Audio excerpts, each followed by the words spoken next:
Greetings, programs. Welcome to Why Ray is Not a Mary Sue, the Not My Star Wars live review, part 2. I hope everybody's good. Just a second. Okay, I was getting some echo there. All right. Hope everybody's good. Just in case there was a strange echo when I started, I'll start real quick again. Greetings, programs. Welcome to Why Ray is Not a Mary Sue, the Not My Star Wars live review, part 2. Hello there, D. Glad to see you, buddy. I have that copyrighted, by the way, so if anybody else says that on the stream, let me know. I'll send Boba to go disintegrate them. So, a few quick things, and we'll get back into this mess. It would help if I had the video up. Let me bring that up real quick.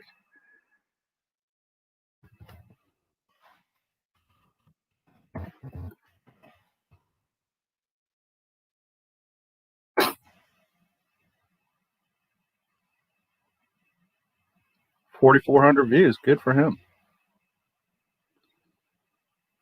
All right.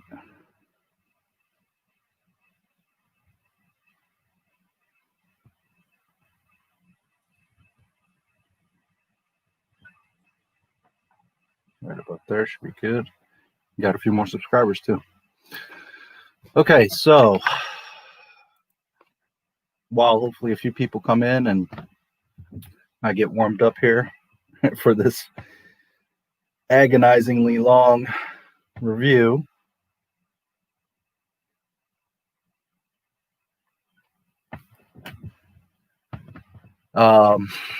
Okay, first things, might as well get this out the way. So just a second.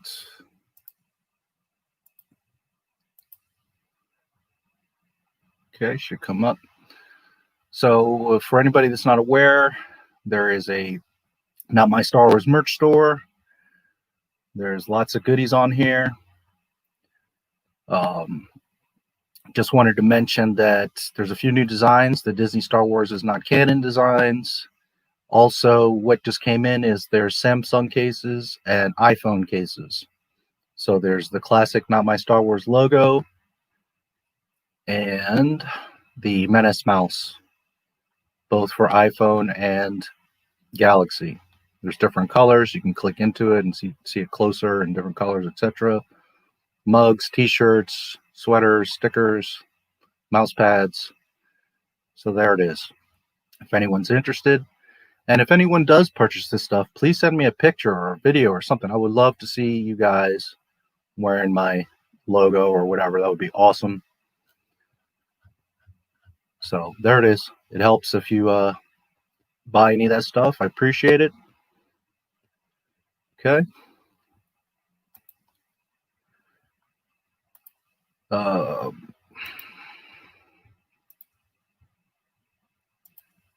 Next up, this was posted on Instagram 4 days ago by Brock Bank Adam. Brock Bank Adam. I don't know if that's one name or Adam Brock Bank. I don't know. Anyways, apparently, I'm not sure if he works at Lucasfilm, but an early concept demonstrating Rey's power on a scorched planet. This is concept art for The Rise of Skywalker. So as we're talking about Ma Ray Sue, she is ridiculous in the movies, but you know, they were also exploring just a whole other level. Let me see if I can.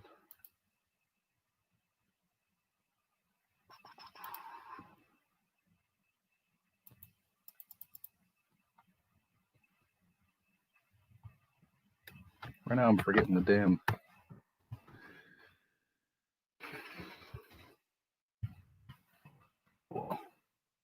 I can't remember the hotkey right now for Zoom, but anyways. So I know that some of the Mickey Mouseketeers are going to say, but Anakin and Obi-Wan and the other Jedi pushed droids and stormtroopers. Yeah, one at a time, maybe three, not an entire freaking army of them. Okay, she's deflecting blaster bolts and like just knocking over an entire army of stormtroopers, first order troopers. It's just a whole other level. Here you can see they're all knocked down. I mean, look at the amount of bodies. She took out an entire squadron of stormtroopers. And apparently Kylo's here coming towards her. There's Kylo. But you can see,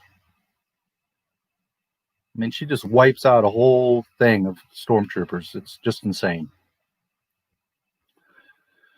So anyways, just thought I'd show you guys that just for fun.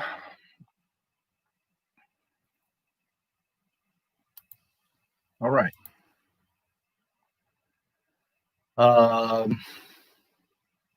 I don't know how long this is going to take. It took me 8 hours just to get through the first section there of an hour. Hopefully I can get through the rest of this video. I don't really want to do a part 3, but if I have to, I will. There's about an hour left, hour and 15 minutes. My fear is him being such a Last Jedi fan, he's going to try to make up all kinds of excuses for Rey in the Last Jedi section, but we'll see. Either way, I'm sure it's going to be very entertaining. He doesn't like Rise of Skywalker, so I'm pretty sure he's going to skim right over that. But this part should be the juiciest, I would think. We'll see what he has. Also, I use the free version of StreamYards, which has a limited amount of hours. So this version has, or what I have left is about 2 hours and 40 minutes. However, I was reading about it that if you're already in a stream, it will continue to go. It won't cut you off, but you just can't start a new stream. So with that said, depending how this goes and how I'm feeling, how many people come in and interaction there is, I might just try to eat up the whole 8 hours because this is the last stream I can do until October 2nd. So just depending how it goes, maybe we'll get into some other conversations. Hopefully I can finish this video way before 8 hours. And we'll see how it goes. All right. With that said, I think we'll start because I don't know when or if anybody else is going to come in. And I want to get through this. So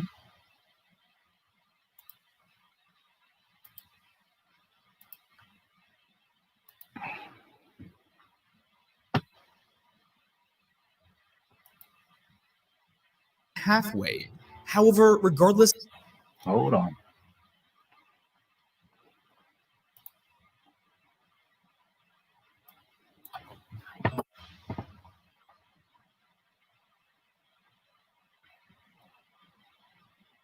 Okay. D, assuming you're still there, could you hear that? That little clip that played? You should be able to. And do I sound all right? I watched part of the replay from yesterday. There was a section there where I got all garbled. That was StreamYard. I couldn't do anything about that. All right. I'm not sure if you're here, and I think I'm okay. You are here. All right. So yesterday I was at 1:16:04. I'm going to start here at 1:15:18 just so we get a quick recap of the last things he said. And okay, good, thanks. And we'll get into it. Again, this is where we get into The Last Jedi, so this is going to be fun. I don't know if you have any alcohol over there, D, or anyone that comes in, but Ambassador made a great suggestion. Every time he says, this is why Rey is not a Mary Sue, take a drink. So you're going to be really good and drunk by the end of this. Oh, boy. All right, so let's get into it. As always, anyone that comes in, any questions, comments, interjections, whatever, please speak up. Let's have a conversation. I want it to be interactive. So let's go. Of all this, anyone can open their door in some capacity. People like Anakin, Luke, and Rey start with their doors really wide open, but Anakin and Rey were faster at continuing to open their doors than Luke was. This is why someone with such a minuscule amount of training can defeat someone who is labeled the Chosen One. Luke's journey is about him struggling. Okay, just a quick reiteration from yesterday. He was saying how certain people have doors closed. So no matter how powerful you are in the Force, if you don't open the door, then you're not going to excel. That's not how the Force works. You either have high midichlorians or not. Granted, if you shut yourself off from training and trying to understand the Force, you're not going to excel. Well, yes, but it's not that, a door is just shut or closed from the Force. It's not how that works. And he even just said, well, that's how a Jedi with minuscule training can beat the Chosen One. Luke did not have minuscule training. Anyways, I talked about that yesterday. And one last thing before I do really dig in, I want to remind everybody that this is not an attack on the Gold Man. He's just naive. He'll learn. He'll figure it out. That's another thing. A lot of these Disney fans are young. When they're 35, 40 years old and they watch these movies and they understand something about life, they're going to look at this and be like, oh my God, what the hell was that? It's okay, he's just a little bit, he's got the rosy glasses on. This is what he grew up with. So, but in any event, I'm not here to attack him or put him down. I hope he does well. And I don't want anybody harassing him or anything like that. I hope he does good. I'm just here for one sole purpose, and that's to totally destroy this nonsensical video. That's it. So, let's go. Struggling to open the door wider than where it started. Now, let's look at Rey. Her want is about her finding belonging. In other words, she wants a family. Her struggling to find a family has nothing to do with her strength with the Force. We don't see Rey struggle that much with the Force because her struggle is all about her insecurity within herself. And this is what we see during the first lesson. Rey is natural. No, that has nothing to do with it. It has to do with she doesn't even believe in the Force. She doesn't know what it is. She doesn't have a teacher. She doesn't know who she is. It has nothing to do with her struggle within herself. It has nothing to do with that. That's like me giving you a bunch of tools. You've never seen tools before. And I'm like, go fix that car. You've never seen a car before. You're like a monkey. You don't know what the hell's going on. That's why. Not because she's doubting herself or any of that nonsense. Really good at tapping into the Force, which is why she becomes so much stronger than Luke was. Luke even points out how much raw power she had, similar to Ben Solo. I've seen this raw strength only once before. In Ben Solo. It didn't scare me enough then. It does now. Speaking of which, her next scene is her second Force bond with Kylo. Just a quick thing, I love how she gets a little excited at touching the rain. It probably never rained on Jakku, so she would definitely appreciate this. Anyway, the two connect through the bond and they have another very revealing conversation. One thing I love about their attitudes is that it's sometimes the opposite of what we expect. Usually the Jedi is the one who is calm and collected, and it's the dark side user that is the aggressor. But in The Last Jedi and more prominently in The Rise of Skywalker, Rey is usually the aggressor and Kylo is the one who is calm and collected. Just watch the duel on the second. I don't know if I agree with that. Rey fights back, but the aggressor, I don't know. It's been a little while since I watched either, but I find it interesting because he said they do something different from what we expected. I would love to be in his head and know what he was expecting, because I doubt he was expecting what all of us for 40 years have been expecting. Death Star and tell me that Rey isn't the one fighting with anger and Kylo isn't the one who is calm and collected. So Kylo asks why the Force is connecting them and Rey calls him a murderous snake. Now this is probably unintentional, but I like how she calls him a murderous snake, and then in the next movie she not only force heals a literal murderous snake, but also the person she called. How do you know that's a murderous snake? You're presuming that. Just because something looks ugly or dangerous doesn't mean it is. That snake didn't snap at her or hiss at them or do anything. It just kind of sat there and looked at her, and then it just backed off like, okay, you can, touch me. You're presuming that was a murderous snake. You're trying to make it something that you want it to be. There's no indication whatsoever that that snake was aggressive or dangerous or anything. It looked scary by all means, but you're literally just judging a book by its cover. And that's a big theme of this video, is that you're judging Star Wars and all the components of it by its cover. You're not truly understanding it. A murderous snake. Just a neat connection that I really like. Kylo asks Rey if Luke told her what happened the night he destroyed his temple, and this throws... By the way, D, real quick, since you said you haven't seen The Rise of Skywalker, they... okay, I'll try to make it as fast as possible. They're in a desert running from some First Order stormtroopers that, you know, they fly now scene where they're on treaded bikes in the desert instead of on scout bikes floating. For some reason, we've gone backwards and we're on treads. So they're chasing them. They shoot the thing pops up to shoot off the they fly now stormtroopers that have been around since Boba Fett. Anyways, and the thing popping up does nothing because they could just fly off with their jetpack. But anyways, so they're chasing them through the desert. They get to this section, they blow them up, blah, blah, blah. And one of the pursuers shoots her. They're like barges. They're on two separate barges. Rey is with BB-8 and Finn, Poe, and 3PO, and maybe Chewie, I think, is there too, or on the other little barge. So then the First Order stormtroopers blow up those two barges. They all land in like this quicksand pit. And they're all just like sitting on top of the pit, talking. Hey, Rey, I got to tell you something. You know, they're hanging out. They shoot one of the jetpack guys, and he goes swirling and crashes into a rock wall, which is kind of neat. So they're all just hanging out on this quicksand. Then when their conversation's done and it's convenient, like everything's quiet, all of a sudden the quicksand turns on and they sink through. Okay. So then they don't just sink through like into a pit of sand, right? Like quicksand. They sink through and fall into a cave. So like the roof of this cave is like this quicksand barrier that acts when it wants to act, and they fall through. I mean, it's just so nonsense. So then they fall into this cave. They're looking around. They see like a skeleton. They find that stupid Sith dagger thing, and this big sandworm comes, which you just saw.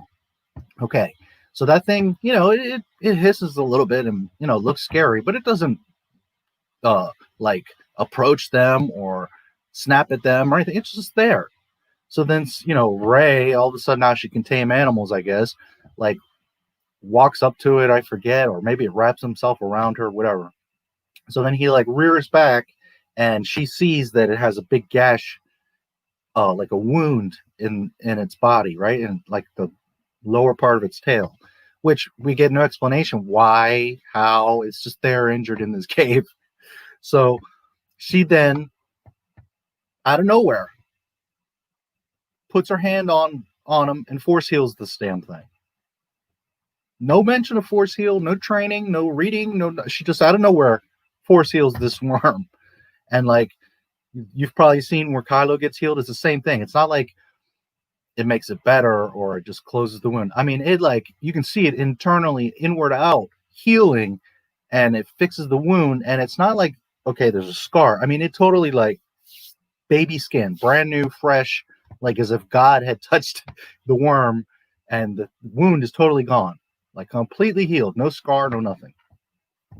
Okay, so that in itself, that's where they introduce force healing, and it's just the whole scene is absurd. But then the force heal is just like, holy shit.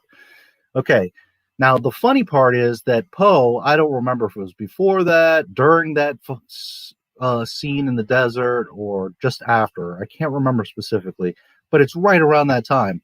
Poe gets shot in the arm, and he has like I think it's just before, as a matter of fact, he has like a, you know, like a bandana or something tied off on his arm because he's injured. The whole movie, he's got this injury.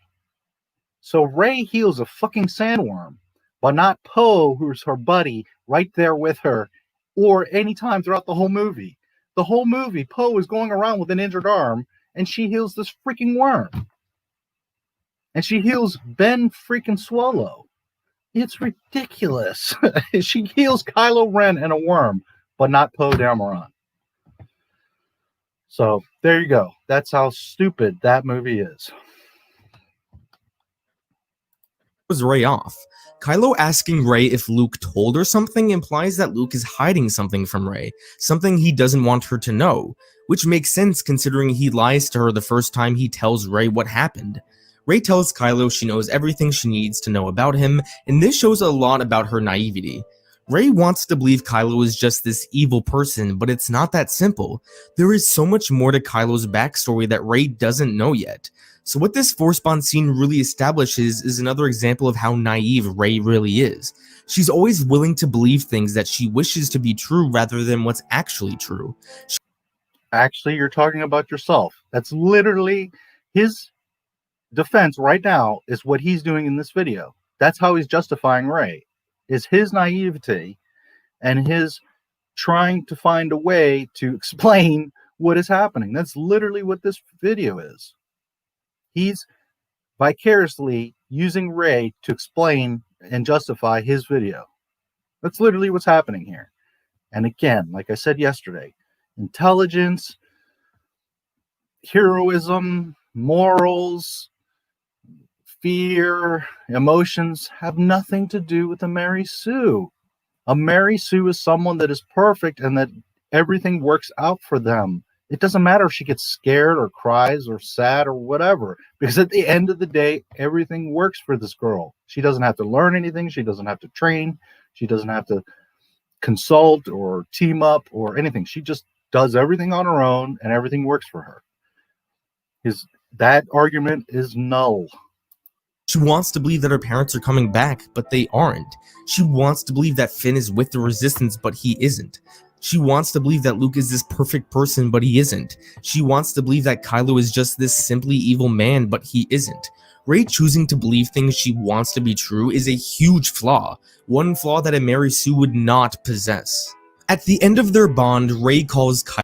Absolutely incorrect. That has nothing to do with being a Mary Sue, nothing whatsoever. And again, it's him justifying his own argument. He's wanting to believe this to be true. Kylo a monster, and he responds by saying, "Yes, I am."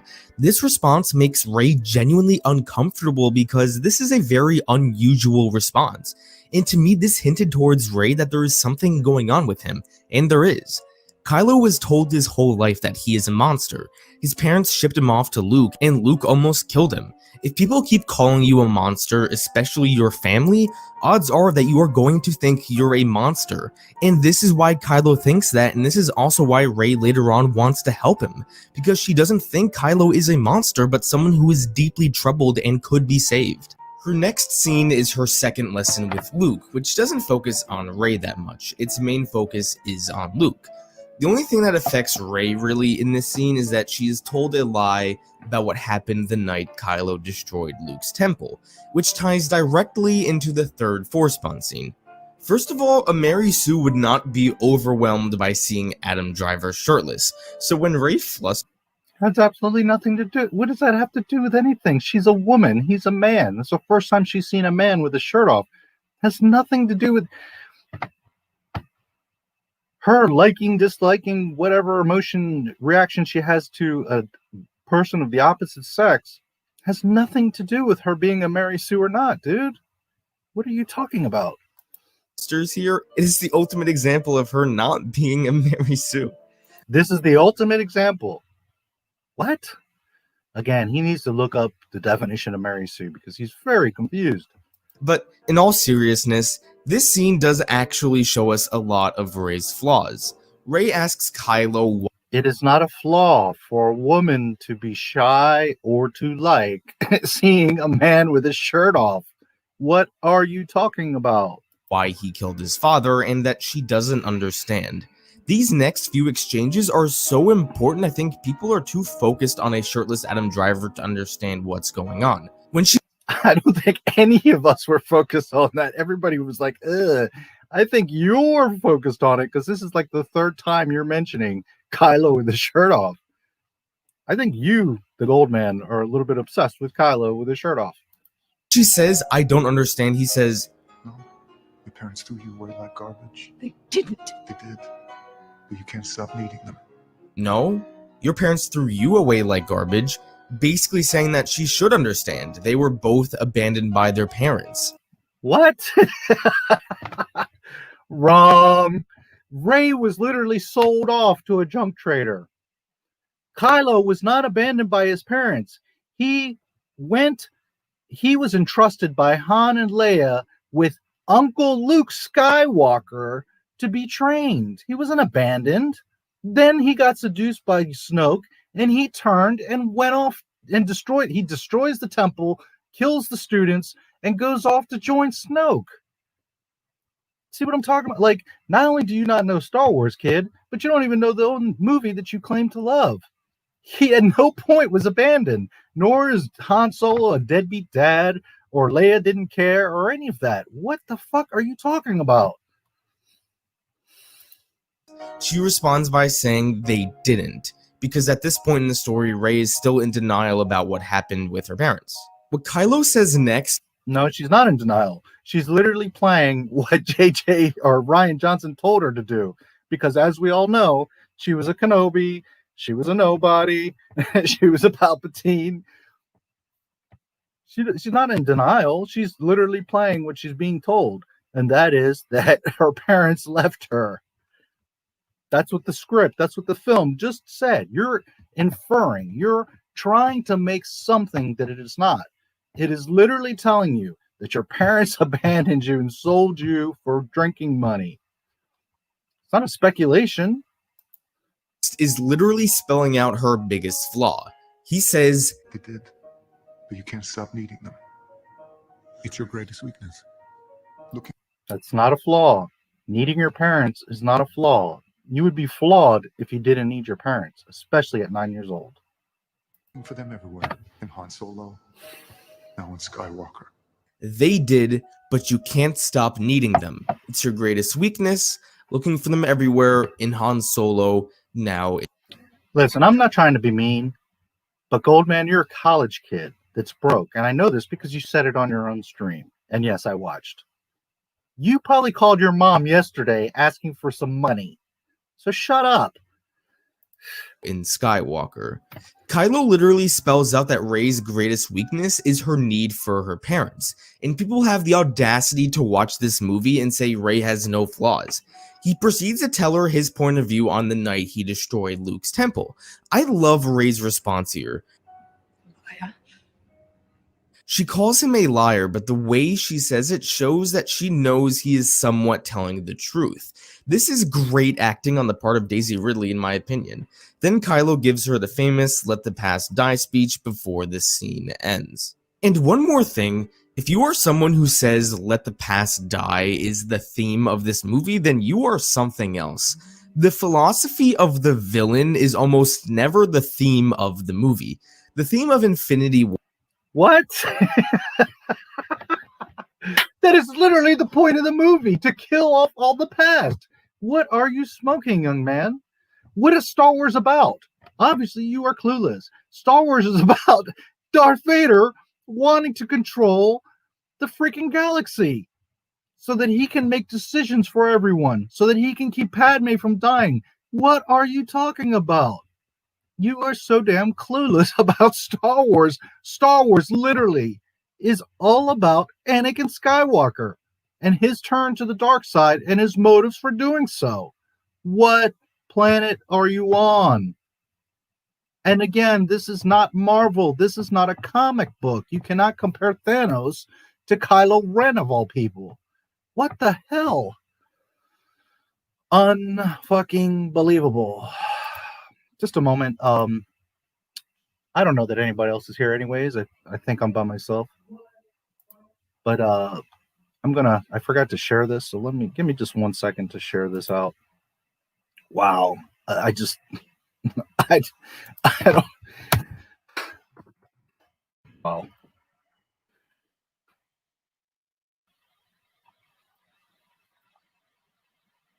Clearly, this kid has zero knowledge of Star Wars, because the whole point of Star Wars is Darth Vader and his desires.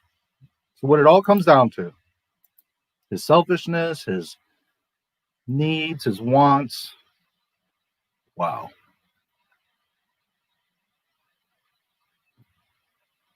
See, and what's scary here is not that he has that opinion. I mean, he's wrong, but it's not the problem is that people see this and buy into it and like cheer him on, like, yeah, man, I'm glad someone finally supports the sequel trilogy. And like that, the people that are saying that aren't even like using logic to say, well, but wait a minute, what about this or that? They're just literally like on board, like, oh, we're so desperate that, you know, this really happened that we're just going to go on with whatever nonsense you make up. Because this is literally nonsense. A whole other level of just nonsense. My God.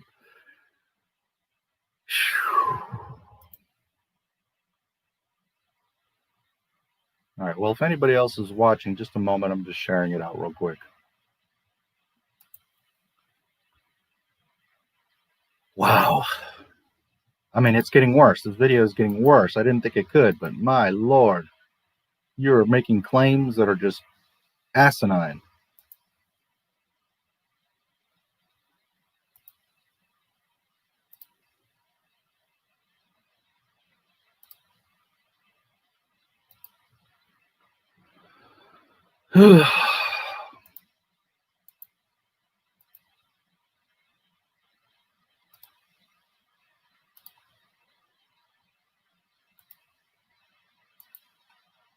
Almost done.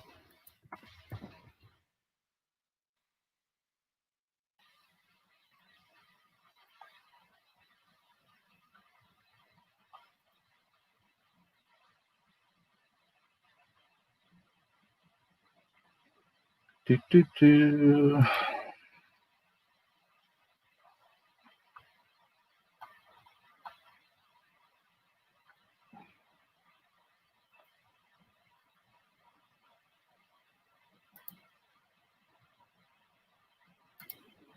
Okay.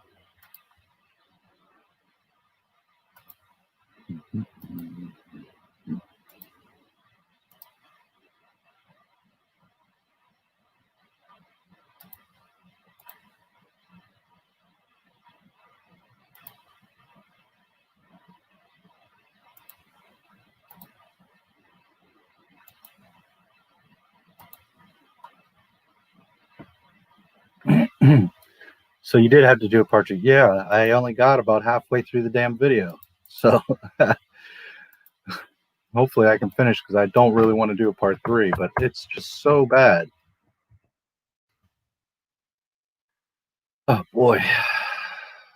Anyways, I'm going to resume here in just a second. I just am sharing it out. I didn't have a moment to do that earlier, so I'm just going to share it out a couple quick places.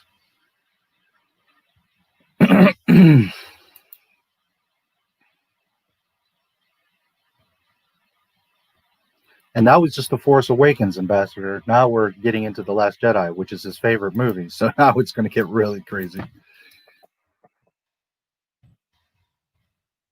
But I'm pretty sure he doesn't like The Rise of Skywalker, so I'm pretty sure he's going to just step over that real quick. So hopefully I can get this all done.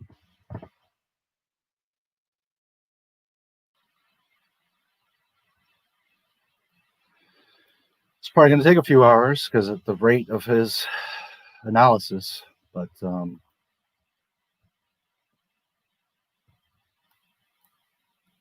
or the rate of my analysis, however you want to look at it.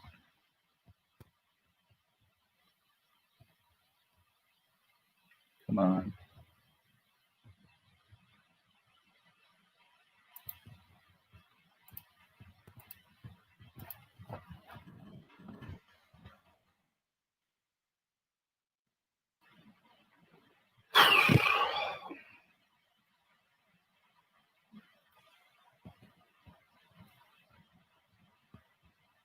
Yeah, well, he does cover The Rise of Skywalker. I'm not saying that he doesn't, but what I'm saying is he doesn't like that film, so I'm sure he's going to have the least amount of excuses or justifications because of that film. You see what I'm saying? Whereas The Last Jedi is his favorite, and there's only an hour left. So I'm pretty sure the bulk of the rest of this video is The Last Jedi, and then he just touches over Tross. Because there's, I mean, what's he even going to defend in Tross?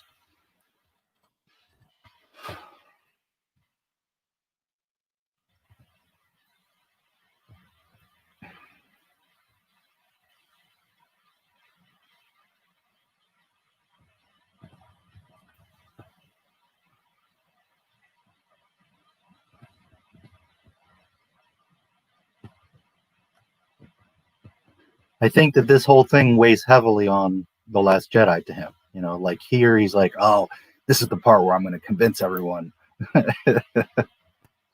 Where I can already tell this is where it's really going to fall apart.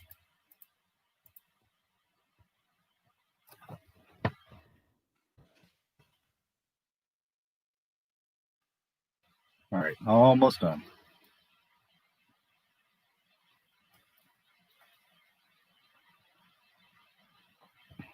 Come on. Everything slags when you live stream, so.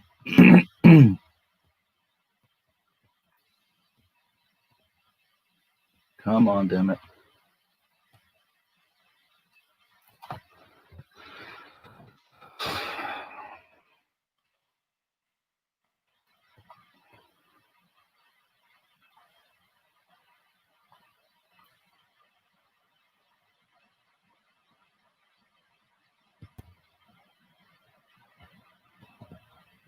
So I hope you have plenty of alcohol, Ambassador, because you're going to need it.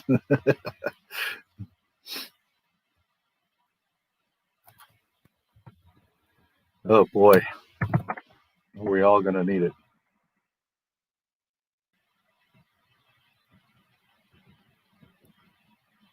Okay, I'll do the rest of the sharing later. I just wanted to get it out there.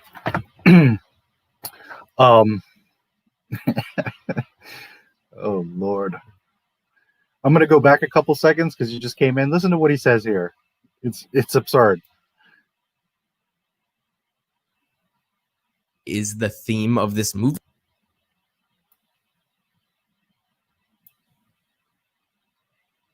Telling the truth.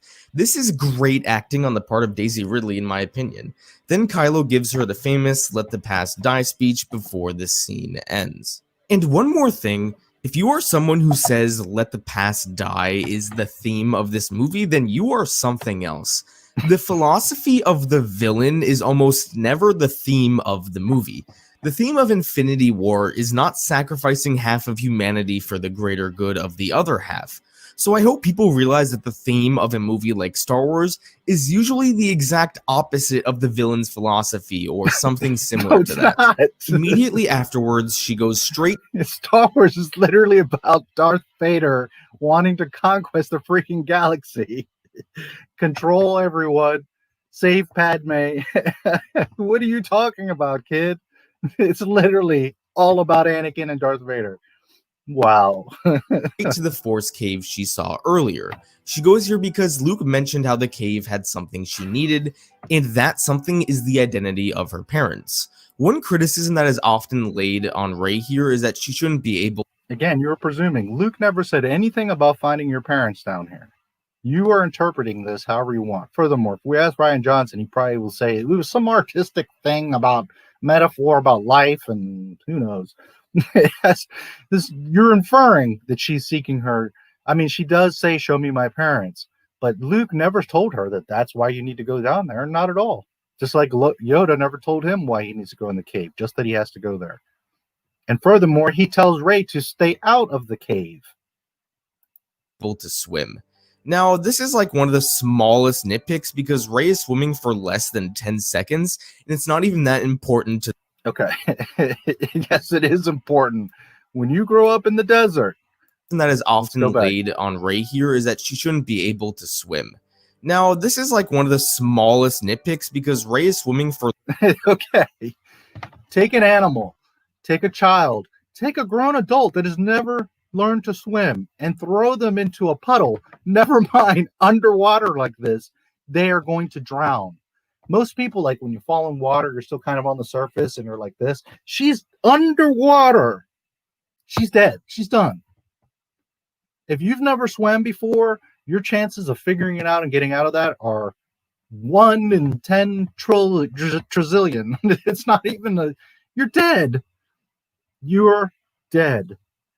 You cannot go underwater, fall into water like this and be like, oh, well, but it's okay. She would just swim back up. Nope. You're dead. You can literally drown in a puddle. Like, that's a fact. And someone that grew up on a desert planet, sure, she's been around a little bit of water, but she probably hasn't bathed in years. Not a proper bath. So, you know, she probably, when it rains, gets naked and would wash off. But as far as being underwater in a thing like this, she's dead. Only a Mary Sue would figure this out and swim out of here. This is ridiculous. Often the theme or plot of a movie is the conflict between the hero and villain. It's a debate of ideas, and sometimes that debate might result in physical conflict. Yes, absolutely. And you know, there's several components to Star Wars. It's not to say that Darth Vader's the only component. Of course not.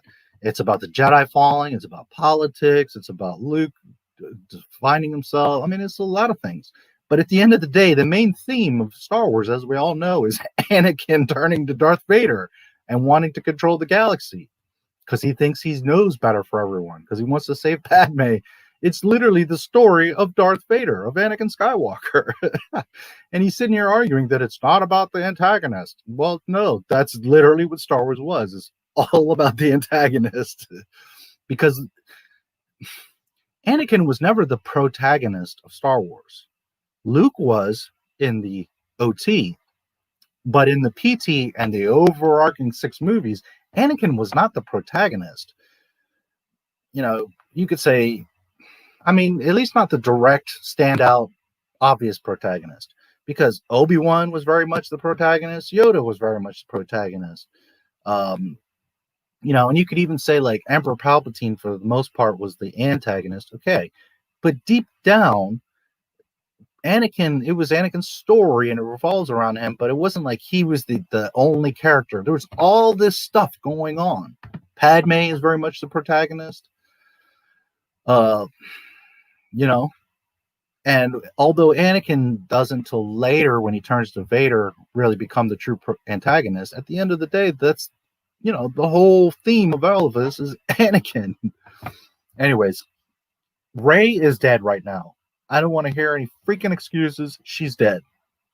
You put anybody in that much water that has never been in that much water, they're instantly going to drown. She has nothing to push off of.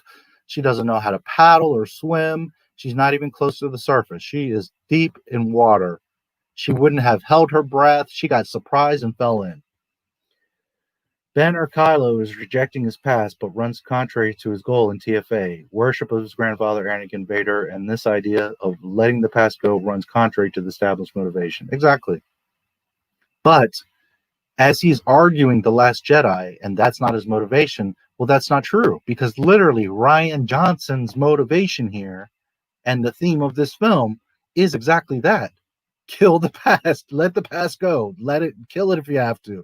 That's literally, like, if you read the synopsis of this movie, it's that. Let the past go. Kill it if you have to. That's both from the film, but also behind the scene of what Rian Johnson was doing. He was like, fuck all that. I'm just going to make my movie. That's literally the theme of this film. And he used that to make a point of why that Rey is not a Mary Sue with that. Absolutely ridiculous. Okay, once again, Rey is dead right now. Game over. Well, wait a minute. I forgot. She's a Mary Sue, so she's fine. For less than 10 seconds, and it's not even that important to the scene. Less than 10 seconds? How long do you think it takes to drown, dude?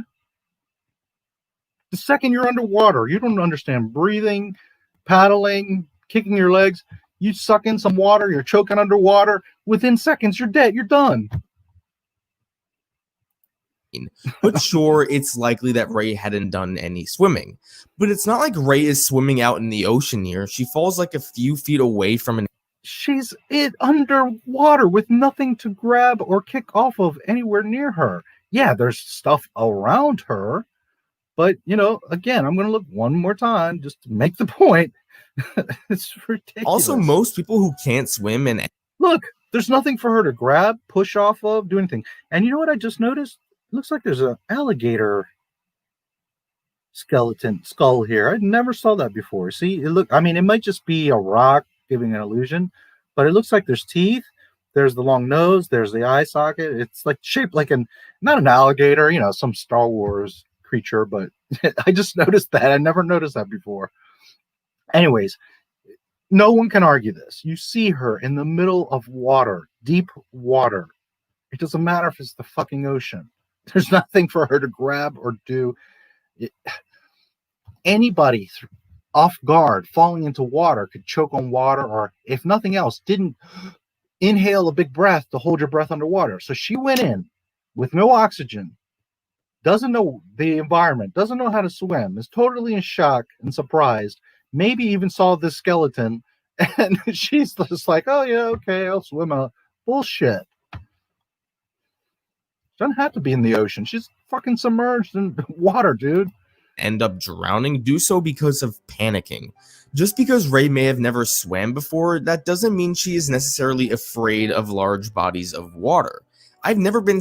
Why wouldn't she be? She grew up on a freaking desert, has never been anywhere else in her life.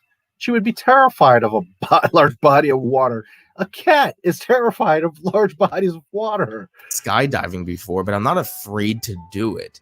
So I'm pretty sure any real athletic person who doesn't swim and isn't panicking could paddle to an edge that is less... Absolutely no. Nope. I don't care if you're Mike Tyson, Michael Jordan, anybody. If you have never swam before, you're going to be shitting yourself if you get tossed into a big body of water. Absolutely not. That's dark. You're underneath. Now, if you stepped in a shallow pool and you were just kind of floating and feeling it out, okay. But off guard, diving into a... Nope. Bullshit. Absolutely not. You know? For that matter, Goldman, when you have a kid, say, fuck it. Just throw them in the pool and see what happens. Now, letting the past go is sometimes isn't a bad idea, but the past makes us who we are, and if we kill, then we undercut who we are and what we might become. I don't think you should ever let... Well, I mean, I see your argument, because sometimes we can't hang on to bad things that have happened in the past. So I do, you know, I'm with you there. But you, like, there's a difference, like, you know the saying, forgive but never forget. Because if you just forget things, you know, like rewriting history, you're going to just make the same mistakes again. So you can't just, like, you know, kill the past. You do need to let things go in life, yes. But you can't just, like, turn away and forget it, and, you know, because you can't do that. You can't forget history for the posterity of history, but also, you know, your own lessons. You can't just be like, you know, oh, I'll just kill it all. It doesn't matter. We'll just do what we want. It's good to grow. It's good to move forward. It's good to do, you know. Man, this argument right here is maybe the worst out of all. This is really pissing me off with the water thing. It's just total bullshit. Throw any animal, throw any child, throw a grown man into a pool that has never swam before. He's going to drown. He's going to freak the fuck out. Than 10 feet away. After she gets out of the water, she looks into the force mirror to get more answers about her parents. Now, I'm not going to analyze what this mirror portion was trying to say, because it's not important to Rey being a Mary Sue, but I will say that Rey entering this cave in the first place shows she is not a Mary Sue. Remember, what? First of all, no one has ever argued that her looking in this mirror makes her a Mary Sue. In fact, I thought this was a cool scene. I actually like this. I just thought, like, aesthetically, visually, this is neat. I always like this little scene. It makes no sense. There's no, like, point to it, but I just think it's very visually awesome. But saying that her falling into this cave means that she's absolutely not a Mary Sue? What? That is my point. Letting go of bad past memories is sometimes the best thing for us. Yeah, of course, yeah. I gotta hear him say this again, because it's what? I think, honestly, that he's young, he's naive, he doesn't quite see the big picture, but also that this is his first big project. And he probably spent a bunch of time writing this out, and, you know, it was a ton of work, and then the editing would have taken him a bunch of time. I saw yesterday, he said it took him like 14 hours, like, and he was like, maybe I'm fast. I don't know. It's not very advanced editing either. He's just using, like, clips from the film. So I'm pretty sure he wrote one script and just went with it. You know, but it's very obvious to me that he didn't, like, reread and proofread and check his stuff and even watch his own video after he finished. Like he probably watched it like, okay, is the editing good? Okay, done. I got to publish it. He didn't like really sit back and analyze his video because things he says, and he even contradicts himself, are just amazing. Let's see what he says here. Honestly, the scene was a cool visual, but in the overall story, yeah, it doesn't even need to be there. You know, I'm not in any which way justifying or defending the scene, but just to be fair, it looked cool. I thought it was neat. You know, that's all. About her parents. Now, I'm not going to analyze what this mirror portion was trying to say because it's not important to Rey being a Mary Sue, but I will say that Rey entering this cave in the first place shows she is not a Mary Sue. How? How does her falling into here, should have drowned, prove that she's not a Mary Sue? Huh? You're grasping at straws, buddy. Remember, Rey wants to find her parents, and she wants them to be people who are special. Because if they are special, then so is she by default. What? No. Just because your neighbor, your brother, your teacher, or whoever is special does not mean you're special. And again, this is this millennial, childish 2020 mentality that we're all special, we're all important, we all can be a Jedi, we all can, you know, we all get a prize. That's not how real life works, kiddo. Furthermore, that's what makes people special, is that not everyone can be Muhammad Ali. Not everyone can be Bruce Lee.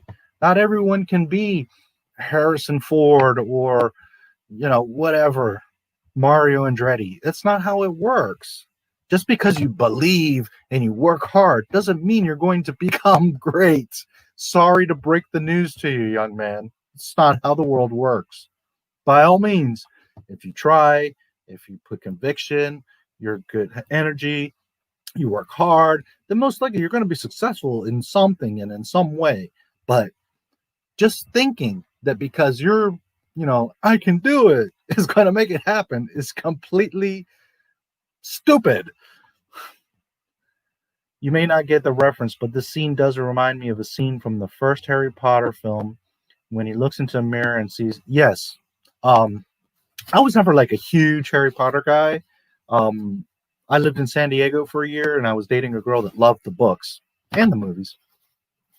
And I had seen at least the first one. So, you know, it was one of the things that we liked and talked about. But she was always like, the books are even much better. And she got me to start reading them. And I read maybe 2 or 3 of the books. I think Prisoner of Azkaban was the last one I read. And the books were really cool. And I like the movies. There's some neat scenes. There's one scene that sticks out. I don't remember if it was the first one or the second one, but they're like in this courtyard at dark, and this owl is, I think, perched, like watching, I don't know if it's Harry or Snape or one of them. But anyways, it's just a cool scene because like the character like walks off or something, and they show the owl like take off and like flies, and like the camera kind of zooms and twirls, and like it shows the whole like courtyard. I can't really explain it. It's been years, but it's a really, like, that always sticks out to me. What a beautiful little scene. And if I'm not mistaken, that was done by Lucasfilm or ILM, whatever. Anyways, I do remember parts of Harry Potter, and they were fun. They're not my favorite. I don't think they're, you know, Star Wars or anything like that, but they were really cool. They're not Lord of the Rings, but very fun, very cool. Other things started to come up in life, and then, you know, I moved from San Diego, and I just never got around to, I haven't even seen the last few films. I don't remember. Did they make all the 7 films? Because I think there were 7 books, right? So, in any event, I'm way behind on that, but I did see the first couple ones, and I have a good idea of Harry. That was cool, the Quidditch and all that. You might consider for reading the books or finishing the books. Yeah, I mean, one day when I have the time and can afford it, you know, time-wise, I wouldn't mind having them on my bookshelf and reading through them. ILM did the visuals. Yeah, I'm like 99% sure, you know, which is one of my arguments always with George Lucas, is like, people forget, if it wasn't for George Lucas, you wouldn't even have half the films that you love. Abyss, Harry Potter, Lord of the Rings, Terminator. I mean, it just goes on and on and on. Like all these movies, the people, Avatar, all these movies are ILM. It's George Lucas. Okay, now I lost track of what he was saying. What nonsense did he just say? Her trying to seek answers that will make her feel special. That is I'm going to be munching on an apple here as we go along. why when she doesn't get the answers she's looking for, she's upset. And what's the first thing she does afterwards? Goes to Kylo Ren for comfort and tells him that she's never felt so alone. For someone who has lived such an independent life, it's amazing that she is so emotionally dependent. Wait a minute. Did I jump ahead here? Mary Sue. But I will say that Rey entering this cave in the first place shows she is not a Mary Sue. Remember, Rey wants to find her parents, and she wants them to be people who are special. Because if they are special, then so is she by default. Rey looking in other people for self-growth. Okay, yeah. Just because someone else, a family member, a friend, whatever, is special does not make you special. Sorry to break the news. Gratification is a flaw, and this scene is all about her trying to. Which, by the way, young man, since you don't understand how the Force works, the Force has nothing to do with genealogy, genetics, any of that. The Force randomly picks beings, and they have high midichlorians or not. Anakin is the exception. According to the movies, he's Immaculate Conception. According to the books, Plagueis created him, and or Sidious, because Disney has created all kinds of stories now. But if we go off the canon movies, what is insinuated is he is Immaculate Conception. He's literally Jesus, is what Anakin is. He was created by the Force. Not manipulated, but created by the Force. So, it has nothing to do with genetics. Now, Luke, being Anakin's son, well, he got lucky. He picked it up, and so the twins did.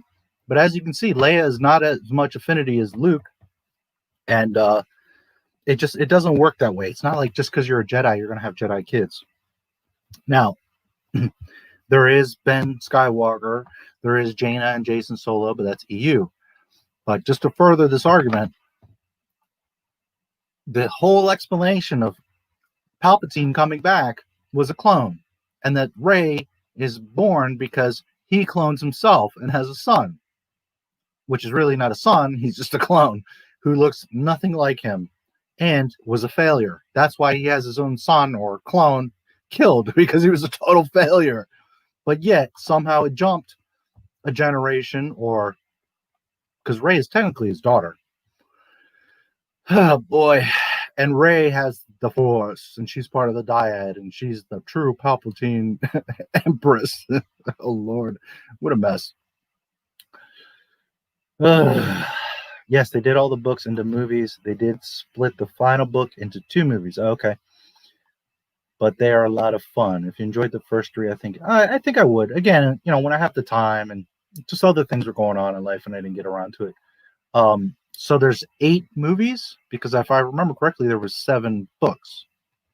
So if they split it, I'm guessing it's, or I think I heard it was kind of like a 2-part 7 film, or like a 1.5 or something like that, if I remember hearing correctly.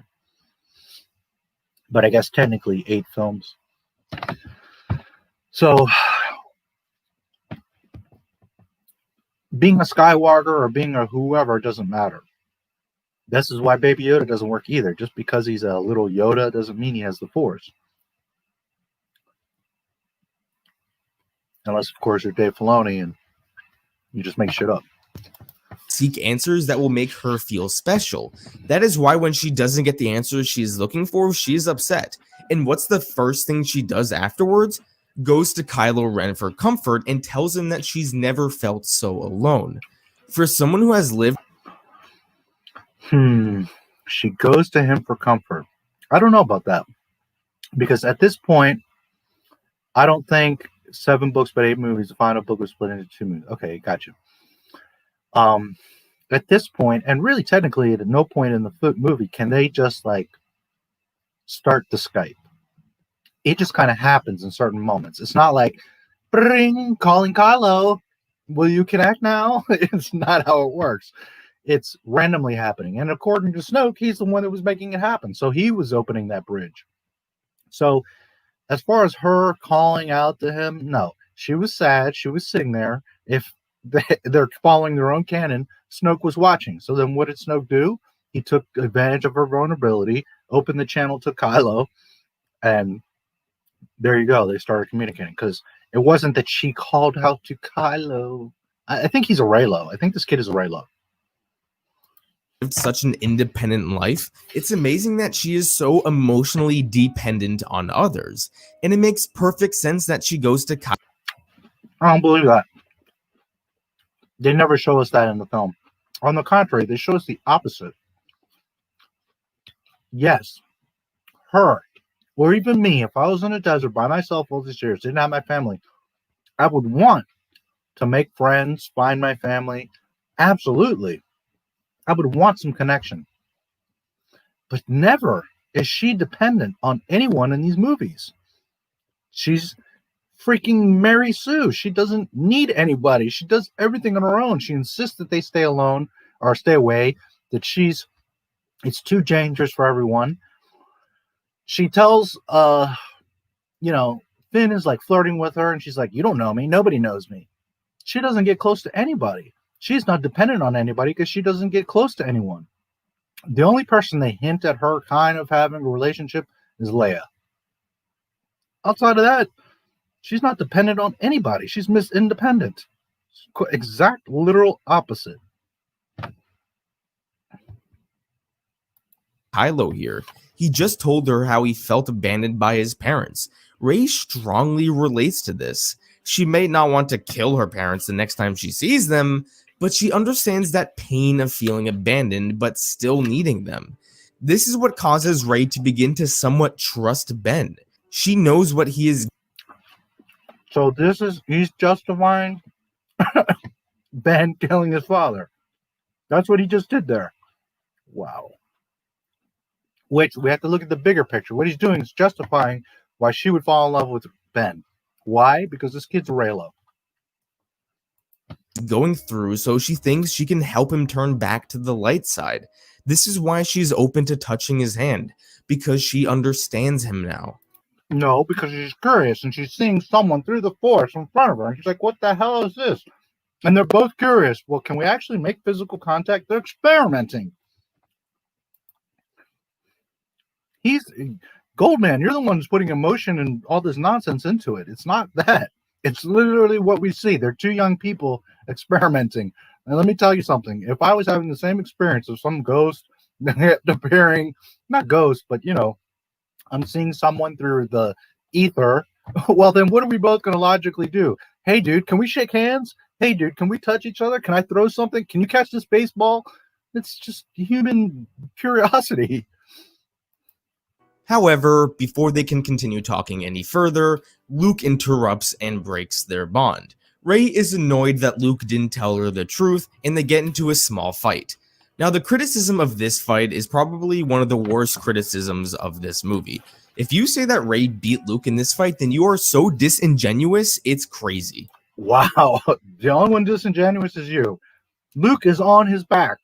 She has a lightsaber, and he has a stick. She is standing above him, and all she has to do is just chop him down.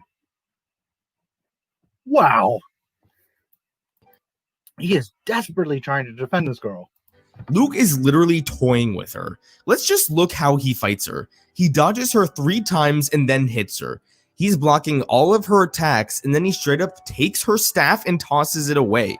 I don't think there's anything more disrespectful in weapon combat than effortlessly grabbing your opponent's weapon and tossing it away. It's a non-lethal weapon. He's just playing around. Big deal. It's not serious until she goes for the lightsaber. Then it gets serious. Rey is easily outmatched here, and this scene shows it. She has to grab a lightsaber in order to make Luke listen. And you see how Luke stumbles back like, oh shit. Why? Because she could literally cut him in half right now. To her. And it would be completely out of Luke's character to retaliate any further here. What would you want him to do? Whoa. Completely out of Luke's character? So Luke is in character in this movie? Oh, boy. Ah, shit. Sorry, shit. I accidentally jumped. Just a moment. My God, the excuses this kid is making, it's unbelievable. I don't think there's anything more disrespectful in weapon combat than effortlessly grabbing your opponent's weapon and tossing it away. Rey is easily outmatched here, and this scene shows it. She has to grab a lightsaber in order to make Luke listen to her, and it would be completely out of Luke's character to retaliate any further here. What would you want him to do? Punch Rey in the face and take the lightsaber from her? No! No.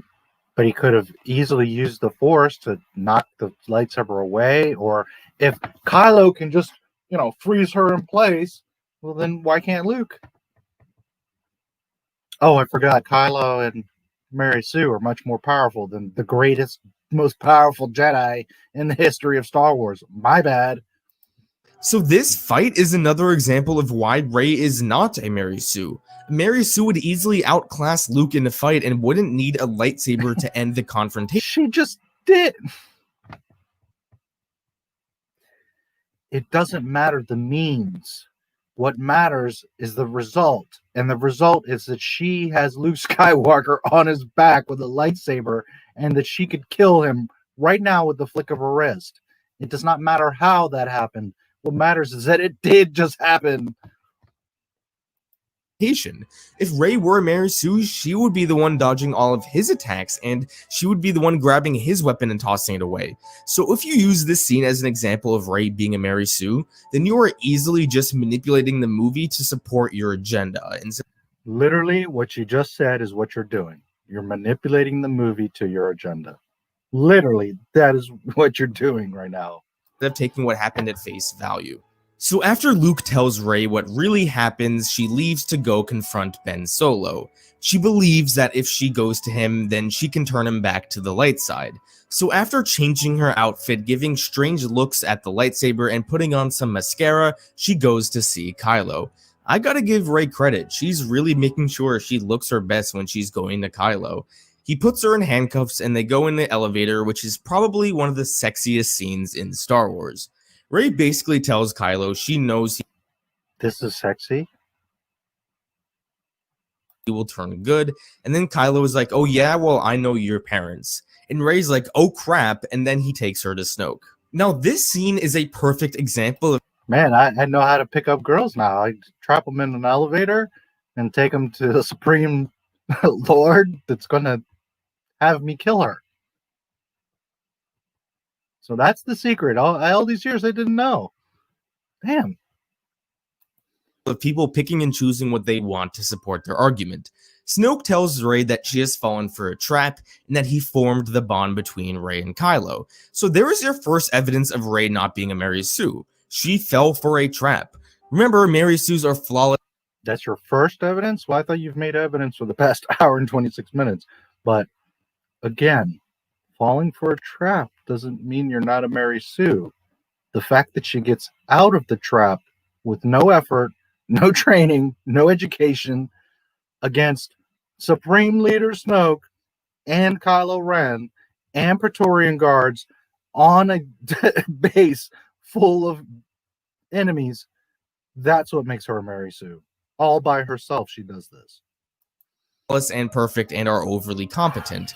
Snoke manages to freeze her and even lift her, something that Kylo couldn't do.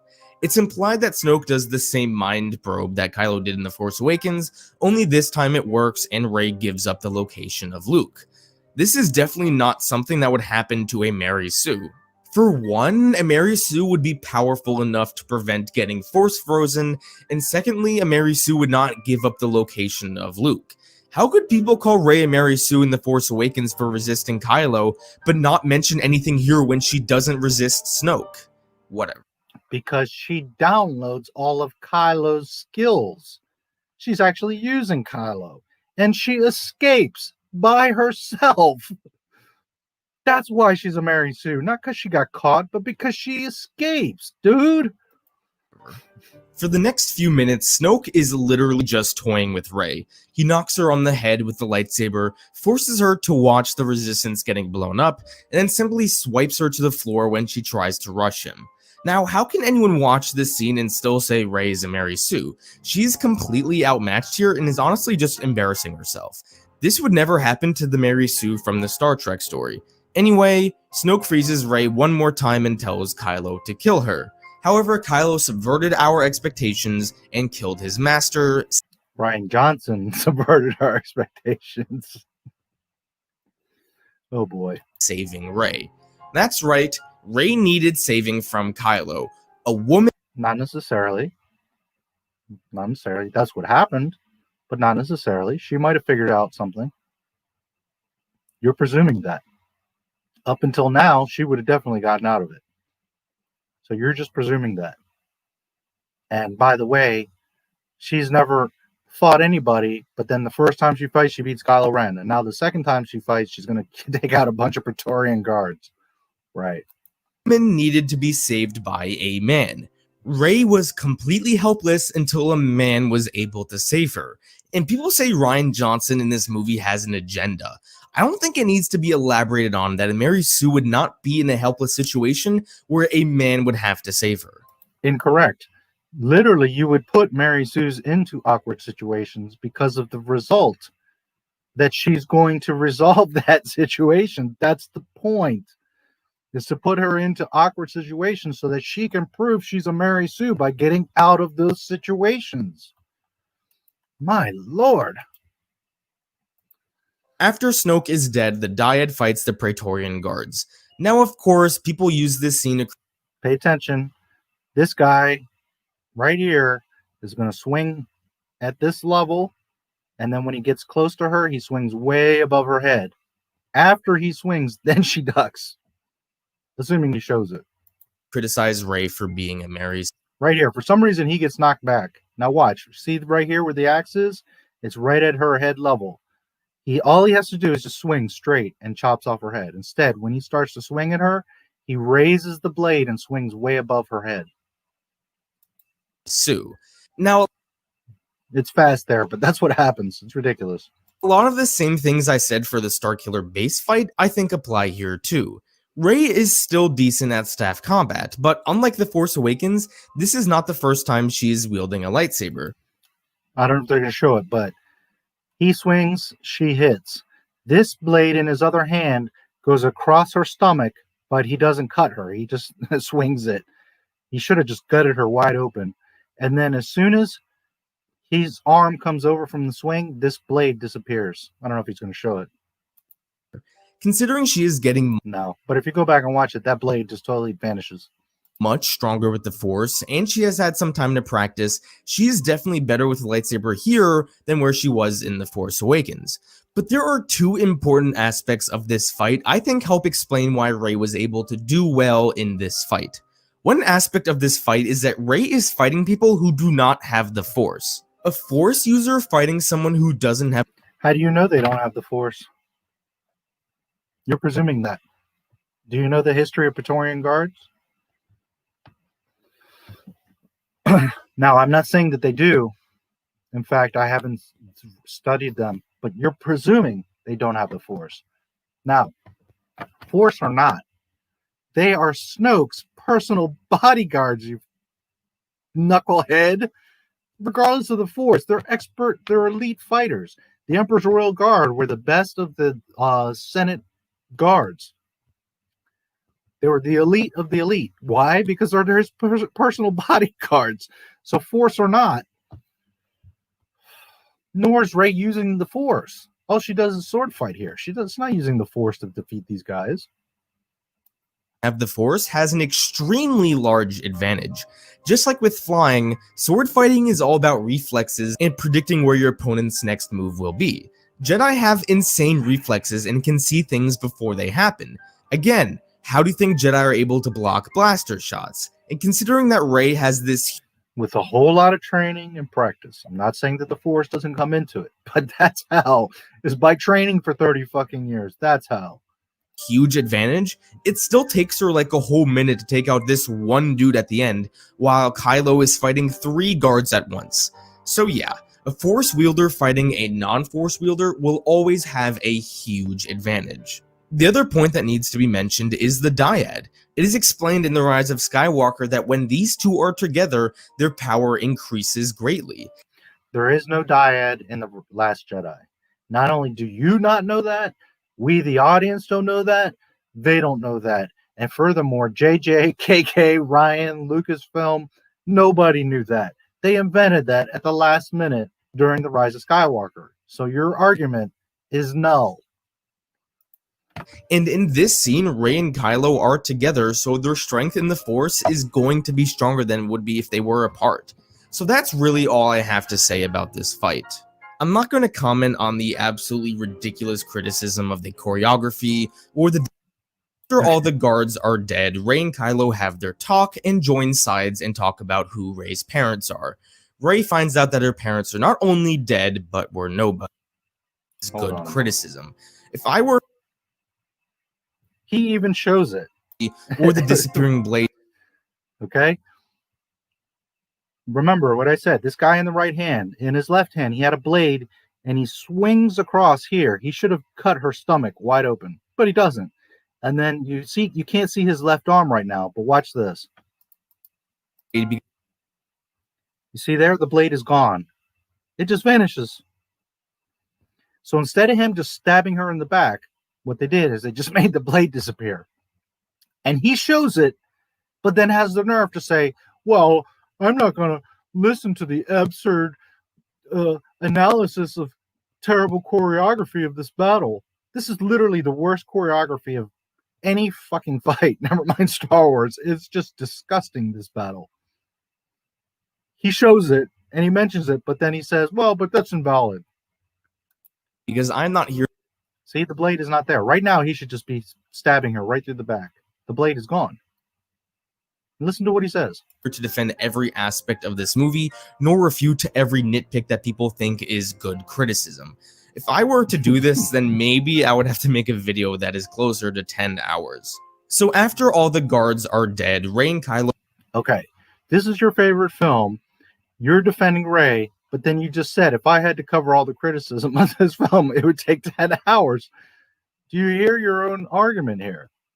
So you're admitting that this movie is trash. It's just that you love it so much that you're going to make a video justifying why she's not a Mary Sue. See, this again, it goes back to what I said in the beginning. If he just made a video that said why I think or my opinion of why she's not a Mary Sue, or, you know, what, he could have changed his titles completely, but to state factually why she's not a Mary Sue and then the official guide and be using ridiculous excuses as to why she's not, you just look foolish, kid. Have their talk and join sides and talk about who Rey's parents are. Rey finds out that her parents are not only dead, but were nobody. This breaks her. Even worse, just like in the previous movie, Rey knew this. She was the one who told Kylo they were nobody. This shows how strongly in denial she was about this fact. This is a huge flaw for a character to have. So how could... Once again, that is not a flaw.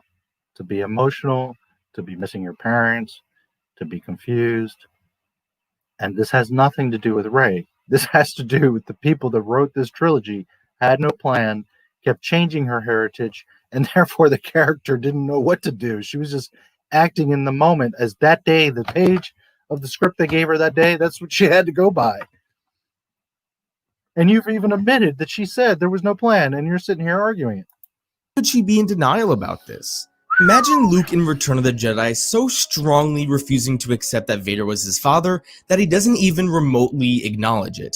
This is basically what Rey is going through, and at her mentally lowest point, she almost turns to the dark side. In The Rise of Skywalker, she tells Kylo that she really did want to take his hand.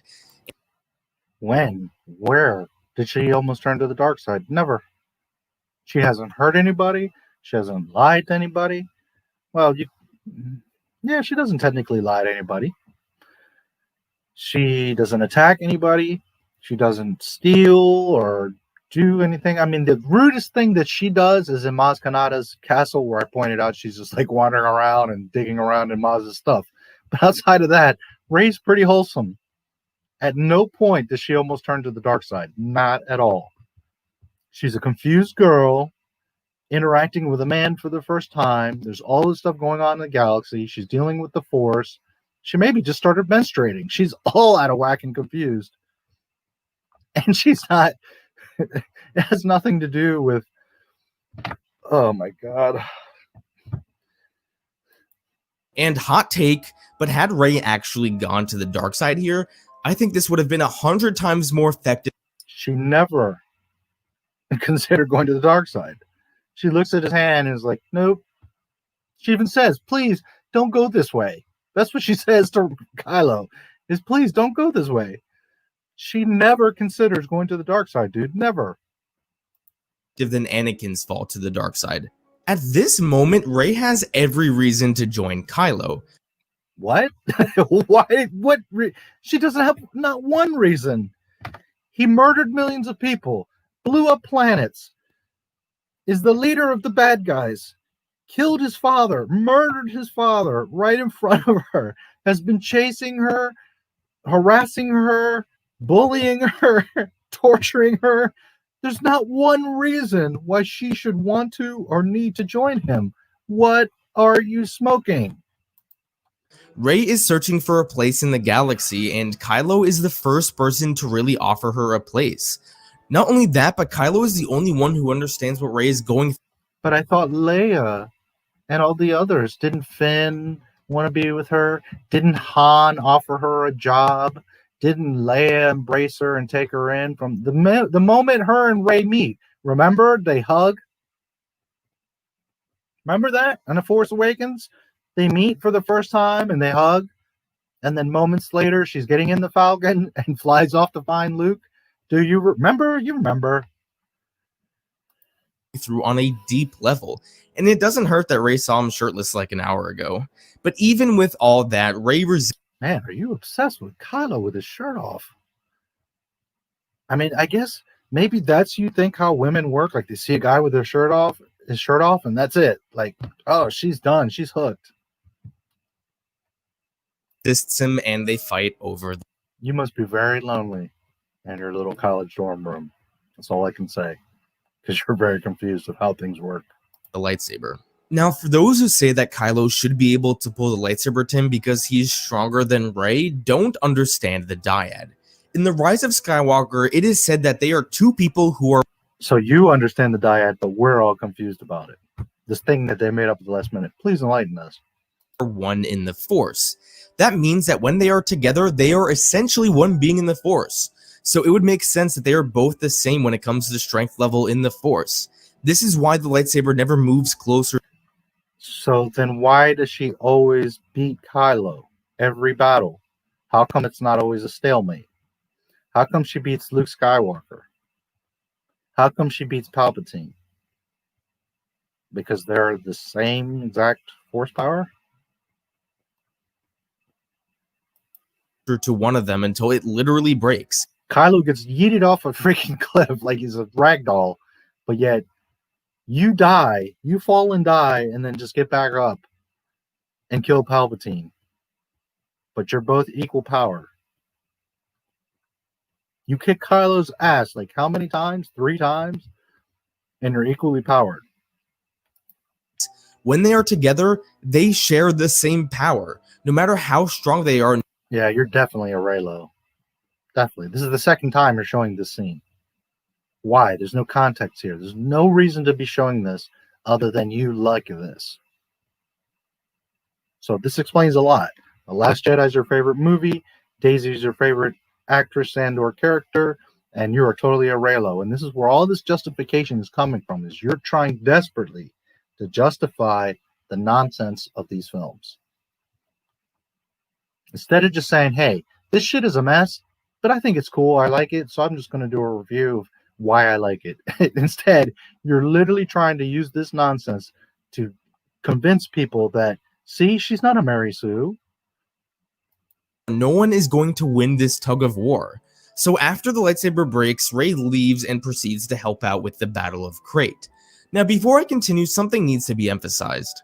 Rey failed. Rey had two major goals in this movie. Where? When? She has up to this point not failed at anything. And she failed at both. Goal 1 was to bring Luke back to the Resistance. She failed at that because it was Yoda who convinced Luke to go back and help, not Rey. And then her second goal was to bring Kylo back to the light side, which she obviously failed at. How can people say Rey never failed? Number one, that's not Luke. That's Jake Skywalker. She would not have had to convince him or encourage him to come back because this is fake Star Wars. Number two, Mr. Reylo, there is no bringing or redeeming Ben Solo. He's a murderer. So just because you're not getting what you want of her sweet, tender love turning Kylo back into Ben, it's not how it works. When she literally fails at the only two goals she had in this entire movie. So yeah, Rey fails, which is not something a Mary Sue does. And those are two emotional things that have nothing to do with her skills. And once again, I'll explain it to you again. It doesn't matter if she makes a mistake. It doesn't matter if she doesn't get her way all the time. What makes her a Mary Sue is that in the end, everything works out for her, regardless of other people dying or things going wrong or her making a mistake or feeling some type of way. None of that matters. What matters is the end result. And Mary Sue Rey always comes out on top. Always. Without help and without any training. The next time we see Rey is when she's in the Falcon shooting down TIE fighters. And this is actually one aspect of this scene I really don't like. In this scene, Rey manages to shoot down like 10 TIE fighters rather easily, like she's having fun. However, in the previous movie, there's a whole scene devoted to how hard it was for Finn to destroy 2 TIE fighters. I thought you knew that Rey's better than Finn. Now, you could explain this away if you really wanted to. You could say that since there are more TIEs, the odds you hit one are greater. You could say that since Rey has the Force, she's naturally better at shooting, but by the way, Finn has the Force too. I don't like to use the Force as an explanation for everything. It's one thing for her to be an already established only when it works to my narrative, because Finn also has the Force. Melee weapon fighter and to have the Force enhance those abilities. But it's more than likely that she never used a turret before and she manages to get a triple collateral here. Which is physically impossible. Lasers do not pass through objects and keep going. The laser hits a target and dissipates. Now, in Star Trek or Battlestar Galactica or Buck Rogers or whatever, I don't know, maybe they do keep going. But in Star Wars, that's not how lasers work. A laser either misses everything and just goes and dissipates or disappears, or the second it hits a target, whether it be a planet, a building, a trooper, or a TIE fighter, the second it hits a target, that laser ends. It doesn't go through a TIE fighter, then through another TIE fighter, and then hit a third TIE fighter. Oh, and then it just stops. So stupid. So fucking stupid. It's almost as good as Starkiller Base shooting a giant laser that then stops and not just like clusters out, but it aims at 5 planets and it direct hits in the center of the 5 planets. This laser all of a sudden just has like a mind of its own. It has a guidance system where it goes out and then just breaks off and hits planets dead eye on center. Oh, baby, a triple! Oh, yeah! So I don't really like this aspect of Rey's skill set, but it doesn't really bother me that much. It's the only time she's ever even in the gunner seat of the Falcon anyway, so I can forgive it. So you're okay with her flying, like literally not a ship, her flying, beating Luke, beating Kylo, knowing how to fix the Falcon, doing all this nonsense, but she shoots down a TIE fighter, and now you're not very crazy about it. So far, this and Rey being able to speak to Wookiees are the only 2 skills that Rey has that I feel are a little absurd. Towards the end of the battle, Rey manages to find out where the Resistance is trying to escape and lifts a bunch of rocks so they can leave the base. Now, just like every time Rey uses the Force, she gets called a Mary Sue here. So Rey lifts a bunch of rocks and people instantly look Okay, dude. of rocks so they can leave the base. I mean, you're literally in denial, man. Come on, be real. Luke moves like 3 rocks this size. She is moving an entire side of a fucking mountain. You are literally lying through your teeth and justifying nonsense. We all see the same thing here. You cannot compare this to Luke. Yoda struggled to get the fucking X-Wing out of the swamp, dude. Come on. Now, just like every time Rey uses the Force, she gets called a Mary Sue here. I mean, seriously. 1, 2, 3, 4, 5, 6, 7, 8, 9, 10, 11, 12, 13, 14, 15, 16, 17, 18, 19, 20, 21, 22, 23, 24, 25, 26, 27, 28, 29, 30, 31, 32, 33, 34, 35, 36, 37, 38, 39, 40, 41, 42, 43, 44, 45, 46, 47, 48, 49, 50, 51, 52, 53, 54, 55.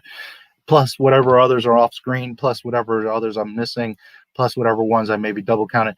There's at least 50, not just rocks or pebbles, huge boulders in the fucking air right now. And you have the nerve to say that this girl is not a Mary Sue. This is absurd. Here. So And then to top it off, you're going to compare that to this. Rey lifts a bunch of rocks, and people instantly look back at Luke struggling to lift an X-Wing, and thus Rey is a Mary Sue. Exactly. Just as I said earlier, Luke and Rey are very different. Luke struggled using the Yes, Luke is an actual Jedi. He actually trains, and he actually has the limitations of the Force. Rey is a Mary Sue. Absolutely, they're totally different. Rey is a fan fiction, fairy tale mutant. Force because he didn't believe in himself. He saw the X-Wing as being too large and therefore deep down felt he couldn't lift it, which is why he wasn't able to. Rey doesn't have that problem. All of her flaws relate to her parents and her place in the galaxy. She's confident in her. The girl's not sweating, not wincing, not struggling, not breathing hard. She's just chilling, levitating 50 boulders like they're nothing. Ability to use the Force. And for those of you who say that what Rey lifted She's smiling. I mean, look at her. It's ridiculous. Oh my God. She's got a bump on her head. Look, she's a little red. I guess she's not a Mary Sue because she got a bruise. She does look really cute there. Her eyes look crazy. was too much. Do you not remember when Yoda said size matters not? Size matters not. Look at me. Judge me by my size. Size matters not, but 800 years of training sure does. Eyes, do you? Now, this doesn't mean that Rey could have moved a moon if she believed she could, but the size of something does not matter as much as most people think. She couldn't move a moon? Well, she sure holds a ship in the sky and not just holds the ship, but then holds it against another Force user that's pushing it and then strikes it with lightning. Think it does. It's about believing in yourself, which is what Rey does. So given that this Yoda didn't believe in himself.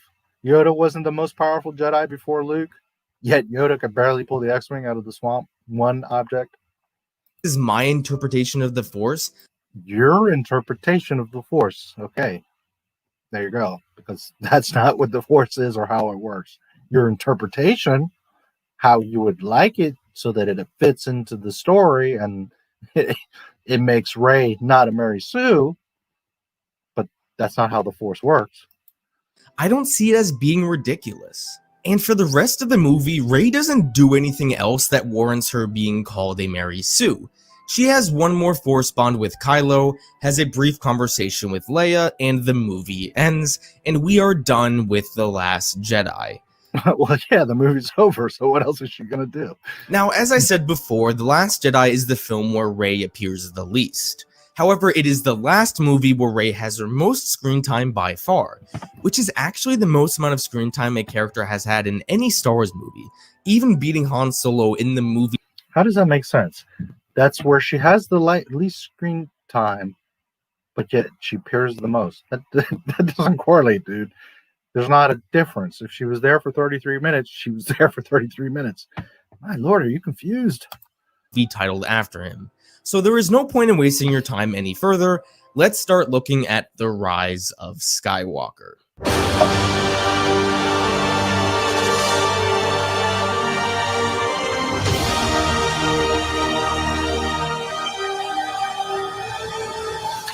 Now, in reality, I should just be able to excuse everything that Rey does. Well, I'm shocked. We got through The Last Jedi fast. I'm totally shocked. I guess the main argument he had was Awakens. Well, there's still about an hour left, just under an hour left. So maybe he does spend a bunch of time on Tross. I'm shocked. Maybe because this one is so terrible too that he's going to try to counter everything. But ironically, the first thing you see is she's freaking floating. It's not how the Force works, kiddo. In this movie by saying she's been training for a year. This is what people... Incorrect. Absolutely incorrect. There is no timeline. Go look it up. There's no timeline. Nobody knows how far The Last Jedi is to Rise of Skywalker, but it is presumed that it's within weeks. It's right after. It's not a year. And there is no official timeline for that matter. For some reason, Disney is having a problem with coming up with a date for the Rise of Skywalker. Better just not tell anybody so that it's not another problem. But it happens right after, dude. The 3 films are literally like concurrent. It's not a year. Complained about constantly after The Last Jedi came out, that Rey didn't get any proper training from Luke, which makes everything she proceeds to do impossible. However, this point is incredibly hypocritical. If you look at Luke at the end of The Empire Strikes Back and at the beginning of Return of the Jedi, he is a completely different person in terms of his skill set. Number 1, Luke trained with Yoda, Grandmaster Yoda on Dagobah. Number 2, he fought Darth Vader. He lost, but he fought, therefore gained some serious experience.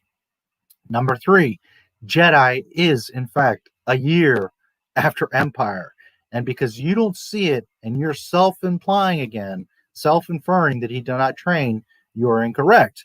He went back and was training. Now, did he go to Yoda and train? We don't know. But if you think Luke for the past year was just hanging out and wallowing over his hand, you're incorrect. He would have been training that whole time with more conviction and saying, man, did I fail hard? I need to work harder.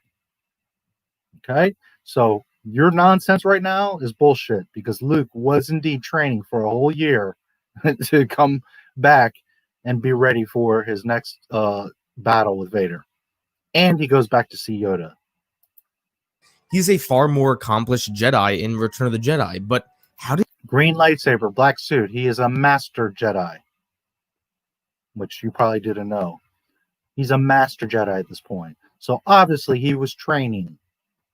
That's what the green lightsabers mean. It's not just like, ooh, I like green. Someone needs green. Blue are Jedi Knights. Green are Jedi Masters.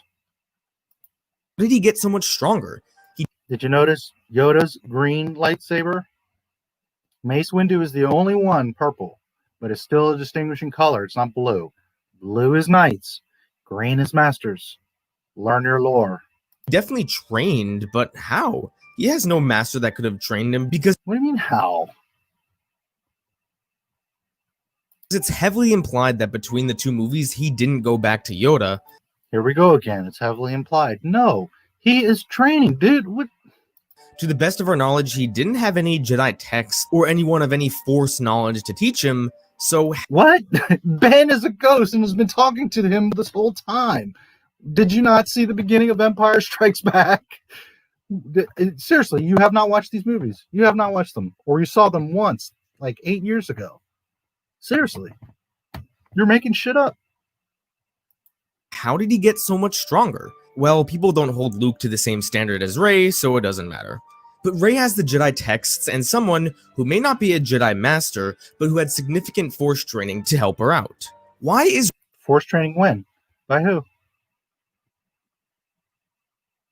Rise of Skywalker is days after The Last Jedi. When does she have significant Force training?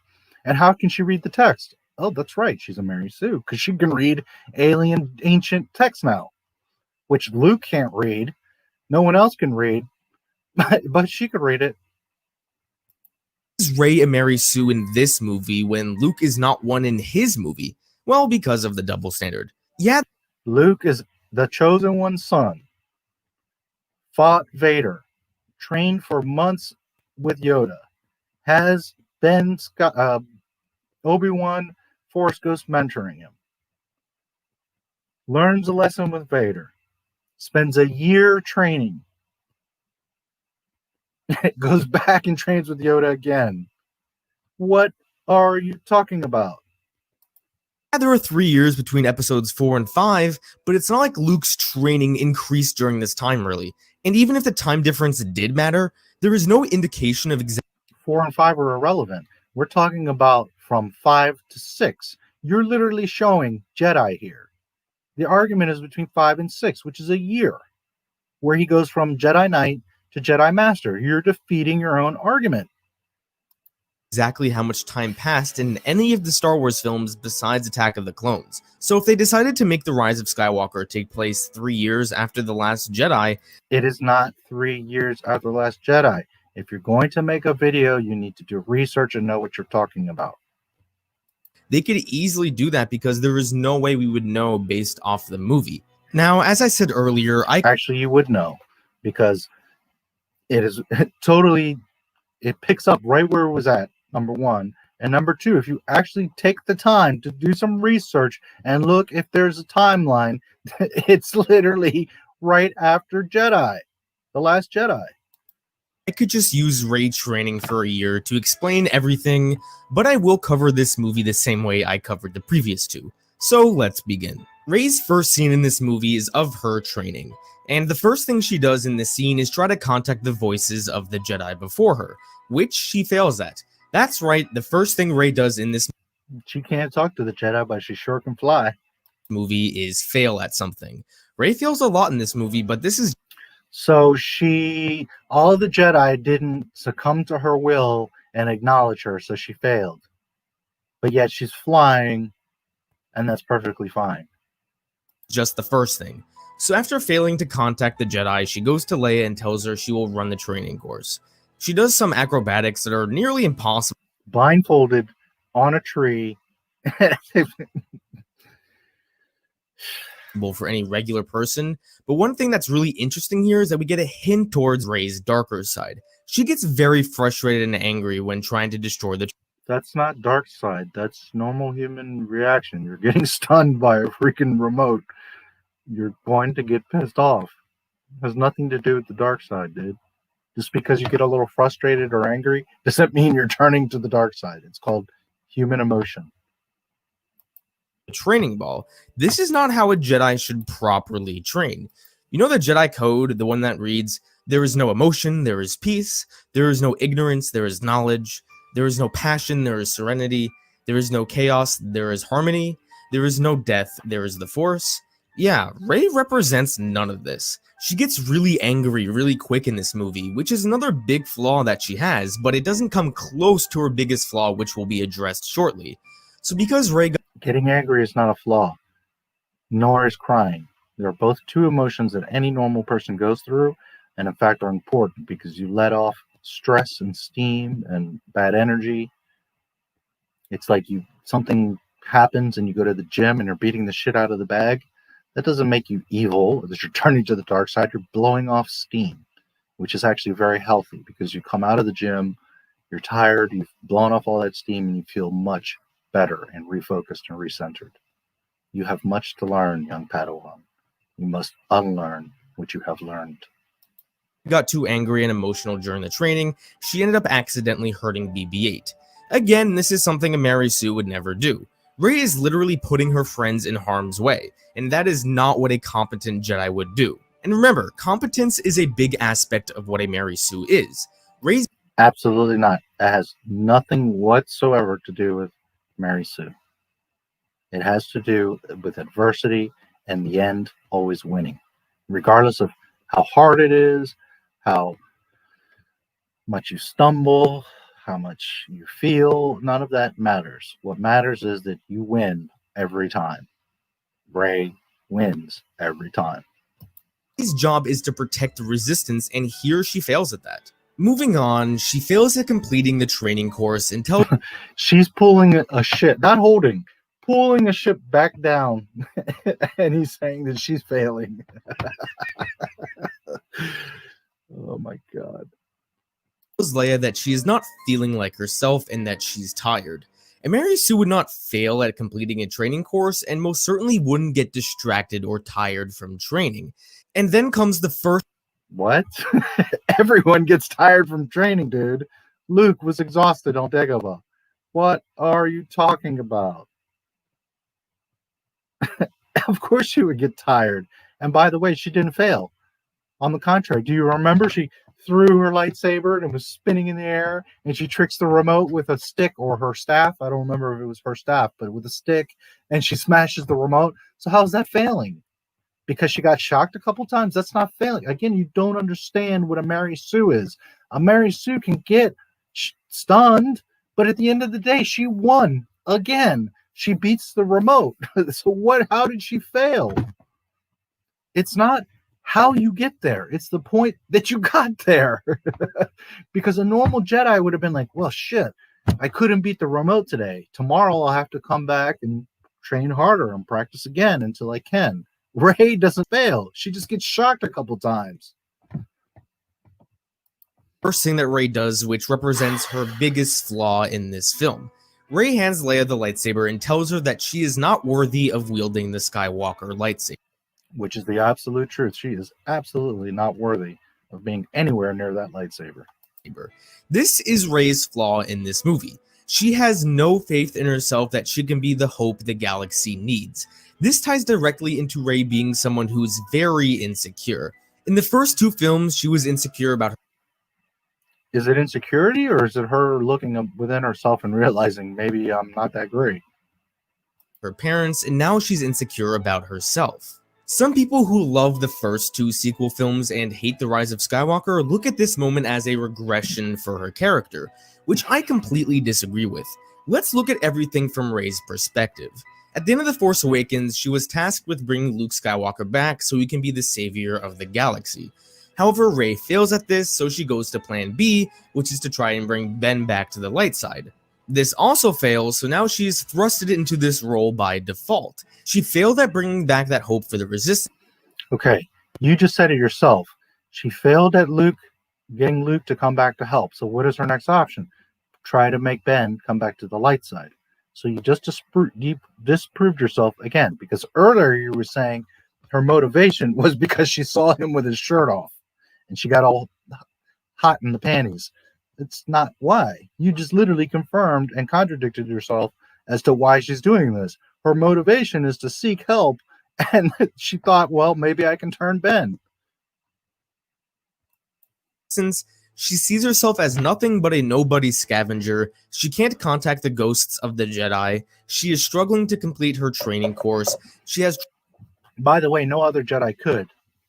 At least not until they had contacted them first.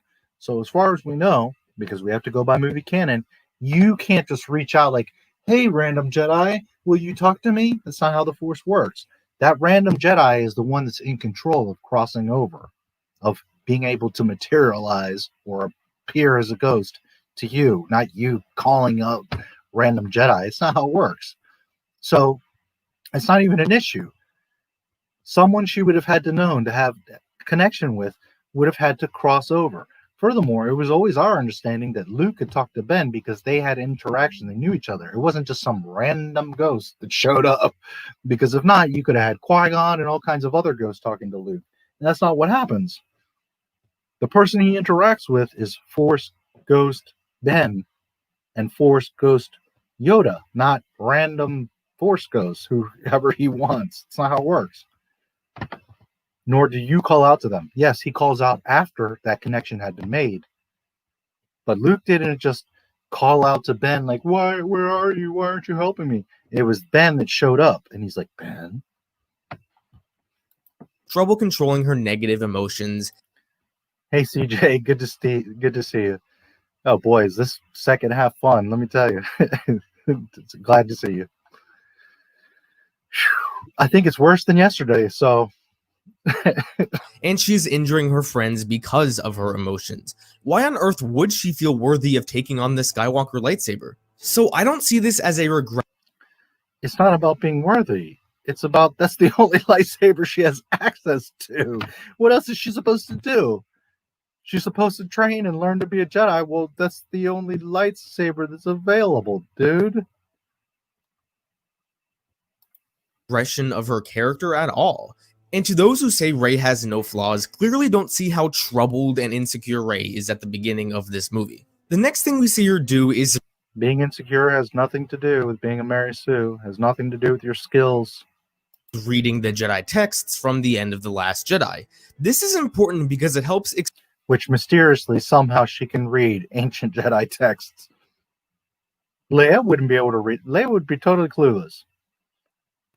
Luke, maybe after years being isolated and Yoda helping him, okay, but there's no reason whatsoever why Rey should be reading the Jedi text. None. Luke refused to train her, remember? So how is she able to... Oh, that's right. She's a Mary Sue. I forgot. Explain some of the things we see her do later on. And a thief, apparently. Meanwhile, Poe and Finn come back with a message about Palpatine, and they get into a small argument because Rey hasn't been helping out with Resistance missions. And Mary Sue definitely wouldn't sit back and let everyone else do. And again, she doesn't help anyone. She doesn't team up with anybody. She doesn't need anybody. Poe is literally saying, dude, we need you. You're the best thing we got. We need your help.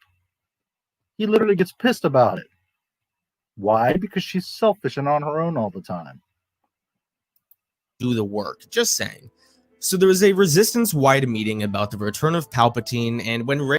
Which is amazing that Poe even knows who Palpatine is, never mind calls out that, oh, Palpatine's back. How would you even know? Rey thinks that Luke's a myth, but Poe Dameron knows who freaking Palpatine is, who died literally 34 years ago. Poe is probably about 34 years old. I mean, how the fuck? Rey hears them mention Exegol. She remembers what she read in the Jedi text that she can't read in the first place, and tells Leia she knows how to find the Wayfinder. Leia tells her that that's actually a Sith holocron. Shouldn't go. Rey disagrees, and then her and the crew prepare to leave for Pisana. Beforehand, however, when Rey says bye to Leia for the last time, Leia tells her to never be afraid of who she is. Now, a lot of people point to this line as evidence that she should have kept the name Palpatine. Now, this is up to personal preference, but I disagree with this. Okay, number one, what it's evidence towards is that Leia maybe knew that she was a Palpatine, which is very odd. If Leia and or Luke knew this, why in the hell didn't they tell her or prepare her? Ben, in a roundabout way, did tell Luke that Vader's his father. Yoda confirms it. They tried to prepare him. He goes in the cave and sees, Vader when he cuts off the head. So they at least hint at it and give him a warning. Whereas Leia and Luke are just like, oh, fuck it, go find out for yourself. Doesn't make any sense. Doesn't make any sense whatsoever. As far as her name, she's a Palpatine, dude. That's like, your name is Mike Jacobs, and you just one day are like, fuck it, I'm going to be, Steve Michaels, just because. And yes, I know that celebrities do this and people change their identity and all that, but regardless of you changing your name, you still are who you are. And most normal, sane people don't change their name. And furthermore, you can call yourself whatever you want. You could be a woman and call yourself a man because that's how you identify and that's what you feel. But guess what? You still menstruate and you're still a woman, whether you like it or not. And just because she calls herself a Skywalker does not make her a Skywalker. I don't understand the mentality of people that say she's a Skywalker. Just because, well, I guess I'm a Skywalker too. We're all Skywalkers just because we want to be. It's not how the world works. I don't think Leia meant this in a way for Rey to embrace her being a Palpatine. I think it was more so her telling Rey that it doesn't matter who your grandfather is, which is also the theme of this movie.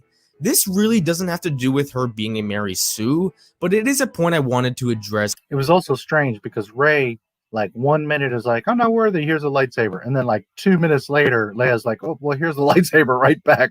It's like, why did you even go through all that? This movie is so fast and chopped up and rushed.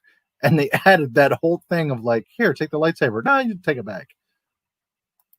Because it does tie into her flaws. Right before they leave, there's this one small moment. Don't you see how flawed she is? Floating in the sky and rotating rocks around her. She's so flawed. Where Rey is staring out into the fields. To me, I saw this as her being grateful that she can experience so much green because she did grow up in a desert, and when she first arrived on Takodana, she did mention how she didn't know there was that much green in the whole galaxy.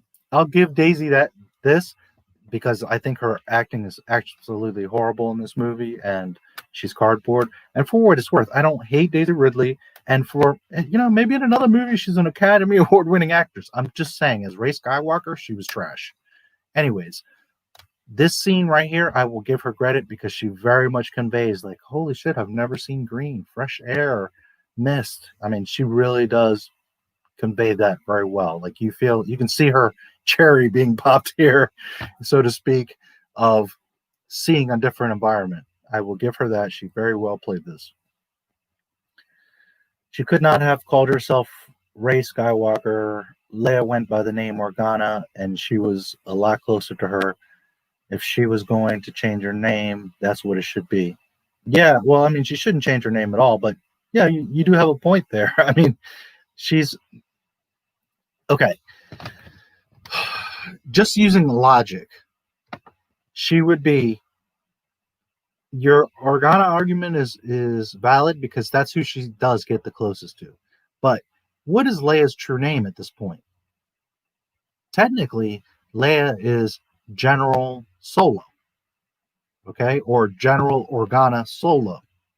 So if anything, Rey should be Rey Solo or Rey Organa Solo. Okay? Now, the reason that KK obviously had her be a Skywalker is because KK's a cunt, and KK wants to destroy Star Wars, as we all very clearly know, and she wants it to be Force's female. So she did that to spit in all of our faces and say, ha, I got your Skywalker legacy right here. This little girl is going to take your whole shit, and BB-8, and the Millennium Falcon, and bury the lightsabers. I mean, just a total spit in your face. I forgot about the whole soul. Yeah. Technically, she would be, to be perfectly correct, General Leia Organa Solo. So therefore, Rey, if anything, agreed, would be Rey Organa Solo. And again, she doesn't have a lot of time with Han, but that's probably the second person that she gets the closest to is Han. He's like a father figure to her for a short, brief time, but because she rejects Finn, this whole Reylo nonsense is made up fantasy fangasm because that's not even real. She doesn't get close to Ben until they throw that bullshit in at the end of this, just to throw it in there. So the only two people that she really gets close to is Leia, and then second, Han. And she doesn't get close to Luke either. Luke's like, get the hell out of here. Why did they bury the Skywalker on Tatooine? The Skywalker family hated sand. Yeah, well, it's because what I just told you, because KK is spitting in her face. She literally was saying, ha, look at all of you boys. The Force is female, and I own all of this shit now. And we're burying your Skywalkers, where Rey is taking everything, it's hers, and even the name. The Force is female. That's literally what it is. A big spit in your face. And to think that there's people that celebrate that. Yes, she's a Skywalker. And you claim to love Star Wars. You should be angry that she does that bullshit. It's a small moment that I really like because as someone who values gratitude tremendously, I respect people who are generally just grateful people. They leave Ajan Kloss and the crew arrives on Pisana. When they first... By the way, for anybody that's seen The Rise of Skywalker, Chewie just looks like a freaking mess. This is not what Chewbacca looks like. His hair is all off. His fur is complete. The suit is just wrong. It's all floppy. It's like he's got loose fur. He is absolutely terrible.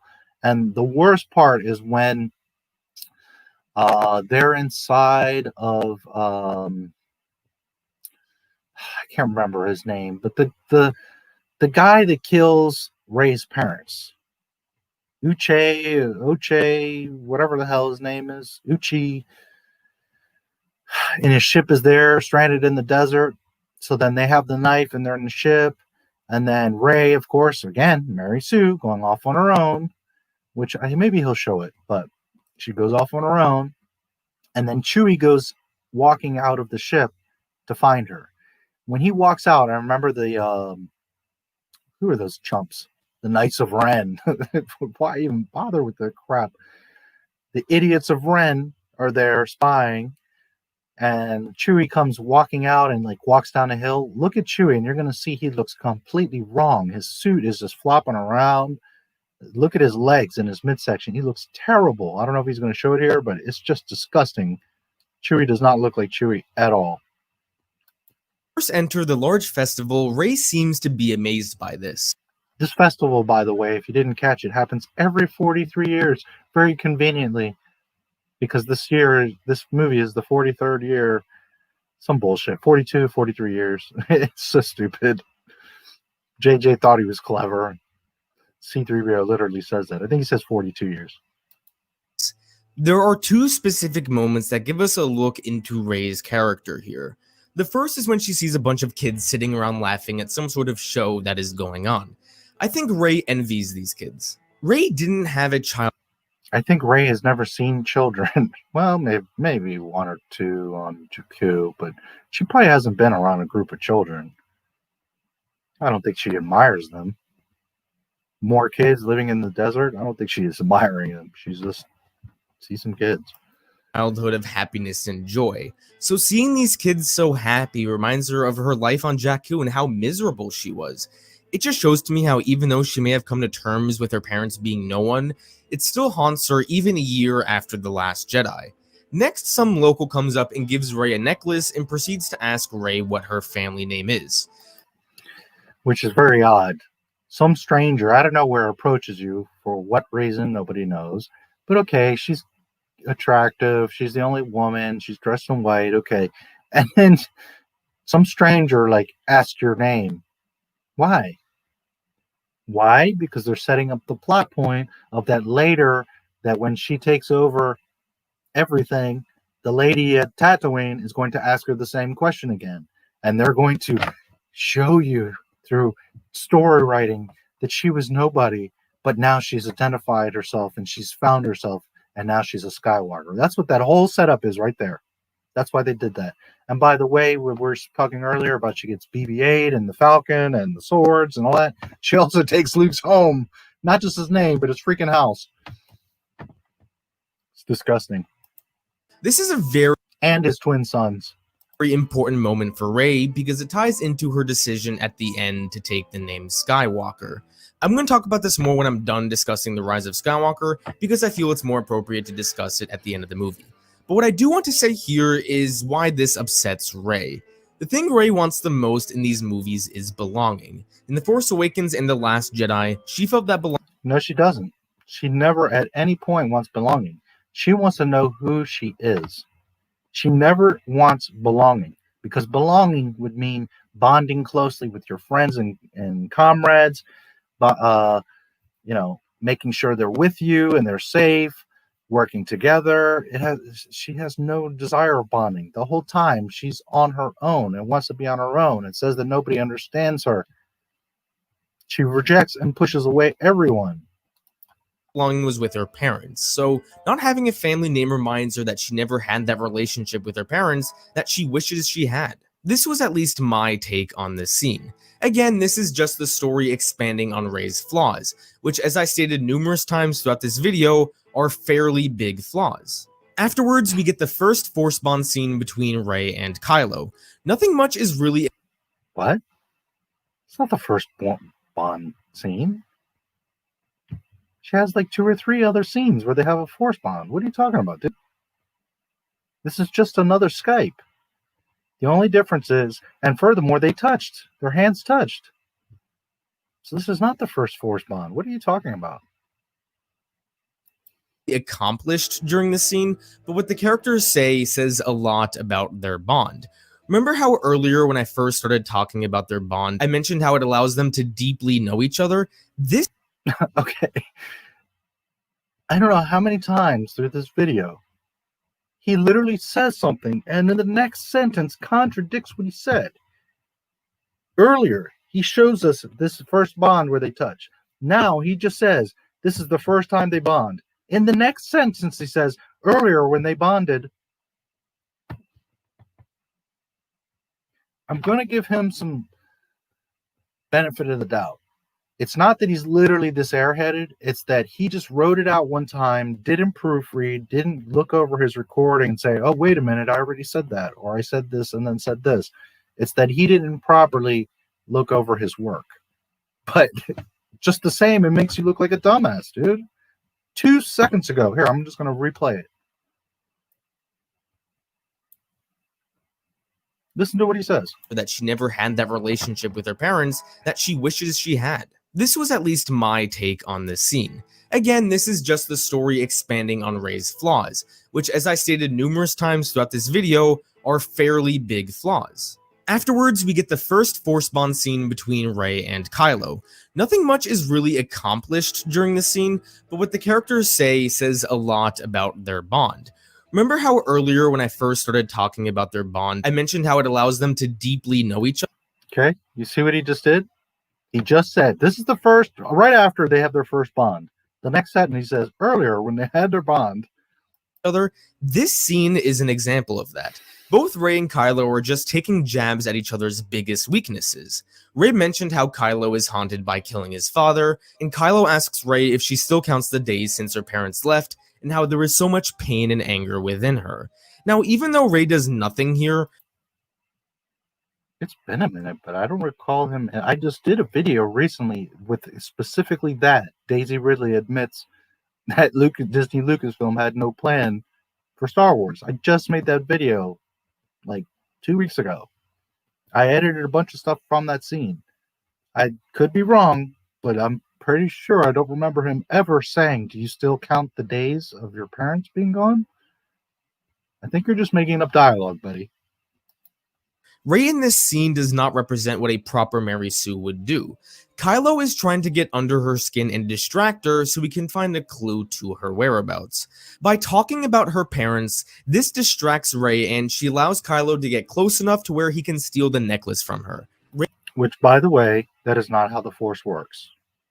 Force ghosts, and certainly this whole Skype thing is made up, but it's not how it works. You can't just through the Force pass objects, grab objects.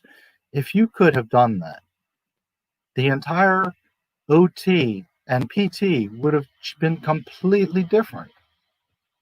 It's absurd.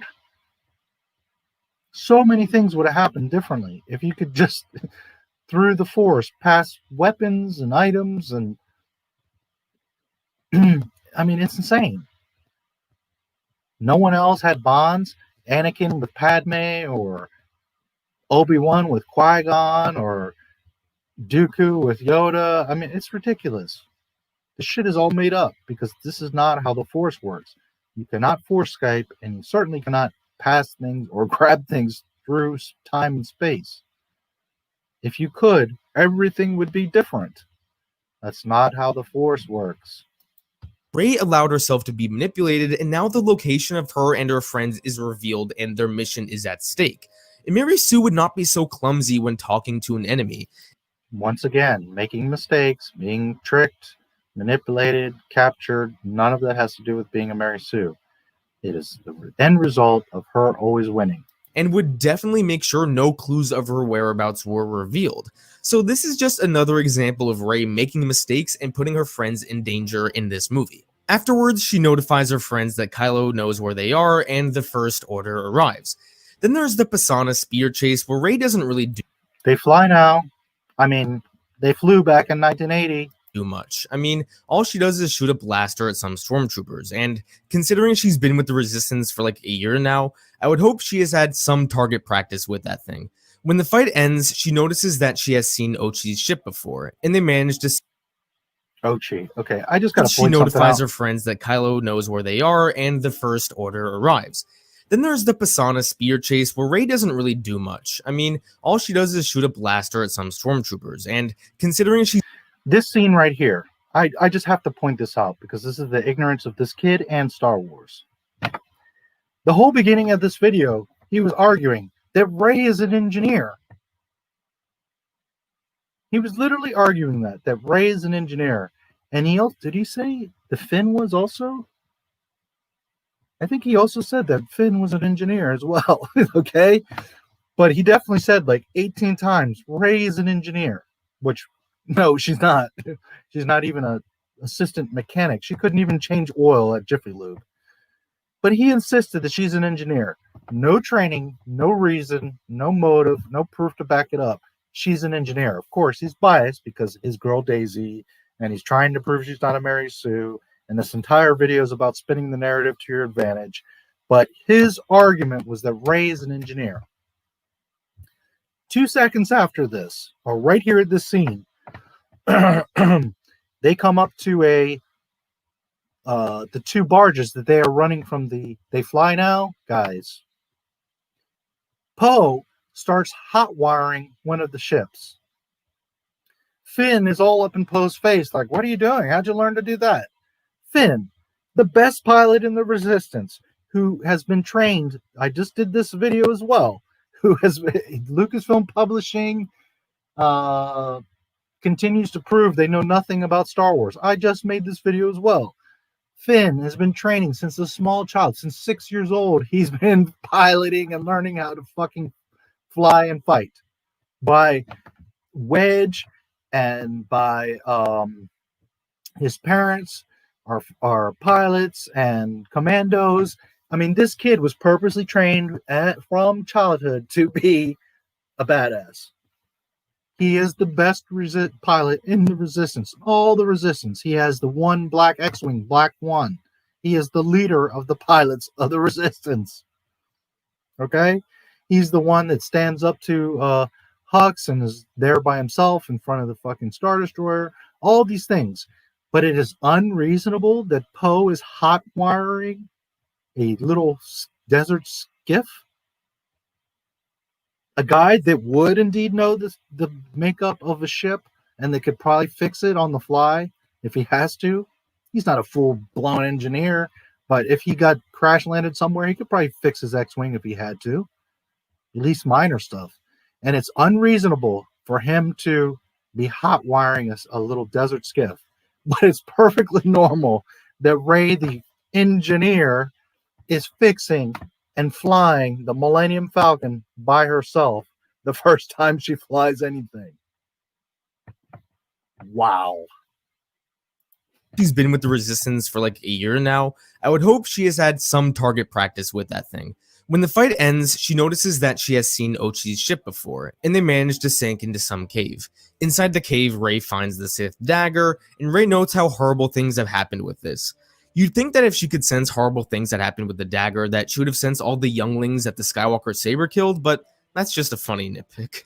Now the snake shows up, and we get the lightsaber that she has no business having, that had no business calling out to her, that has no connection to her whatsoever. Scene where Rey uses her force healing. Now, just like almost everything she does, people scream Mary Sue at this, so let's take a look. Well, gee. Qui-Gon Jinn, Mace Windu, Ki-Adi-Mundi, Plo Koon, Aayla Secura, Grandmaster Yoda, Luke Skywalker, Anakin Skywalker, every freaking Jedi in the entire history and existence of Star Wars cannot force heal. So, of course, everyone's going to call her out as a fucking Mary Sue, because force healing doesn't exist, you nitwit. There are a few questions that Rey using this ability raises. First, how did she learn how to do this? Now, I really don't think it takes that much thinking to put two and two together that she learned it from the texts. She can't read the texts. Those texts and Leia are... And if it was as simple as reading the text, Why didn't Yoda or Luke, who have read the text, not force healed you?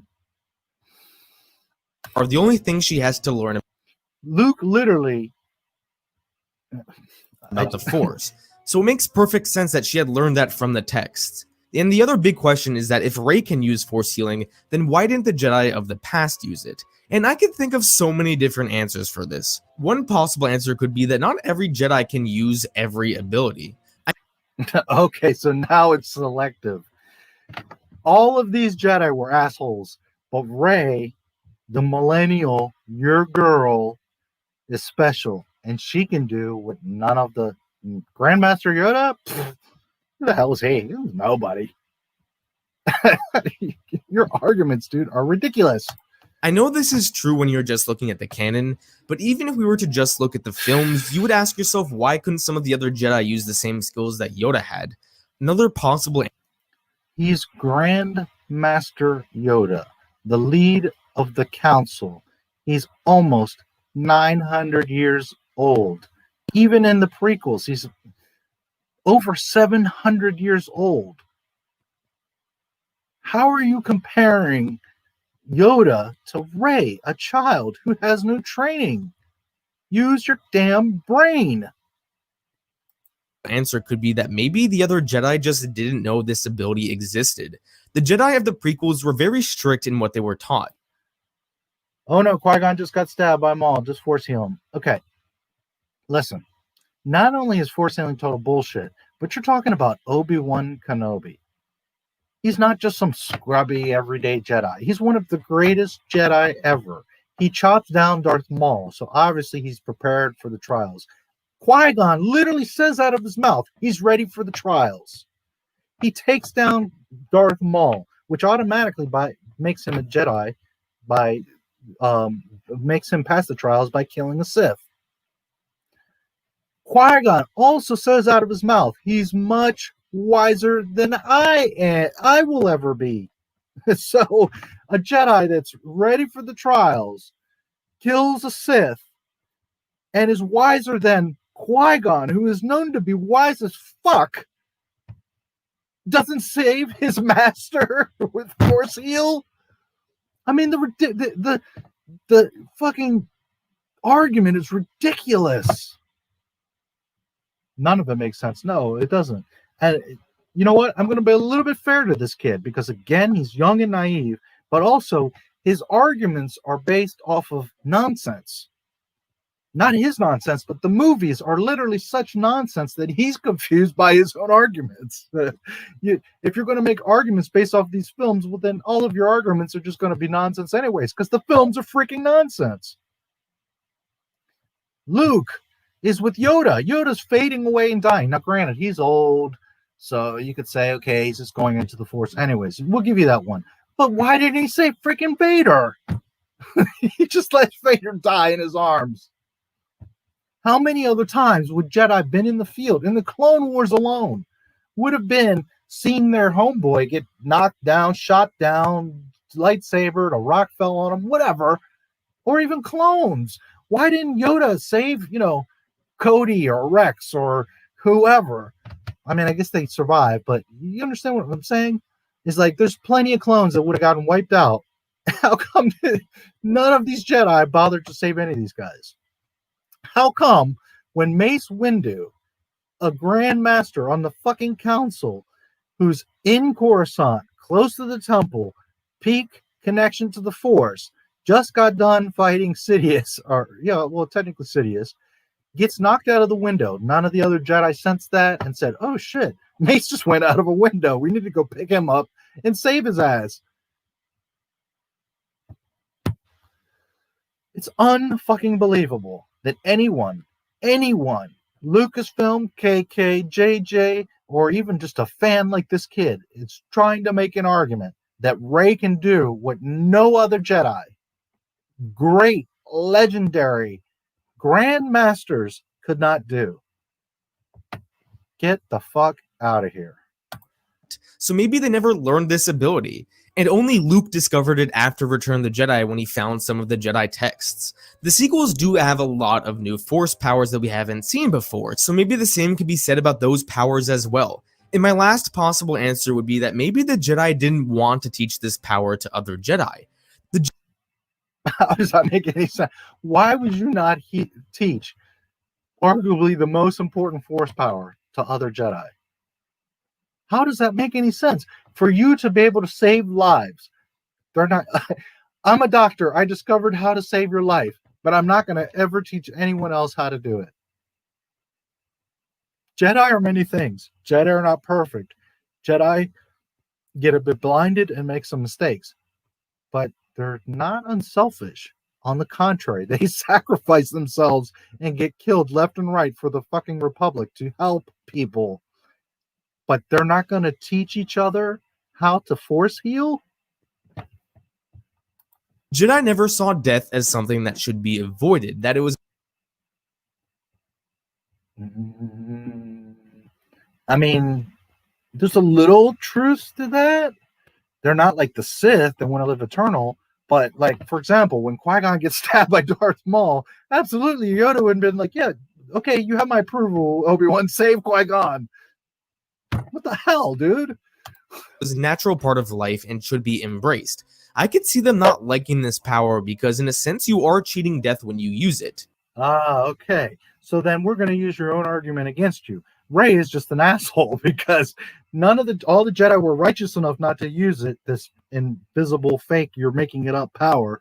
But all the Jedi said, no, we're too good. We're not going to do it. But Rey, again, because she's a Mary Sue, does what no one else can do and doesn't give a fuck. And she goes above everyone and everything and starts healing things. Your own argument is failing against yourself.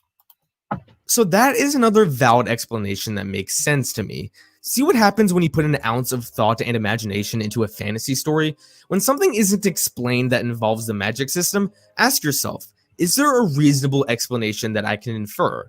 No, because we've watched 35 years and 6 films of this not being possible. Everything would have changed if you could heal people, period.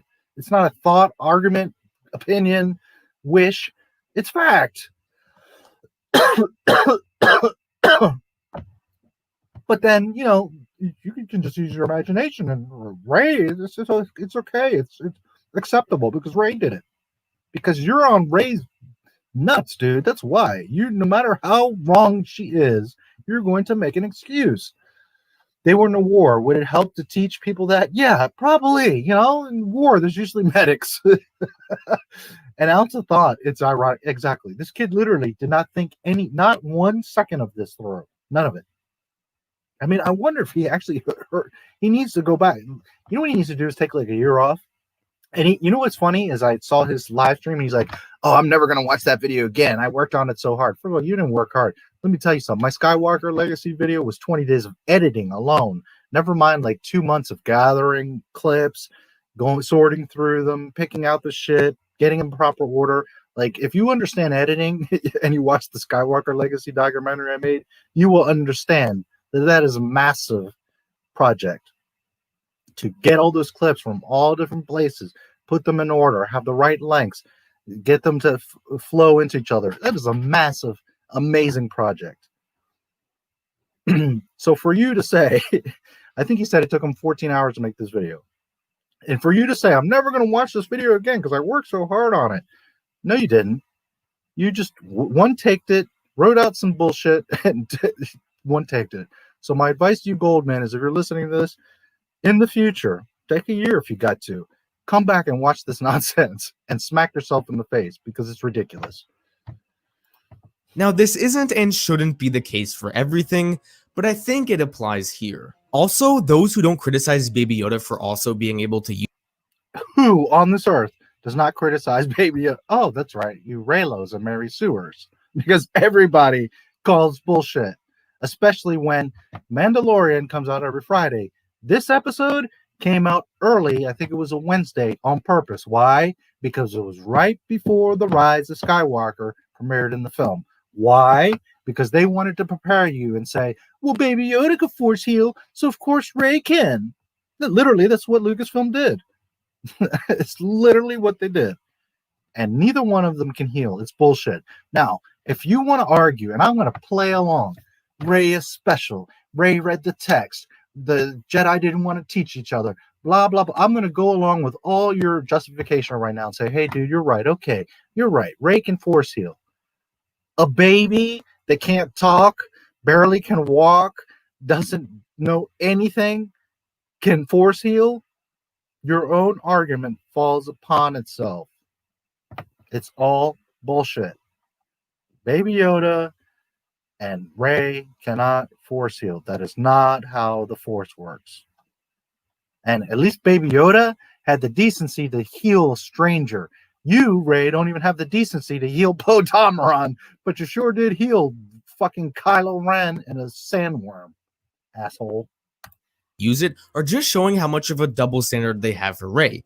Baby Yoda is a baby who, to the best of our knowledge, has had no Jedi training, because he's a baby. He not only uses the same power as Rey, but the other Force abilities as well. Why on earth is Baby Yoda not called a Mary Sue or a Gary? Maybe you don't call him. Maybe your crowd of friends that you call, because I've got entire videos called All the Problems with the Mandalorian, and they call this bullshit out. Mary Stew. I've heard some people say that those of Yoda's species are naturally stronger with the Force, so this would make more sense. For one, there is nowhere in the canon that this is stated, so you cannot say it as a fact. It's just a theory. And even if that were true, it still goes against all the training complaints that people address towards Rey. If Baby Yoda and Yoda are just naturally good at the Force without training, then that would ruin the Force the same way that Rey supposedly ruined it. And nobody's arguing that. Only you are arguing that, or your Mandalorian airhead friends are arguing that, because it's the same exact bullshit and problem. And because there's bullshit over here, it doesn't justify bullshit over here. They're both non-canon garbage. And why can't I make the same argument for Rey? She's the granddaughter of the most powerful Sith in the canon, so why can't she just be as powerful? This Baby Yoda because that's not how the Force works. It's not genetic. It doesn't mean just because you're the child of someone that you have the same powers.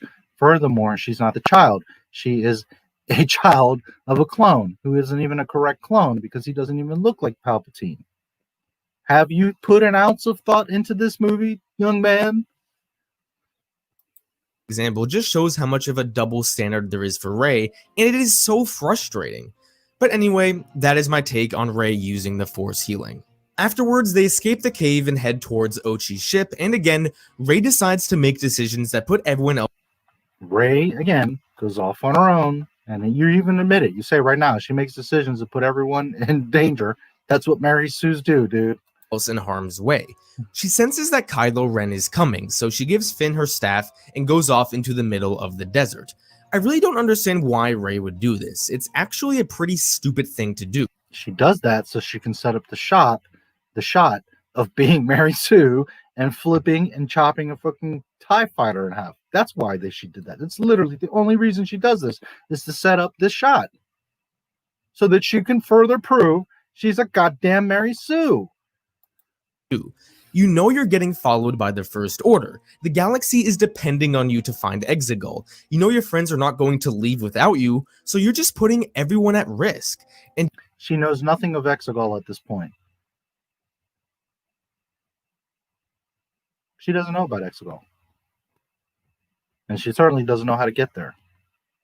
Kylo was there, and he has the Wayfinder inside his ship that he just blew up, by the way, that he somehow gets back. But it's another argument. She doesn't know about Exegol. do you know what ends up happening? Chewie gets captured because Rey decided to go confront Kylo. This was really...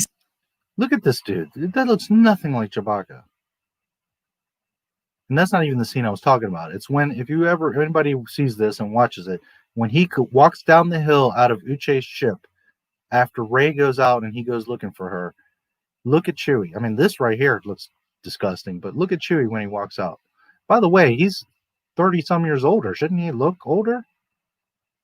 He just looks stupider. And then this chump, I don't even know why they're there. They do nothing. They stand around like they're some rock band.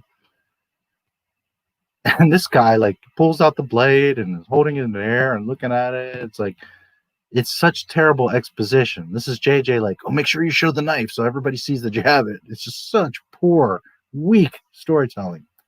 stupid on Rey's part. And again, she's letting her emotions take over rather than the logical thing to do. Or Mary Sue definitely wouldn't do something stupid like this that would put all her friends in Quite the contrary. Mary Sues do stupid things all the time. danger. So Kylo comes and she Mary Sues aren't about logic, intelligence, none of that. As I've said 80 times already. This is why she walked out into the desert, dude. Literally, just to do this Mary Sue bullshit. chops up the tie and he crashes. And just as I said earlier, Chewie gets captured and he is in one of the transports. Now we Chewie is over 200. Yeah, I know. What I was saying, in case, I don't know if you misunderstood, but just in case, is that from the last time we saw Chewie in Jedi, it's 34 years to The Force Awakens. Then the movies are concurrent. They're like the next day. So you're talking about, at best, 35 years after The Return of Jedi. So regardless of how old he was before, he's 34, 35 years older in these movies. And he doesn't look any older or worn or nothing. That's what I was meaning, in case you misunderstood. we are at the transport tug of war between Rey and Kylo. Which she's never seen this. She has no context of this. Why would she be doing this? She never saw Luke or anybody doing this. She wasn't on Takodana when Kylo stopped the blaster bolt in the sky. She has no context of knowing that she can grab things with the Force. Well, I guess in Force Awakens when she pulls the lightsaber to her, but it's the same argument. Why would she even know how to do that? I guess because she saw Kylo trying to do it. Okay, you could argue that. But for her to go from, you know, pulling her lightsaber to saying, oh, well, let me pull the ship down. Come on. Oh, might be. Yeah, I wasn't trying to say that it was 34 years old. That's why I mentioned it, because maybe it came across wrong. I meant that from you got what I'm saying. Rey is really strong with the Force now. She's had like a year of training and she's with her dyad partner, which means that her and Ben's power is even stronger. So do I think that it's unrealistic that she can hold the transport like that? See, there is where she figures out about Exegol. She doesn't know about Exegol at this point. Again, it's been a little minute since I've watched this, but I've got a pretty good memory, and I know Star Wars pretty freaking well, and she doesn't know anything about Exegol here. They're trying to find the knife. Remember, this is the great MacGuffin chase. So she's not even thinking about Exegol. She's going on to the next thing, like, oh, well, I got to find the knife. Thanks for the explanation. I'm not sure which part, but maybe you meant the Chewie part as well. Or maybe you're talking about earlier with the Force healing crap. Jeez. If she were by herself, then maybe, but since she's with Kylo Ren in her power, You're welcome either way. I'm glad that that's an important thing. By the way, guys, if you ever watch the stuff, like I try to like make sure I'm clarifying, but or expressing right correctly. Like if there's something that doesn't make sense, or don't be afraid to call me out or question or be like, hey, can you explain that? Because on the contrary, I want to like make sure you guys know what I mean. I'm human. I could say it the wrong way, or is much stronger, I think it's perfectly reasonable. Remember, this is a power that hasn't been seen in generations, so it's going to be really strong, which is why for the most part, the two are in an even Okay. Hold on, let me go back a second because, man. maybe, but since she's with Kylo Ren and her power is much stronger, I think it's perfectly reasonable. Remember, this is a Yeah, his argument is that every time they're around each other, they're more powerful. Now, you can use that argument a little bit now because we are in Tross, but you were using it earlier when nobody knew about the dyad. They just literally made up the dyad. So I'll let you get away because the whole argument is bullshit to begin with. But because we're in the Disney Star Wars world galaxy, okay, I'll play along with the Disney Star Wars galaxy rules. So, okay, they're close to each other, so she's more powerful, but so is he. power that hasn't been seen in generations. Okay. Again, you have not watched Star Wars. You don't know Star Wars, young man. The Return of the Jedi is 34 years before The Force Awakens. 34 years is not generations. It's not even one lifetime. So you're making it as if the last time Palpatine used Sith lightning was like 3,000 years ago. No, this is why nobody would have forgotten about the Jedi or not known about the Galactic Civil War. All that. It's only been 34 freaking years. Get real. So it's going to be really strong, which is why for the most part, the two are in an even tug of war. Now towards the end, Kylo starts to get the upper hand, and I see this as Rey mentally losing control. She sees that she's getting beat by Kylo, and this infuriates her. At no point is she being beat by Kylo. I will say, to be fair, it's pretty much a stalemate. But there is no point where Kylo is making the ship go off. On the contrary, you can see Rey is holding the fucking ship right here. It's not going anywhere. It hasn't lost ground. It is right where she has been holding it. So I'll be fair and say, okay, it's a stalemate. Kylo is pushing and she's pulling and the ship isn't moving. But to say that she's losing is complete bullshit. You're trying to again justify and make her not out to be what we literally are seeing, that she's a Mary Sue. And by the way, D. Pensac, if you're watching right now, yes, she is holding a ship with the Force in the fucking air, not just holding it in the air, but this ship is flying off. It has engines flying the ship, trying to escape. So she's not only holding a massive ship, much bigger than an X-Wing, she's holding it in the air against its thrusters, and then proceeds to Force fucking lightning the thing. Disney, Star Wars. Which inevitably leads her to shooting lightning at the transport and blowing it up. Rey basically let her friend die here because she decided she let her friend die. Chewie doesn't die, which is another thing they did in the movie, D.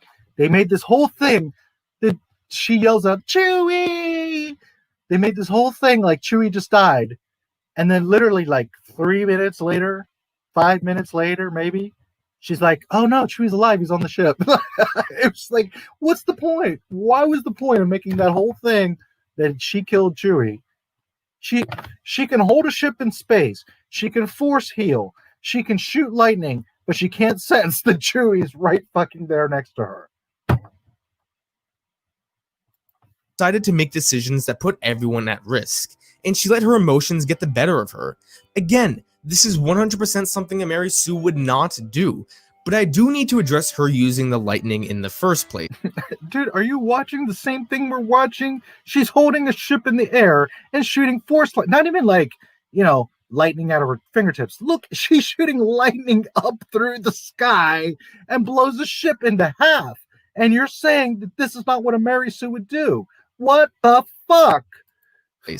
Now, this is a little tricky because I always had the assumption that this was only for Sith to use, but it makes sense that if someone did want to tap deep into their anger and their hatred, that they would accidentally use a dark side power. And considering Rey has all the raw power in the world thanks to her dyad, I can see this making sense given the And that's not how the Force works. You don't just get to pick and choose and use whatever Force powers you want.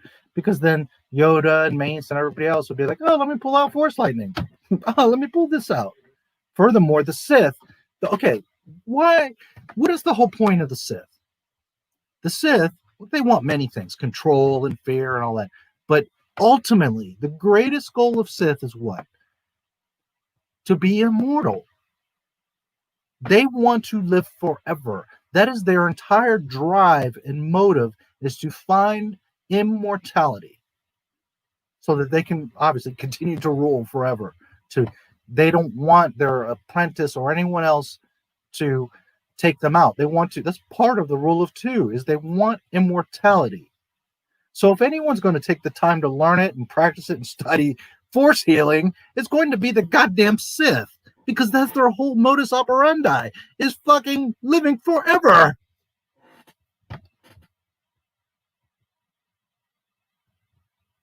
Let that sink in, the gold man. So if you could just pull force powers out of the air, like however you pick and choose, I'll take light, I'll use a dark one today and a light one in half an hour, because, you know, I can just pick and choose force powers. They're all interchangeable. No, that's not how the Force works. Force lightning is dark side. Force heal is light side. That is not an argument. That is not an opinion. That is not a theory. That is a fucking fact. So if you could just pull force powers out of your ass, then why are the Sith that are desperate to live forever not force healing each other? Because you didn't put an ounce of thought into this video. That's why. In the lore so far. However, I would understand if people really don't like this, so I'm not going to say it's a stupid complaint here, but I do think it is reasonable. After she destroys the You think it's reasonable that Rey is holding a ship in the air that's trying to fly away, and she blows it up in half with force lightning. That's reasonable. And that she's not a Mary Sue. transport, she's in shock and her and the crew leave, basically proving my point that Rey confronting Kylo in the first place was stupid and couldn't have led to any good. Rey is in shock and she tells Finn that she had visions of her. It actually could have led to good, because one, she's confronting the bad guy who's there to get her anyways. Two, she's buying time for her friends to get away with the knife and they're safe and all that. So, and three, once again, it's not about how you get there or what you do or what decisions or what happens. What matters is the end result. And once again, Rey does not fail. She thinks she kills Chewie, but she does not. She's maybe not totally in control of her force power and accidentally blows up the ship. But it doesn't matter, because in the end result, they all get away. They end up getting the knife and Chewie's alive. That is what a Mary Sue is. Regardless of the path, the end goal is Rey always wins. And once again, for the 10,000th time in this video, she just won again. By any chance, did you cover the fact that Rey can understand Chewie without learning the language? Yeah, that was early on. That was in the first, towards the beginning of the first part one. Yeah, because he mentions that she can talk to droids and that she can, and he even says, well, everything else is fine. She's not a Mary Sue, but I admit that talking to Chewie is a little bit unreasonable. Of all the things, you just saw her shooting lightning and holding a ship in the sky, but that's okay. But that she could talk to Wookiee, he's like, oh, that's a little bit, I don't know. But yes, I did talk about that, and there is no explanation. It's because she's a Mary Sue, because there's no reason for her to speak Wookiee, none whatsoever. Speak it, understand it. That's another thing. I speak 2 languages and can understand a little bit of 3 or 4. But if you know languages, it's much easier to understand things than to actually speak them. Especially if you grow up, my parents are Latino, so growing up, I always heard stuff and I could understand everything. But unless you physically practice speaking, then you're not going to be able to speak it. No matter how much it connects in your brain, you have to physically speak it. So you could argue that she could understand Wookiee. But for her to be going back and forth and talking with Chewie, granted, she's not speaking Wookiee back, but still, she has no reference to understand Wookiee. She lived in fucking Jakku. There's no Wookiees there. Not to mention, she's proven to us how many times that she's not the sharpest knife in the drawer. I'm not calling her a total airhead, but the girl isn't brilliant. So for her to speak multiple languages and droids and be an engineer and be the best of the Force and her and Kylo on the Sith throne. This is very important because it helps the audience understand why. By the way, for D and for anybody else,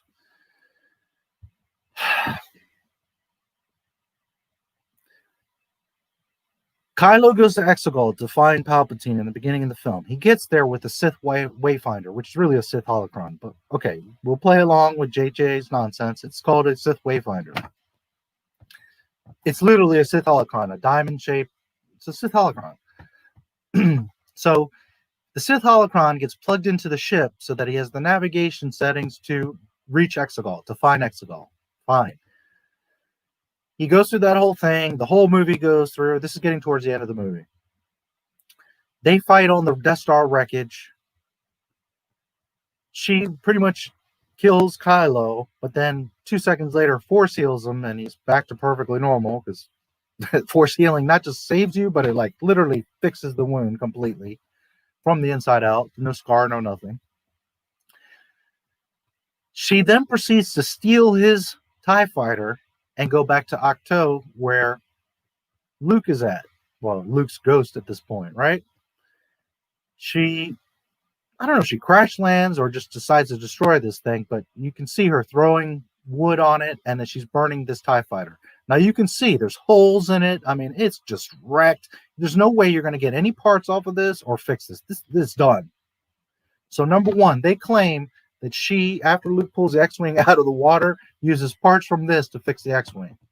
Which, number one, is bullshit because you can see it's destroyed. Number two, the shape and curves of this ship do not match at all an X-Wing. That's angular. This is round, so it wouldn't even work.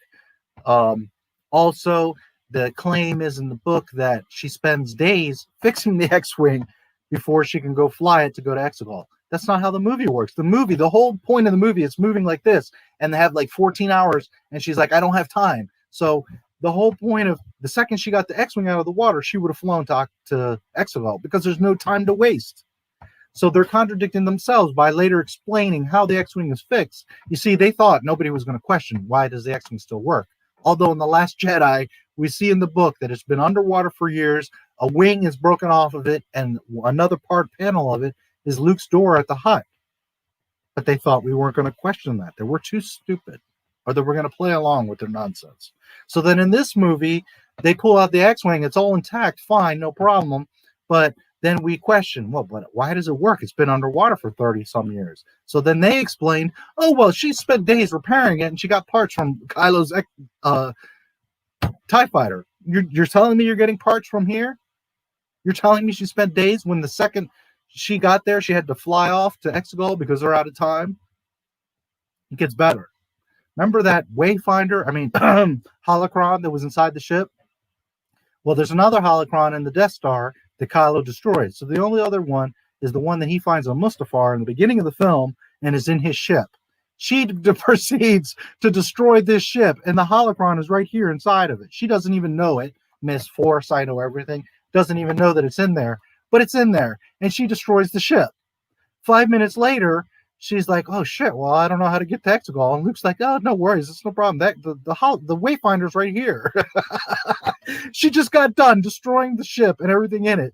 But yet, conveniently, the Wayfinder is intact, and she just takes it out and puts it in the perfectly fixed and functioning X-Wing, and she flies to Exegol. This movie is nothing but conveniences. There's no logic. It's just like, keep it going. Just go, go, go, go, go, go, go. That's how the story is, and that's how the movie is literally that. It's just edits. It's the fastest, most confusing film ever. It's a freaking train wreck. So I hope all of that I just told you in a very quick and condensed format makes sense. But she literally destroys the ship that has the navigation device that she needs and doesn't even know that it's in there. Yet 5 minutes later, Luke's like, no worries, the thing is inside. We'll just get it out. And it works on a ship that's been underwater for 30 plus years. Sweet Mother of Mary. This movie and this entire trilogy is a fucking dumpster fire. I'm still here. And without the villain's aim, there is no plot. Yes, absolutely. Rey runs off to Ahch-To later. So after she talks to Finn, the crew regroups and decides to go to Kijimi. On Kijimi, Rey doesn't really have much to do.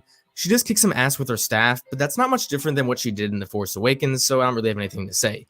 Obviously, she's much more skilled at it, but she's had a year of lightsaber training, so I think it makes sense that she is much better than... By the way, that Kijimi part, it's not a big deal. It's fine, whatever. But she's kind of a bully because, like, out of nowhere, she starts kicking everybody's ass, like, for no reason.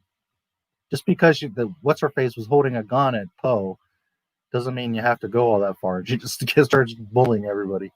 Than where she was before. They wipe 3PO's mind and manage to get the location of the Wayfinder. However, there's something that Rey says here that really hits me hard. She asks... Yeah, and I'm not going to get into it, but they have to delete 3PO's memory to be able to get the directions to Exegol. It's just a jumbled freaking mess.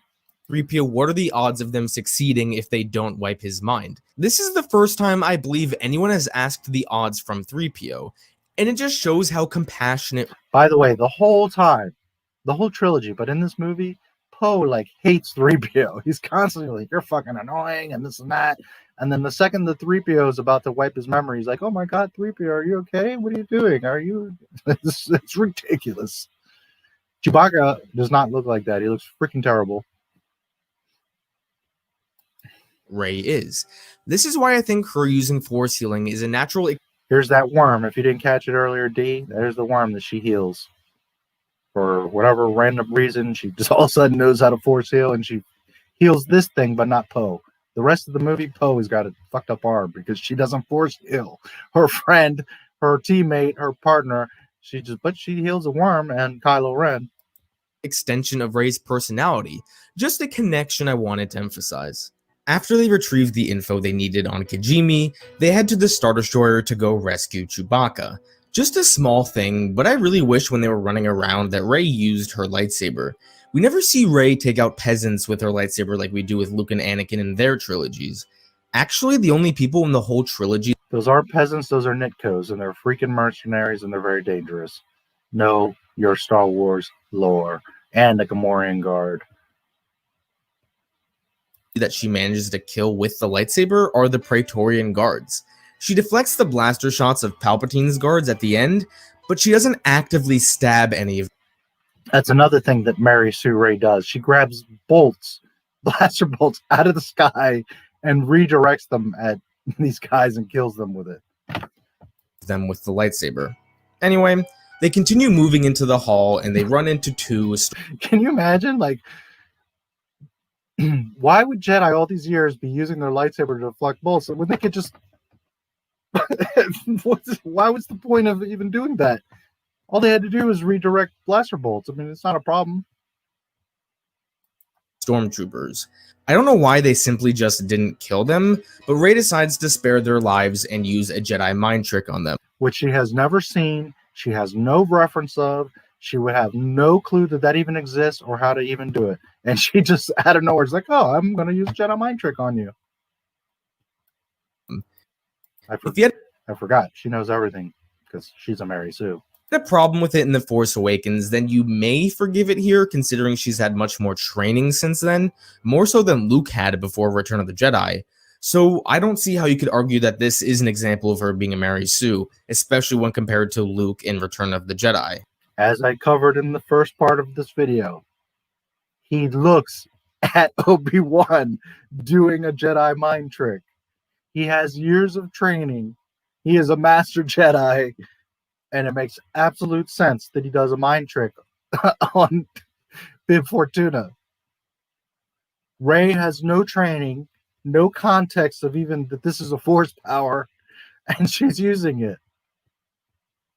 Did you watch Star Wars, young man?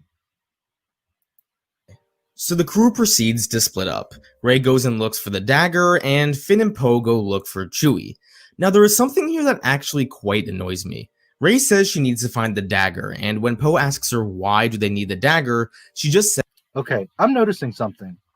Now again, it's been a little minute since I've watched Tross, but you see Poe, now his arm, not only does his shirt not have any rip or cut or blood, but he's not injured. That's not because Rey heals her. That we know for a fact. But I'm wondering if they made a mistake here, because I think he was already shot at this point. I'm pretty sure on Pasana, where they fly now scene is where he's got that injury. I'll have to go back and watch, but I'm pretty damn sure at this point in the film, he's had that wound. So not only does he not get force healed, but there's no rip, there's no blood, there's no indication. All of a sudden here, his arm is fine, because most of the movie, he has a fucking bandage on his arm. says she has a feeling. This is completely unnecessary. During 3PO's monologue on Kijimi, where he reveals the location of the Wayfinder, Kijimi, yes, that's later with Zori Bliss. So yes, on Pasana, I'm pretty sure is where he gets that arm injury.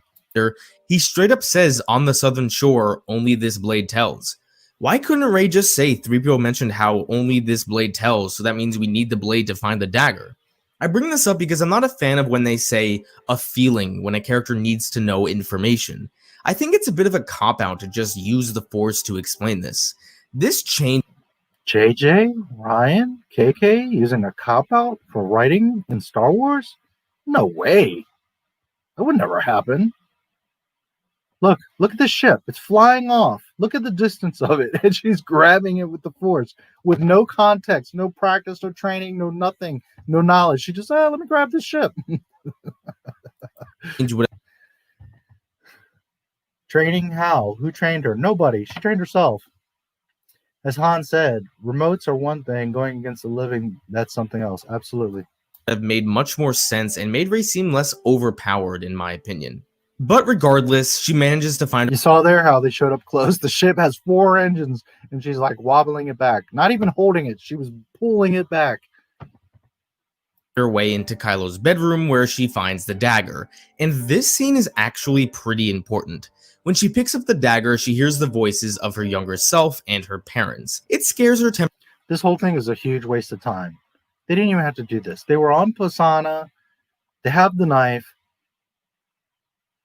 Chewie gets captured, and they bring the knife back to Kylo's Star Destroyer. So then Rey has to go to the Star Destroyer to get the knife back, and then they just leave again. It's like you could have cut this whole nonsense of Chewie dying and getting the knife back. You could have just kept the movie going.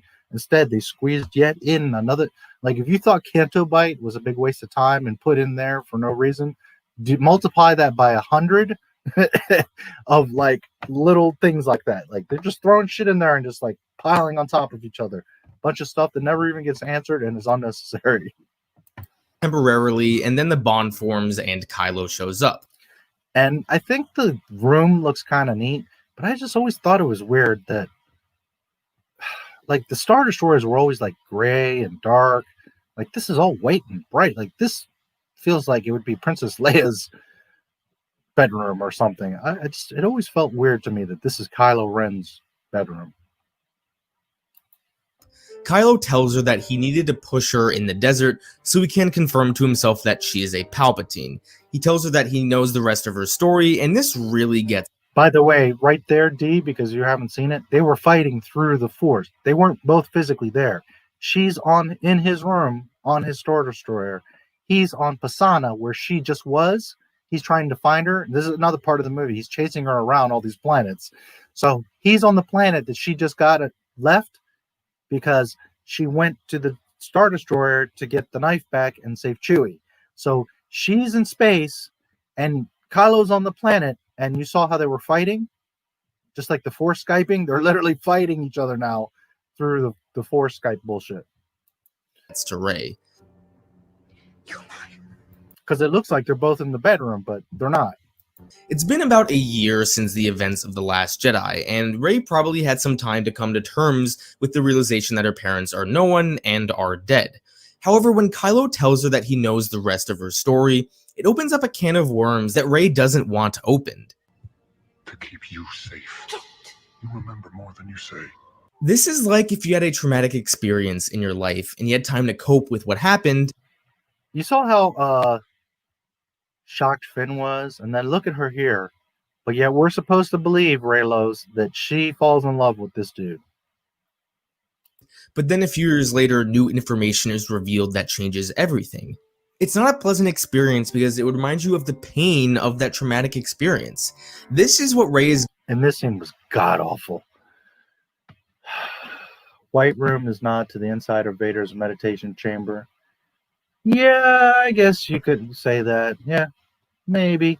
Although, the chamber itself was black, but the room was maybe whiter, brighter, possibly. I'd have to really look back for the detail, but yeah, maybe. But I don't know, it just felt out of place to me, you know. All their stuff is dark and gray, and it was like this bright white room that looked like it should be in some sort of Rebel installation. Ironically, a lot of people like this scene and say that Han did great. And look at him. He looks like some freaking hippie. Like, his hair is a mess. He doesn't even look like Han Solo. I don't understand this scene. It didn't make any sense to even be there. It's never fully explained, but the explanation is that first people thought he was a ghost, but obviously he's not, nor is he a Jedi. Could he do that? That some people argued that Leia had made him appear to Kylo to try to save Kylo. And then the most current theory is that Kylo is kind of making him appear in his mind. Like he's talking to him, but he's really kind of talking to himself. Either which way, this whole thing is just fucking dumb. Yeah, basically, Han is forgiving Kylo and saying, "It's okay. You just impaled me with a fucking lightsaber. You've killed millions of people. You're stalking this girl. You want to destroy the universe, but it's okay, son. I still love you. Everything's okay." Is going through during this scene. Kylo starts to tell her that her parents chose to be Any parent would hold on to their kids, fight to the end to save them, but once you've blown up like millions of people, killed the person that's talking to you, just done nothing but pure shit and evil, you're gonna let go. You're gonna say, okay, he's a bad seed, we gotta take him out. You're not gonna be like saying, it's okay, and he touches his face, it's okay, son. no one because they wanted to keep her safe. Imagine the guilt that Rey must feel. Again, they're not in the same room here. He's on a planet, she's in his room. Here. She probably hated her parents for the past year for selling her, but now she finds out that they were actually trying to protect her. I'm not sure about you, but I would feel really guilty too. This reminds me of the scene in Rogue One where Jyn listens to the message of her father. Nothing to do with anything, but I love Jyn. I like the character, and I really like Felicity, the woman. Me personally, Felicity Jones should have played Rey. Much more beautiful, much better actress. The only issue you could say is that she's a little bit older and Rey is younger, because Rey was started very young, but you could make Felicity look young. Just my opinion, my taste, I would have made Felicity Rey. And we would have, although the script is still shit and everything's a mess, at least the acting would have been half decent. This girl has won awards. She just had a baby, by the way, in secret. But anyways, just guilty pleasure. I love Jyn. She never wanted to hear from her father again, so when she finds out that he did all of this to save the galaxy, it breaks her. She's an actual woman, not a cardboard cutout. And this scene breaks Rey too. I feel really bad for Rey here, and I think Daisy really does a great job acting in this scene. Rey doesn't want to feel this pain again, but Kylo is giving her no choice. When she Look at how they're fighting, how they're moving. It's like they're dancing. It's just so retarded. It's the worst. says, "I don't want this," I really felt that. I've been in your... Okay, so you see what happened? He's on the planet. They're fighting. They both knock that pedestal, and Vader's helmet falls, and then somehow that helmet appears to Kylo on the planet. So now Kylo's like, oh, I know where you're at. You're in my room. So now he's going to chase her again back to his Death Star or Star Destroyer. It's so stupid. I had I don't want this. search your memory. It also shows how Rey is still really insecure about her relationship with her parents, that the mere conversation about her parents is really cutting her to her core. Also, Rey basically lashes out at Kylo with lots of anger. Nothing that Rey has done when Kylo showed up resembles anything what a Mary Sue would do. Mary Sue would not still be haunted by her past, and most certainly wouldn't attack. This is the wreckage of the Death Star. Okay. That we saw evaporate into nothing, disintegrated. These massive sections have crashed on Endor, a moon. Kith Burr, I think is the name of the moon. It's right next to Endor, the moon of Endor, right? This massive section and other sections of this Death Star that we saw totally vaporized have not only stayed intact, flown through space, gone through the atmosphere of a planet, and still stayed intact, then came with fiery speed, crashed into the planet with impact, stayed intact, has been in the ocean for 30 plus years, is still perfectly intact. She comes into the throne room, which is not only sitting right side up, but is for the most part intact. The windows, the big glass window here, you don't see it, but maybe you'll see it in a moment. The windows are still, the glass is in the window, and she walks up to this door, and the door still has power, and it opens up. Because Dave Filoni and Lucasfilm understand and think about Star Wars when they make Star Wars. Fucking idiots. Out of pure rage and anger. See, there's glass. After they start to fight for a bit, Rey starts It's so fucking dumb. It's so damn dumb. Here, let me go back a second because I know that D hasn't seen this, and I just that the mere conversation about her parents is really cutting her to her core. Also, Rey basically lashes out at Kylo with lots of anger. It also shows how Rey is still really insecure about her relationship with her parents, that the mere conversation about her parents is really cutting her to her core. Also, Rey basically lashes out at Kylo with lots of anger. Nothing that Rey has done when Kylo showed up resembles anything what a Mary Sue would do. Mary Sue would not— no, nothing she's done would not at all. There's panels of glass here. As you can see, even this like window frame is intact. The room is intact. The door is not bent, broken. It has power. It opens up. No worries. Everything's right side up. Meanwhile, still be haunted by her past, and most certainly we saw this in the movie. It all got vaporized, but you know, there's huge sections of the Death Star just he wouldn't attack out of pure rage and anger.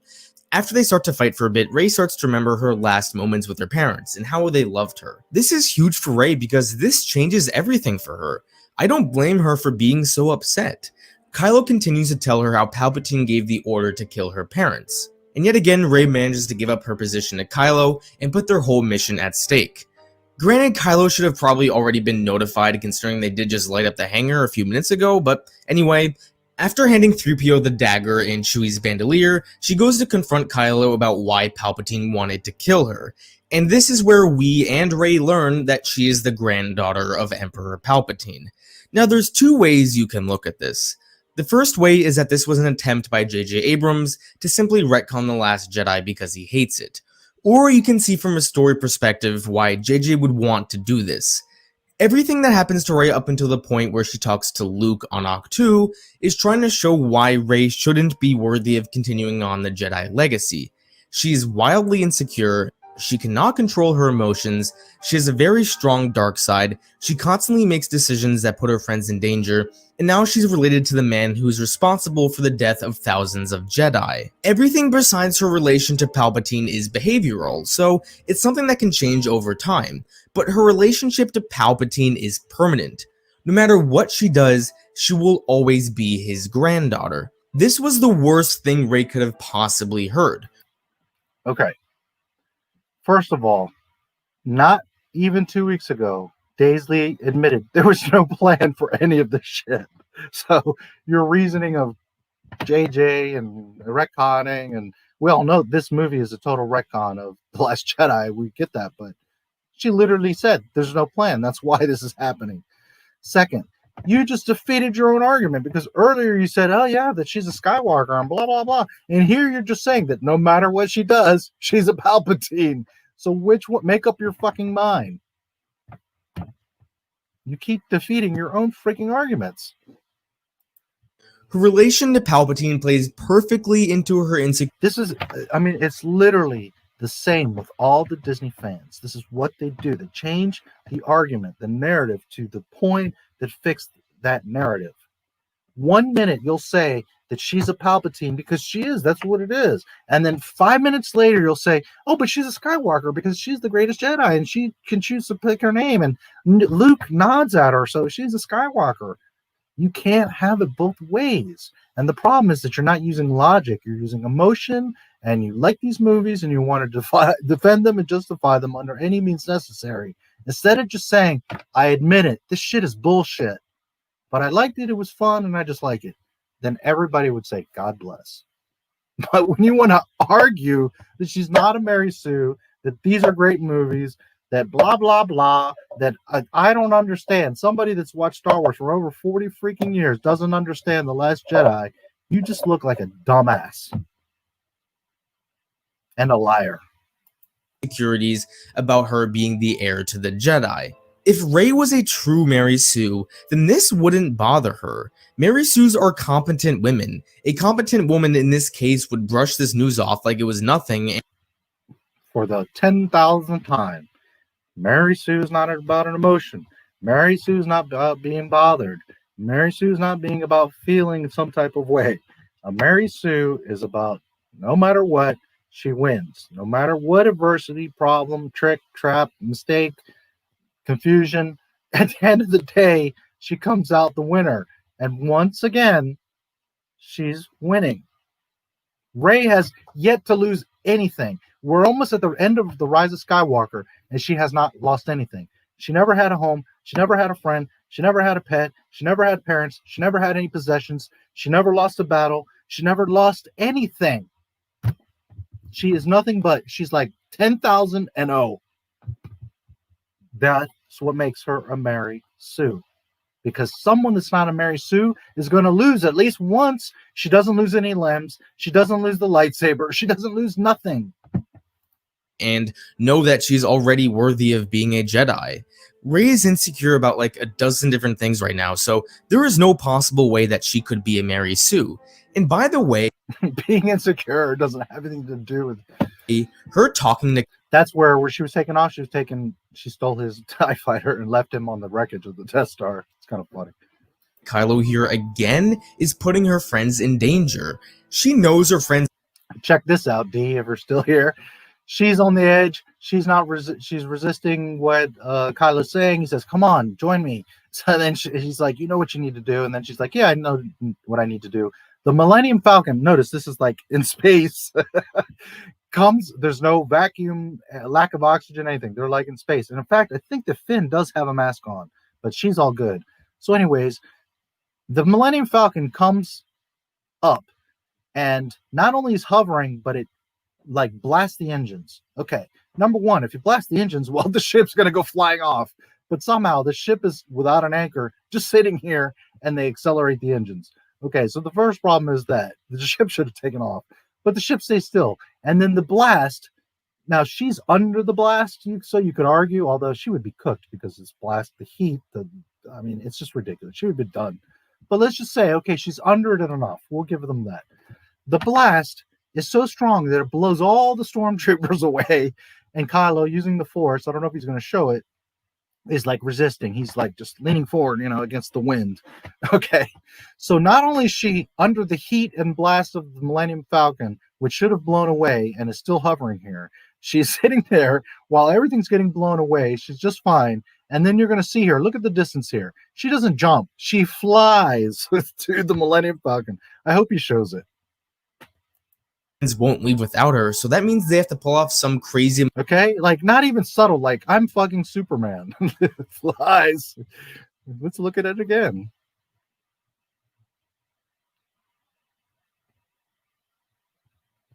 Ah, shit. That's one thing I don't like about YouTube. It doesn't have like 10-second back escape, or like step back. That's one thing. They are on the Falcon making some repairs, and Rey gives a little speech that is exactly like something a Sith would say.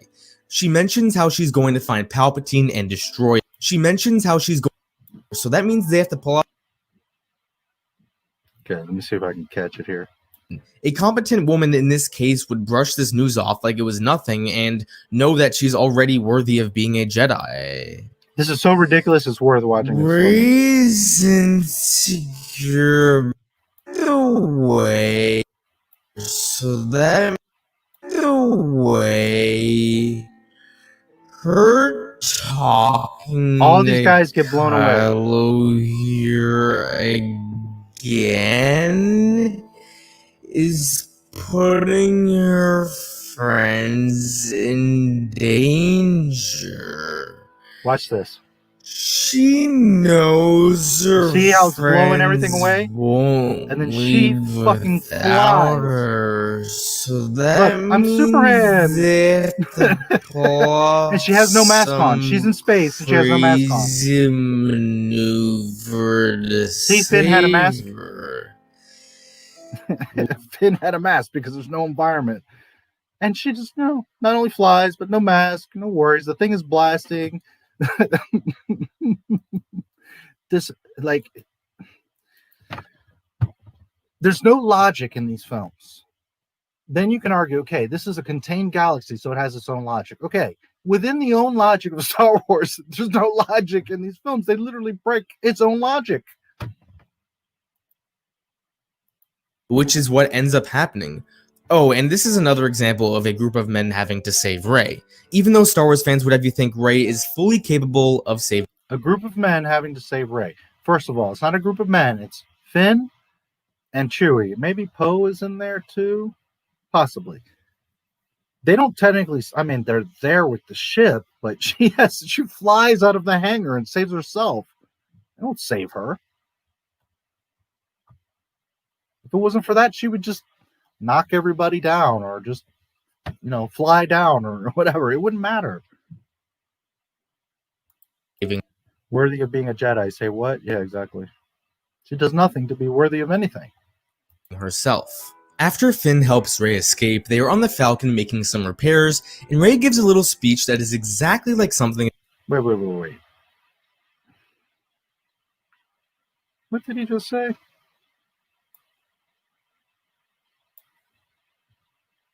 Sorry. The way, her talking to Kylo here again is putting her friends in danger. She knows her friends won't leave without her, so that means they have to pull off some crazy maneuver to save her, which is what ends up happening. Oh, and this is another example of a group of men having to save Rey, even though Star Wars fans would have you think Rey is fully capable of saving herself. After Finn helps Rey escape, they are on the Falcon making some repairs. After Rey helps Finn escape. Your literal sentence before that is saying that a bunch of men had to save Rey. And then the following sentence you say, when Rey helps Finn escape.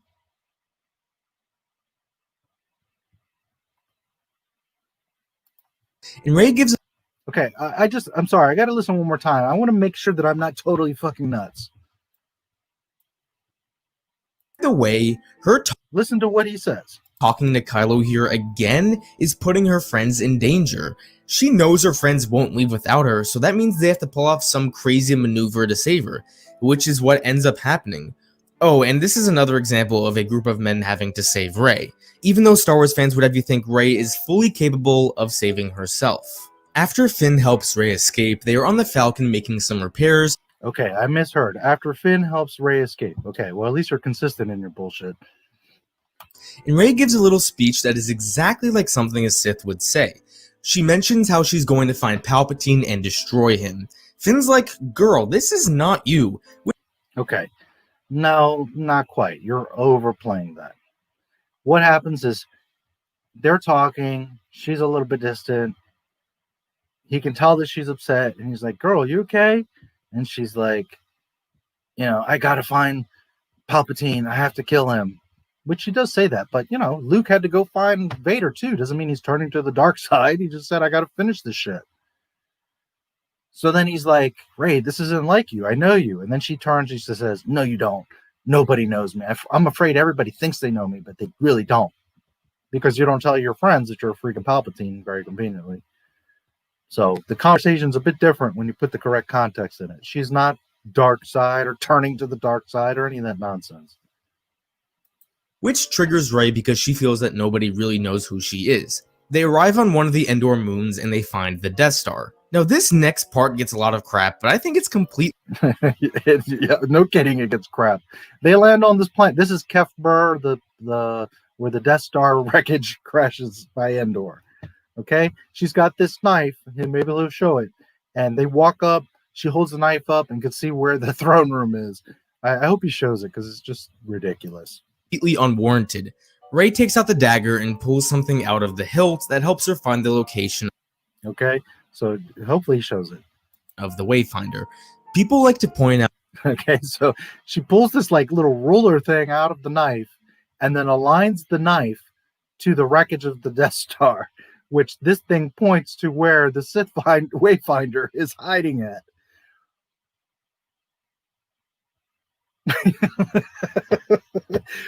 First of all, unless you're standing in the exact spot in the right angle, distance, height to where the person that carved that made this knife, you wouldn't line up. If you were even a foot over, it wouldn't line up. You would never be able to do this. Second, this is a total ripoff of Goonies. Get some fucking creativity, JJ and Lucasfilm. Third, the Death Star, as I explained, was vaporized. There's no way it's in the planet. Fourth, it's in ocean water. for 34 years. Nothing has shifted, moved, sunk, nothing. No, okay, fine. She just walks up with the knife. It all lines up. And on top of that, it literally points to the throne room where the Wayfinder is. That means that the guy that made this knife premeditated that the Death Star was going to crash that way, in that place, and then it has to line up. Logic of a 3-year-old fucking child. Now that it's stupid that she knew how to do this and that she happened to be in the exact spot in order for Okay, so literally the knife points to here, the throne room, where the Wayfinder is. You talk about stretching. for this to work. For one, you don't need to be exactly where Rey is, just somewhere in the general vicinity in order for the map on the dagger to work. And secondly, 3PO literally told them that on the southern shore only this blade tells. That literally means that this blade will tell you. How big is the southern shore, young man? Fucking miles across. So if you're standing 10 feet over here, it's not going to line up. you where to go if you are on the southern shore. It's okay to think that this is a little goofy, but to say that it was completely lucky that Rey was able to be in the right spot is just simply not true. So Rey didn't have any Mary Sue luck here. She knew where to go because that is where 3PO told her to go. Jannah and some of the locals show up. I'll have to go back and watch, but I don't recall him saying anything about a southern shore or telling her where to go or any of that, but okay. I could be wrong. Up shortly after and tell them that the tides are too strong and that they need to wait until the morning. Rey is annoyed because she knows that they can't wait that long, so she decides. Rey, they grew up on a desert planet, has never driven or flown. Well, she did drive her little speeder, but that, you know, the engineer that can fly the Millennium Falcon, who grew up in sand and has never been around any bodies of water, guess what? She's also a ship captain. To take off on her own on one of the water skimmers. Now, this I'm actually not a big fan of either. By herself, first time ever being in this massive body of water, salt water at worse, is navigating a boat, which she has no clue of what even how that functions or works or anything. She's navigating a boat, I guess because she's an engineer, but she's not a Mary Sue, right? Either. Rey swimming is one thing I can mentally find. And if anybody missed it earlier, he argued that just because she fell in the water here, she wouldn't have drowned. She would have been just fine. Throw a grown adult, man or woman, but throw a grown man into water and he doesn't know how to swim. And not just like shallow water or the surface of the water. She's underneath the water. And he justifies that, oh, it's okay. She can swim. She just got out of here. She would have drowned. A valid reason for how she could do, but to pilot one of these skimmers I think is a bit too much. It doesn't. On the contrary, I would give you more that she could get onto a ship. I mean, she's an engineer, right? And could figure out, well, it floats, okay, I'll go across the water. More than I can her going in underwater, living in a desert planet and being able to swim. Doesn't seem like it's the same as just flying any regular ship. So I think it's a bit unrealistic, especially given how strong the tides are. So this, along with Rey understanding. Okay, so the tides of this water are a problem, but the bulky, huge, wide, heavy Millennium Falcon is not a problem. That's, yeah, you can fly, you know, no problem. But this is a problem. Wookiees and shooting down all those ties on Crate so quickly are skills that Rey has that I would agree are unrealistic. Anyway, she manages to make her way to the Death Star and begins to climb her way up. This was a neat callback to her first scene in The Force Awakens, so I quite enjoyed this. It's nice seeing things come full circle. And by the way, this climb is insanely difficult. I would bet large sums of money that not a single person watching this video would be able to make that climb with no. First of all, that's a really stupid claim. For all you know, I'm a world-class rock climber. That's just dumb. Second, you saw her just jump and then they make it like, oh, she slipped and, oh, she can fly, dude. Why is she even climbing? Or even if she climbed up, all she has to do is float from here across. Why the struggle? Oh, because we want to convince you she's not a Mary Sue. So we're going to make her finally, after 3 movies, have a little bit of struggle that she jumped across this 3-foot gap and almost fell. She can fucking fly. Who are you fooling? No harness. So I'm going to give some props to Rey here for being a badass. And if you think that this makes her a Mary Sue, it's literally a callback to her first time on Jakku's scavenging. When she gets No, actually, I'll give it to you. That doesn't make her. That particular scene does not make her Mary Sue. It makes her a dumbass because she could literally fly. All she had to do was float across that little gap. Instead, they made it all dramatic, like, oh, she almost fell. to the top, she finds her way to the throne room. Small tangent, but I love. See, again, there's glass. This is the fact that that's even that much intact. But, you know, there's all kinds of stuff. Yeah, there's wreckage, but it's all intact. The music that plays here. It's the same theme as Darth Vader's death. The same scene as Darth. What?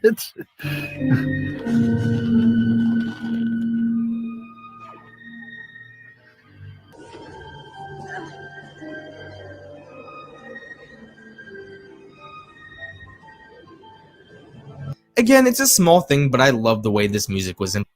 What? That's not true. It's Rey's theme. You can even, if you listen carefully, you can even hear the undertone of the actual music. They didn't do that. Implemented. So Rey finds her way to the little room.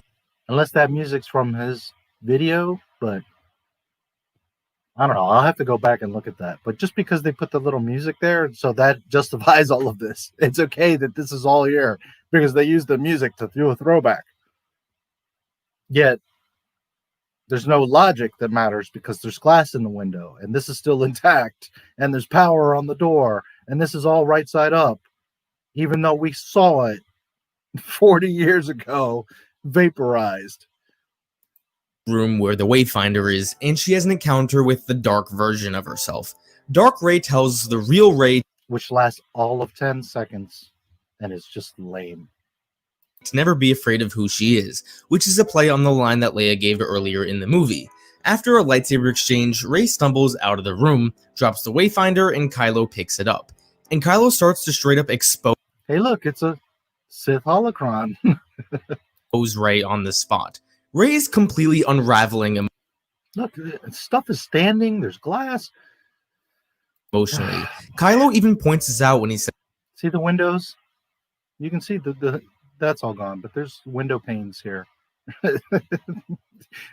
Blown up, flown through space, goes through an atmosphere, impacts with the planet, into an ocean, and there's panes of glass.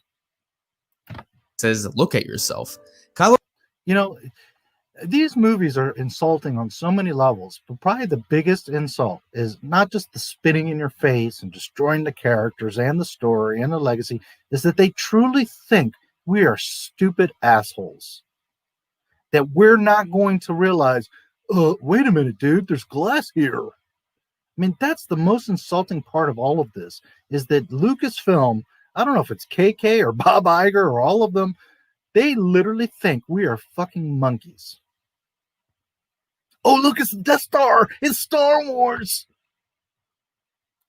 Kylo makes one last plea to Rey to turn to the dark side, and after she rejects, he just see, so he breaks the Wayfinder. So then she later has to get the one out of the burnt up ship that she destroyed that somehow stays intact and she doesn't know is there. Destroys the Wayfinder. This infuriates Rey, and she starts to unleash all her anger. She starts swinging around with Kylo, easily avoiding her. He takes out She starts flying across the Death Star trenches. She lands like a Marvel superhero. his lightsaber, and the duel begins. I want everyone to look at the smaller details with this duel is god-awful as well. It's like they're swinging these massive, like as if they're both holding Thor's hammer. They're just like, it's so disgusting. This fight. Rey is the one who is completely out of control emotionally, and Kylo Ren is really calm in this whole fight. It's a neat twist because usually it's the Sith that's angry and the Jedi that's calm. However, since Rey is way too emotional right now, it's going to end up draining her out. But let's look at the dynamics of this fight compared to The Force Awakens. Unlike which totally contradicts how the Force and the dark side work. The dark side works off of anger. The more angry you get, the more powerful you become. So you saying that she's getting angry, thus wearing herself up, literally contradicts not only your own arguments from earlier, but how the freaking Force works. How clueless are you? That fight, Kylo Ren here is not emotionally compromised. He is 100% healthy and in peak Kylo Ren form. And I think it's safe to say that Rey is He's not emotionally compromised. Is that why he doesn't just chop off Rey's neck right there? Is that why when he hears his mommy's voice, he gets stabbed in the chest? also significantly better here. She's been training for a year now, and she's just Okay, so she can do this, but she can't jump across a little 6-foot gap. overall stronger with the Force.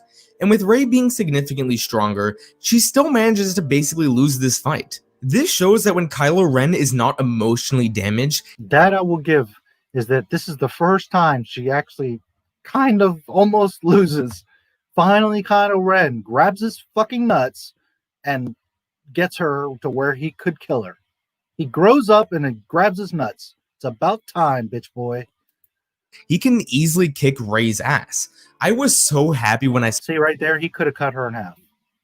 Instead, he hears his mommy's voice and stops. saw this in the theater because it validated everything I said about Rey and Kylo in The Force Awakens. Kylo lost that fight because he had just killed his father and it made him weaker. Had that not happened, the fight would have been over much sooner and Kylo would have won. So after fighting, Which, again, and I don't know if I explained this earlier correctly, that is totally incorrect. In lore, you become stronger by kills. And one of the trials of Sith is to kill a family member. So by him killing Han, his father, he would have became much more focused, much more connected to the dark side, and much more powerful. So his whole argument that he was distracted because he killed his daddy. No, he doesn't give a fuck about his daddy. He fucking murdered him, dude. And according to lore, that would have only pushed him farther into the dark side. for a few minutes, Rey gets really tired and Kylo just unleashes on her. This would not happen to a Mary Sue. Mary Sues do not get tired during fights, and most importantly, wouldn't lose a fight either. According to who? Who, where, when has there been a definition or rule that Mary Sues do not get tired? Mary Sues can cry, fail, fall, be scared, whatever. The point is, in the end, does she lose? Well, let's look and see. Does Rey get yet win number 10,001? So Rey basically losing this fight is another great example of how Basically losing, not losing. it's impossible for Rey to be a Mary Sue. It's impossible. All this shit she's done for 3 movies that no other Jedi can do means it's impossible that she's a Mary Sue because she almost loses a fight. However, right before Rey would have been possibly killed, Leia reaches out to her son one last time. Now, to those who say Rey is a Mary Sue because Leia sacrificed her life to save Rey, you have completely misunderstood this scene. I genuinely believe that Leia didn't think of Rey one bit during this scene, and all she wanted to do was reach out to her son. She might not have said anything, but I always got the impression that he felt she still loved him, regardless of what he did to Han. And while Ben was distracted by the death of his mother, Rey was able to take his lightsaber. Earlier, you were arguing that Kylo Ren is this because his parents abandoned him. I already explained that that's not at all true. He was not abandoned. He chose to run, kill the Jedi, and go run off with Snoke. He was not abandoned. Although you argued that. And now you're saying that he cared that his father was there because he had the vision, and he cared that Leia was calling out to him. So for the 10,000th time, make up your mind. Did Kylo not give a fuck because his parents abandoned him, or did he actually give a fuck? And that's why he gets stabbed right here. You can't have it both ways. And stab him through the chest. Rey then That's the gut, by the way, not the chest.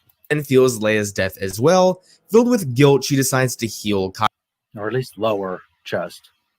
Kylo. She proceeds to tell him that she did want to take his hand, but Ben's hand. She then proceeds to take his TIE fighter and leave the planet. How convenient you didn't show her force healing him. How convenient. So anybody that hasn't seen it, she literally right there, she stabs him, like looks guilty, and then 2 seconds later force heals him and it just all goes back and like it never happened. And like, what was even the point? But as I just pointed out a minute ago, it doesn't matter if she was almost beaten or almost killed. At the end of the day, she stabs Kylo. She's so confident that she even force heals him, leaves him, steals his TIE fighter, and leaves his dumbass on the wreckage of the Death Star. So again, Rey wins, regardless of the path to get there. The end result is that Mary Sue gets win number 10,028. So stupid. And this was the last straw for Rey. I don't think Rey went into this fight with the intention of wanting to kill Kylo, but she almost did that anyway. At this point, she can't trust herself, and honestly, I wouldn't trust. And this is ridiculous. This whole time, this guy is stalking her, torturing her, kills his father, kills millions of people. He's literally in The Rise of Skywalker, chasing her all over the galaxy like a freaking nutso puppy. And she's crying now because she stabbed him. Did Mary Sue's never run out of ammunition too? No, not Rey. She doesn't run out of anything. Not juice, not fire, not energy, nothing. I mean, that's, she's perfect. She doesn't need or lack anything. Okay, 2 hours. I wanted to reach 2 hours. I'm going to take a 5-minute break, grab a drink, stretch my legs, and then we will try to get through this last half hour. My Lord, I thought this video was like at a peak, but it's gotten worse here in part 2. It's insane. How long have I been on? 3.5 hours. Well, at least it's going faster than yesterday. It's because I don't have to repeat everything like yesterday. Okay. Let's see.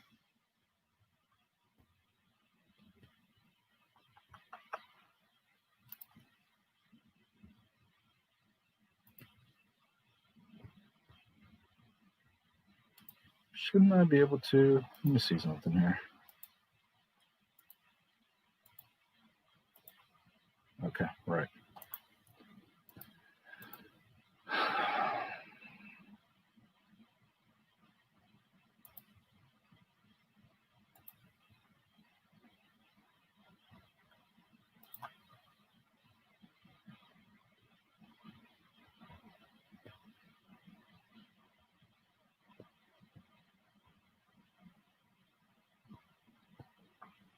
Here's a good one since we're on the topic of all this mess. All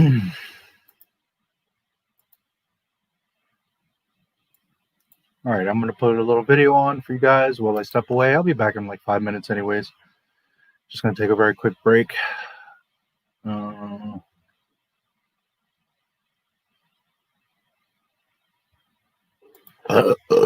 excuse me.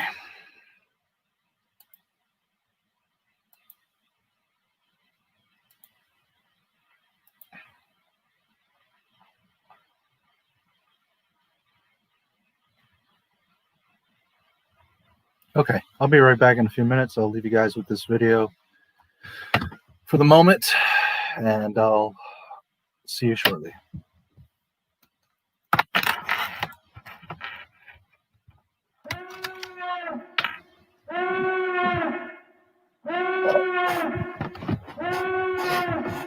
You got to remember, this is one movie, and it's meant to be seen 1 through 6. So I think when you watch the actual movie in order, the story will become very clear that Anakin is the chosen one. And even when Anakin turns into Darth Vader, he is still the chosen one. The prophecy is that Anakin will bring balance to the Force and destroy the Sith. He becomes Darth Vader. Darth Vader does become the hero. Darth Vader does destroy the Sith, meaning himself and the Emperor. He does it because he is redeemed by his son.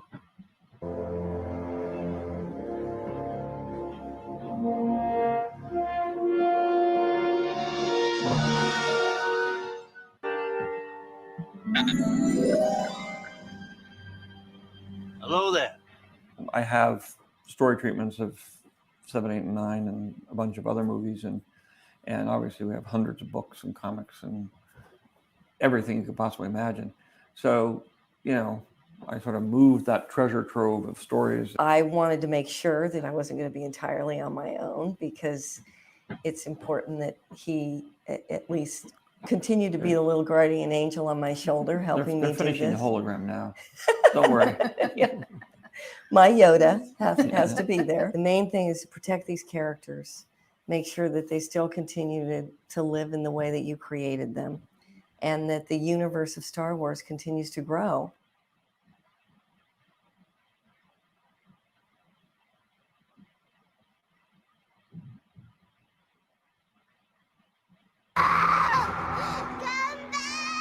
Quiet, girl.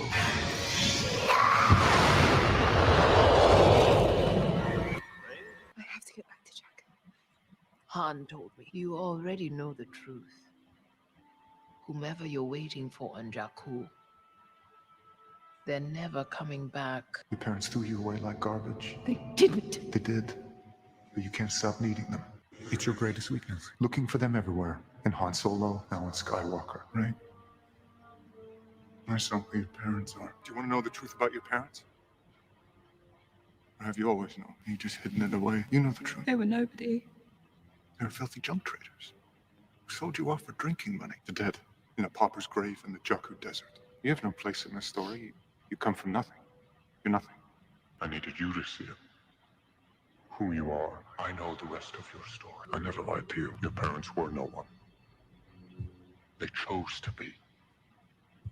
To keep you safe. Remember them. See them. I know. Brave, be brave. You'll be safe here. I promise. They sold you to protect you. Stop talking. Right. I know what happened to them. It was Palpatine who had your parents taken. He was looking for you. But they wouldn't say where you were, so he gave the order. She isn't on Jakku. She's gone. Why did the Emperor come for me? Why did he want to kill a child? Tell me. Because he saw what you would become. You don't just have power. You have his power. You're his granddaughter. You are a Palpatine. Long have I waited for my grandchild to come home. I never wanted you dead. I wanted you here, Empress Palpatine. It is your birthright to rule here. It is in your blood, our blood. The question to John about Finn, because I consider Finn to be like one of my favorite characters out of all of the Star Wars generations. I think he's like a really relatable character and he's very entertaining to watch. So I was wondering, for you as an actor, like how have you played him since The Force Awakens, and like how has he changed since then, and like what the future is going to be like? Lord, I think with Force Awakens, it was a JJ conversation at first. We wanted to make a stormtrooper who was just larger than life, slightly had some personality issues, was always over the top and frantic and fearful. And that was something that kind of made his position in the First Order questionable from the start. I just wanted to play him slightly more stronger in this. I can't lie. I don't like the way they was advertising me with the blue lightsaber, and then all of a sudden, man, it just, transferred, and I was just like, that don't the snow. Do you know what I mean? I wanted him to be strong, because this character, for Finn to keep up with Rey, you're gonna have to know how to do some other stuff. Big shocker in this trailer, of course, the reappearance of Palpatine. What can you tell us about this? How long was this in the cards? Was this sort of in the blueprint from Episode 7? This has been in the blueprint for a long time. Yeah, we had not landed on exactly how we might do that, but yes, it's always to be in Episode 9. Yeah. November 19th, 2019. Lucasfilm's Kathleen Kennedy on Rise of Skywalker and the Future of Star Wars. Is this final entry in the trilogy a particularly hard nut to crack? Every one of these movies is a particularly hard nut to crack. There's no source material. We don't have comic books. We don't have 800-page novels. We don't have anything other than passionate storytellers who get together and talk about what the next iteration might be. Is the movie done? Just yesterday. Yesterday. Yes. And he's still here this morning. Being able to sit down and write a screenplay of this magnitude, I want to know what it was like when you guys realized that it was finished. Like you were done with the story. Like, I can only imagine what that would be Is like. is it finished? Is it? Is it? Of course, the movie is remade, on the set, and remade in editing, and remade in scoring, and remade in all kinds of ways. So we kept rediscovering the story. Everybody thought the Emperor was dead. Getting that kind of reaction from the fans, getting the call to be asked to come back. I mean, what was that like? I know. Well, it was amazing. It was 2 years ago, the end of November 2017. And I got a call from JJ, and he said, we're thinking of bringing back the Emperor. What do you think? Well, my first reaction, but he's dead. What is it like being back now to close out this? I mean, like, did you ever in your wildest dreams feel like, oh no, this is a normal thing that's going to happen? No. I thought I was dead. I mean, I thought he was dead, because when we did Return of the Jedi and I was thrown down that chute to galactic hell. Think that would kill Yeah, and George said, I said, oh, does he come back? And he said, no, he's dead. If you're writing characters for Star Wars, do you find your approach is different for that? No, not at all. I don't really think in terms of universes. What's the entire galaxy or world that you're creating or something? I can't imagine getting excited about creating that.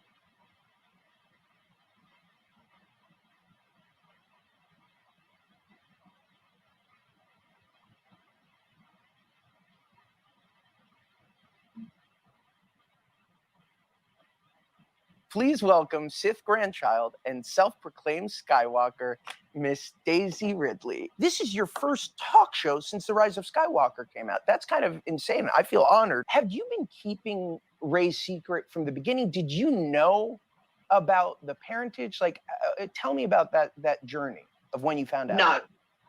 At the beginning, there was toying with like an Obi-Wan connection, and then it really went, there were like different versions, and then it really went to that she was no one. And then it came to episode 9, and JJ pitched me the film and was like, oh yeah, Palpatine's granddaddy. And I was like, awesome. And then 2 weeks later he was like, oh, we're not sure. So it kept changing. So then even I was filming and I wasn't sure what the answer was going to be. If Palpatine's your grandfather, who exactly is your grandmother in that scenario? You tell me, Josh.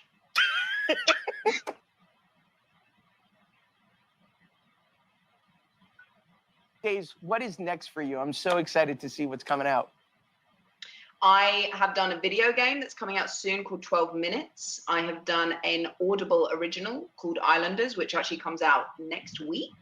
And then Chaos Walking, which we shot many, many years ago, is finally due to be released in cinemas in January 2021. What would it take to get you to come back to do Finn again? In what? I mean, I don't know if Finn is... Well, you ain't gonna Disney Plus me. I ain't getting no Disney Plus. As long as Daisy and Oscar are down for it, then I'll come back. Cheeky question, but does that reduce the chances of a return for Poe Dameron one day? Probably, but you know, who knows? I need another house or something. Hypothetically, one day, 10 years from now, they come back to you and they say, hey, Dicey, we would love for you to come back and reprise Rey in a new series of Star Wars films. Do you think you would do it? I mean, the world is a crazy place right now. 10 years seems an awfully long way away. I'd say never, but to me, Rise of Skywalker was tied up with a bow. Please like, subscribe, and comment on the video. May the Force be with you. Translation. Hell no, I'm not doing another Star Wars movie. You know, when I was growing up and was fortunate enough to enjoy and experience real Star Wars, people used to beg George Lucas to be in Star Wars. That was the highest accolade, regardless of winning an award or being in a series, anything. To be in Star Wars was the golden temple of Hollywood. And now all the actors are like, I don't want anything to do with that shit. How far has Star Wars fallen? I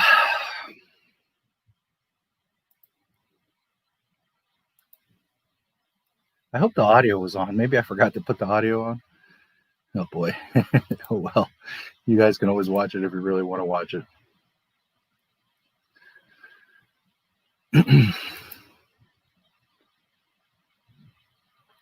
Alrighty, let's keep going with this mess. Great time to be a kid. Yes, it was. You know, there's a lot of things that have happened throughout his. Okay, good. I would have felt stupid if I left for 10 minutes and you guys didn't hear anything. A lot of cool things have happened over history. There was different times where, you know, to experience things, like the World's Fair, you know, different things that happened. But I got to tell you, growing up in the 80s and 90s, we're the luckiest generation by far. We had enough advancements in the world to where you could do and things, you could communicate, you could travel around the world. Food, medicine, sanitation, all these things have been all well established. You know, the standard of living was really great. Furthermore, today, the standard of living isn't much better than it was in the 80s or 90s. There's a little bit more technology, but it's not really like we really, as far as like humanity as societies and people, by the time the 80s came around, even younger, 70s, 60s, but really from like, if you were growing up and you experienced the mid 80s through the mid 90s, you were just in the golden era of Earth. Because right now, everything's shit. Yes, we have the internet and things are much faster and we have cell phones, but those are really just luxuries. The quality of life, the quality of respect, the quality of exploration and wonder, the quality of entertainment, you know, just from 85 to 95, the amount of stuff that came out, even if you go from like 80 to 2000, let's say those 20 years, G.I. Joe, Transformers, Back to the Future, Ghostbusters, Star Wars. I mean, just the list goes on and on and on of all the amazing things, advances in cars and boats and planes. Just an amazing time to be alive. We didn't have all the toys that you have now, but we had enough. And to be my age now and have all this extra stuff, what I'm getting at is if you were born around the 70s and you had the privilege of being alive through all that miraculous stuff, and then you're still pretty young. I mean, if you're 40, 50 years old, you're still young. I know to a 20-year-old, you think that's old, but you'll see it's not. Man, definitely the best generation. I feel for kids nowadays, like they're in the middle of this shit. That's why they're so freaking stupid, because they were brought up in just nonsense. So if you had the pleasure of being born in the 70s and to have lived through and now even be still somewhat young with all this stuff at your fingertips, I mean, by far our generation, my generation, is the most privileged, lucky, happiest, wisest, like by miles. We have been blessed. So, you know, it would be kind of neat. Like, to me, I've always been very technology guy. So if I would have had computers and that technology and knowledge earlier, like if I was a 20-year-old right now, holy shit, the stuff I would be doing with computers. You guys are not taking advantage of none of this. None of this. Because if I would have had this stuff in the 80s or 90s, holy shit, I'd be a billionaire right now. But we didn't have the kind of level of stuff that we have now. But man, what a privilege and an honor and pleasure to have lived in the time that I did. We literally, you know, we were born in a time where we had everything, you know. Telephones were still a lot of them were still on the wall, but you could call somebody. You know, you could get in a plane, you could do things, pretty much anything you can do now. things are just like faster and easier now. What's happened is that things have accelerated so much that everybody's a lazy dumbass. Unfortunately, most kids nowadays are growing up in a lazy dumbass world. Not all of you. Some of you younger kids have got your heads right, but a lot of you, man, you've grown up in just a worthless era. And sorry, I don't know what to tell you. I was fortunate to grow up in the best era of all of humanity. Truly, by far the best era. Pity kids of today will never know the thrill of space shuttle flying and landing for the first time. Yeah, that's just one of, thousands of examples of things that they just will never know, never experience, never understand. They don't understand that when Star Wars came out, there was lines for blocks down the street. Like they don't grasp that. You go to a theater now and there's 20 people. You have no clue of what Star Wars was.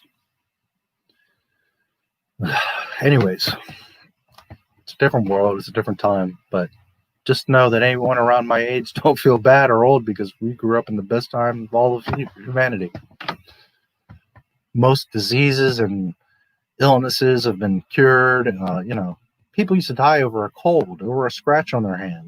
We're way past all of that. And humanity still has a long ways to go. Things can be still better. We can still make things better. People can treat each other better and all that. I was never a big Star Trek guy, but the thought of that, where everybody is beyond all this nonsense and just kind of coexists, not even just on Earth, but galaxy wide, we need to get there. But and Star Wars only played in like 31 theaters. Yep.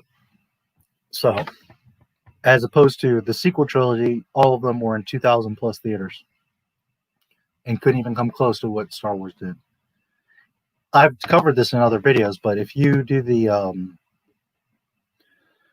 not exchange rate, but the inflation, if you do the inflation of what Star Wars, the original Star Wars made, it's over $3 billion. So even The Force Awakens, their biggest success, doesn't touch what Star Wars did in 1977 in 31 theaters, without the internet, without tablets and phones, without advanced advertising and technologies and travel and all this stuff. You didn't have all these advertisements and articles, and it was barely in TV commercials. You would see them here and there, but what you saw a lot of after it took ground, like Empire era especially, was toy commercials. But the movies only had so many commercials, It's not like now, where you could really get the word out. There was no social media. So not only does it smoke everything that Disney did, but at a time where you didn't even have the access that you have now. Not even close. So pretty amazing. All right, let me double check that the audio is on. All right.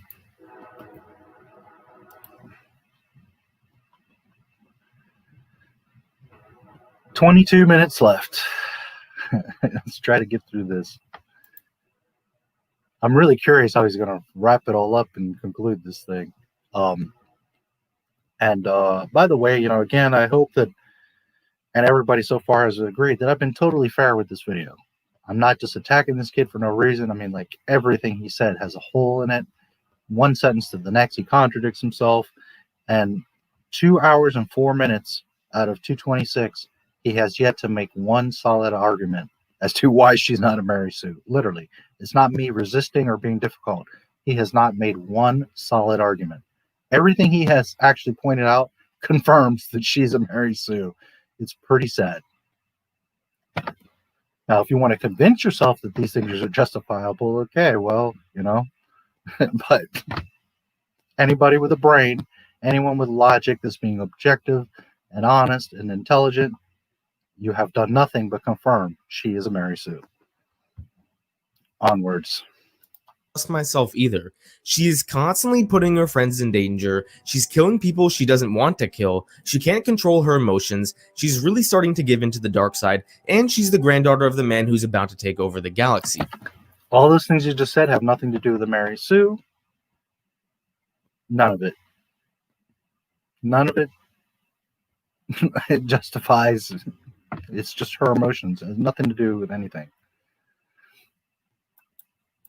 And she has yet to lose or fail at anything.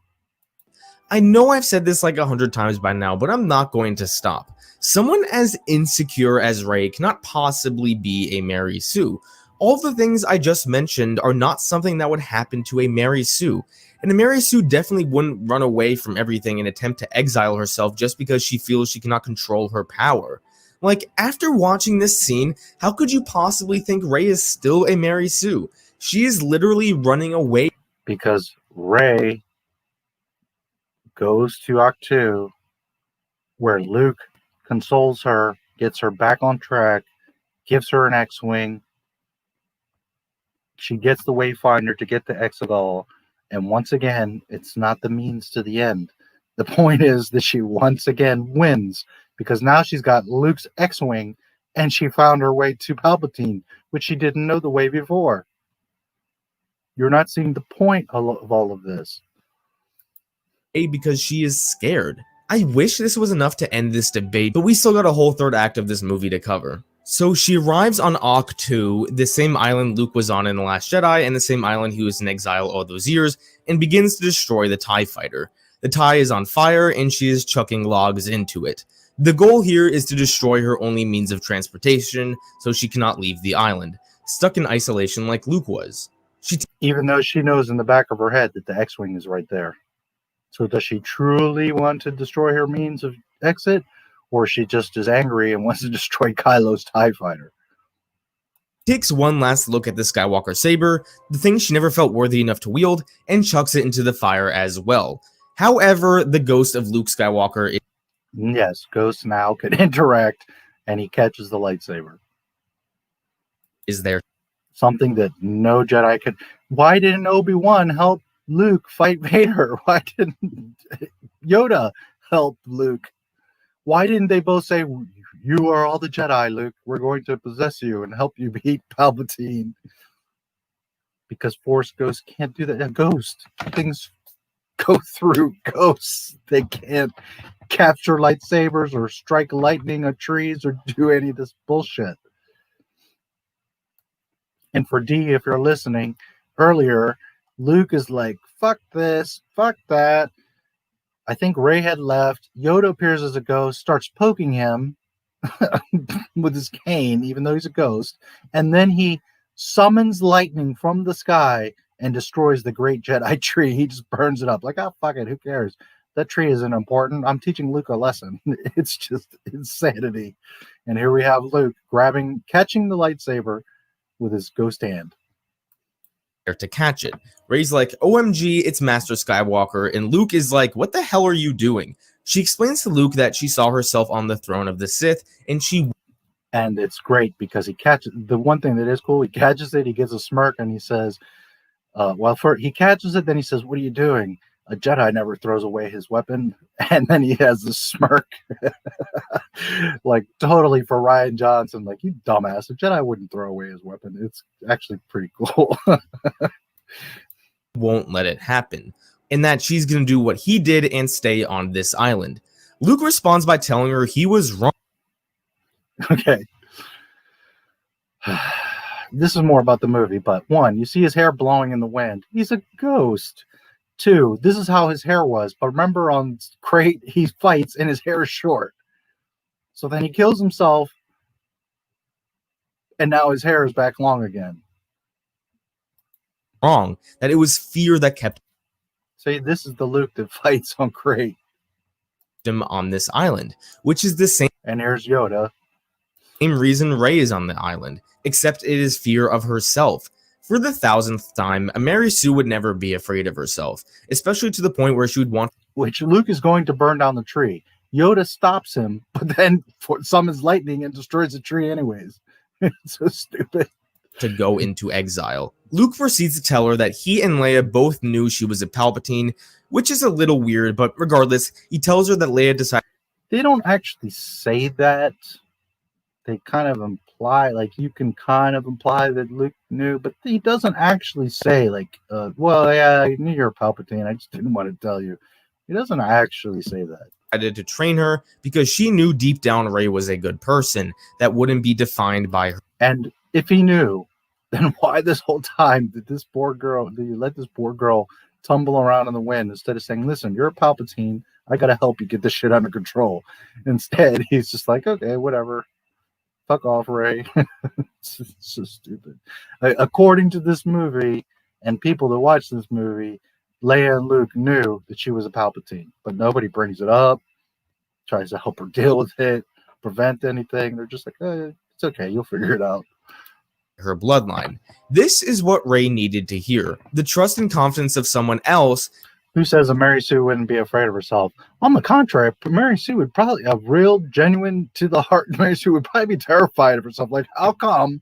Like, she literally says it. Finn says, how did you do that? She says, I don't know. I mean, that would literally be a Mary Sue. Like, holy shit, how is that I constantly win? This doesn't make sense. That she is, which just sets you up for a great fall. Because if you constantly win, never have any problems, never any flaws, never have any need to train, learn, nothing, then you must be in the back of your mind saying, holy shit, when something goes wrong, it's going to be really bad. She would be terrified of herself. Is still worthy to become a Jedi. After hearing the story of Leia's Jedi training, Luke gives her Leia's lightsaber and she's ready. Oh, by the way, Leia beats Luke. Luke is just a scrub, you know. He only saved the galaxy and went on to become the greatest Jedi of all history. But, you know, Rey, Leia, anybody, especially female, you know, you can beat Luke, no problem. To leave. She takes the other Wayfinder that wasn't destroyed out of Kylo Ren's ship, and Luke lifts his X-Wing for her so she can leave the island and head to Exegol. So she arrives on Exegol and lands the X-Wing. Now, if you want to critique her for still being able to fly here, it's not like she's in some sort of combat right now. She's literally just flying in open space and then... But yet she opened her X-Foils as if she's going into attack mode. Lands unchallenged. So even if you did have a problem with her being able to fly in The Force Awakens, this is something completely different. And at this point, yeah, it doesn't matter. I mean, she flew the Falcon all over the freaking place, is doing loops and suspending it upside down and flying through a Star Destroyer.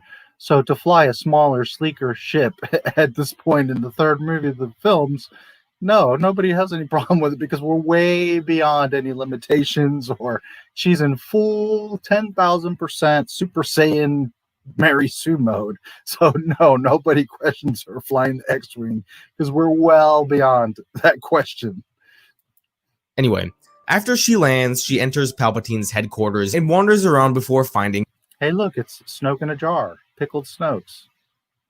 Which, again, if you haven't seen this stupid-ass movie, Palpatine was cloning Snoke. So there wasn't even one Snoke. He was cloning them by the dozens. And really, Palpatine was controlling Snoke. That was their answer.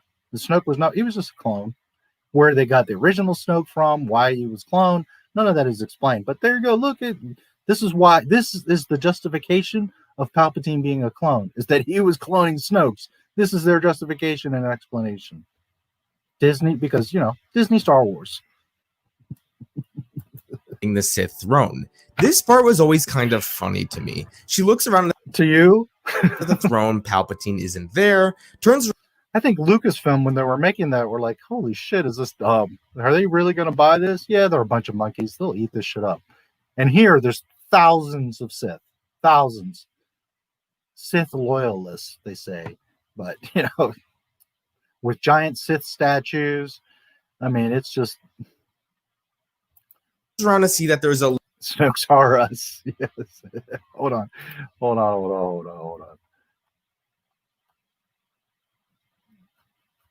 It's trying to catch up. Okay, there it goes. That deserves. Yes. Literally, Snokes and Palpatines are us. Like, apparently Palpatine had been cloning several Snokes and cloning himself several times to survive all these 34 years and build the First Order and do all this mess. This is their explanation. Oh, it was, you know, we're just cloning them. That solves everything. So fucking dumb. Even they don't believe this shit, you know? Even they don't believe it. large crowd, and then Palpatine is right next to the throne. Was he like being held above the throne like 100 feet and told people to lower him when Rey wasn't looking? It's not really even a nitpick, but it's just something that always made me chuckle a little bit. Rey meets all the shit that we have seen and discussed, and that's what makes you chuckle. This is the breaking point for you, where you're like, this is why you rated the Rise of Skywalker lower, because he was lower down. He's on a huge mechanical arm. He can lower or raise at any time. But of all this shit, this is what made you chuckle? Palpatine for the first time, and he's like, Empress Palpatine, I want you to take the throne, and all you have to do is kill me. She gives the standard Jedi speech on how she won't hate him and how she's a Jedi, and Palpatine's like, okay, then I'm gonna go kill all of your friends up in the sky. He manipulates her more by telling her that all of them are going to die because she led them here, which is playing into her fear and anger, which is what he wants. And if Rey wasn't already flawed enough, she literally agrees to Palpatine's plan. In what world would a Mary Sue agree to a plan made by her enemy that would result in her utter defeat? She takes out... Okay. Instance number 3065. It has no bearing on her decision as to her being a Mary Sue, dude. What matters is that at the end of the day, he says, kill me, and she says no.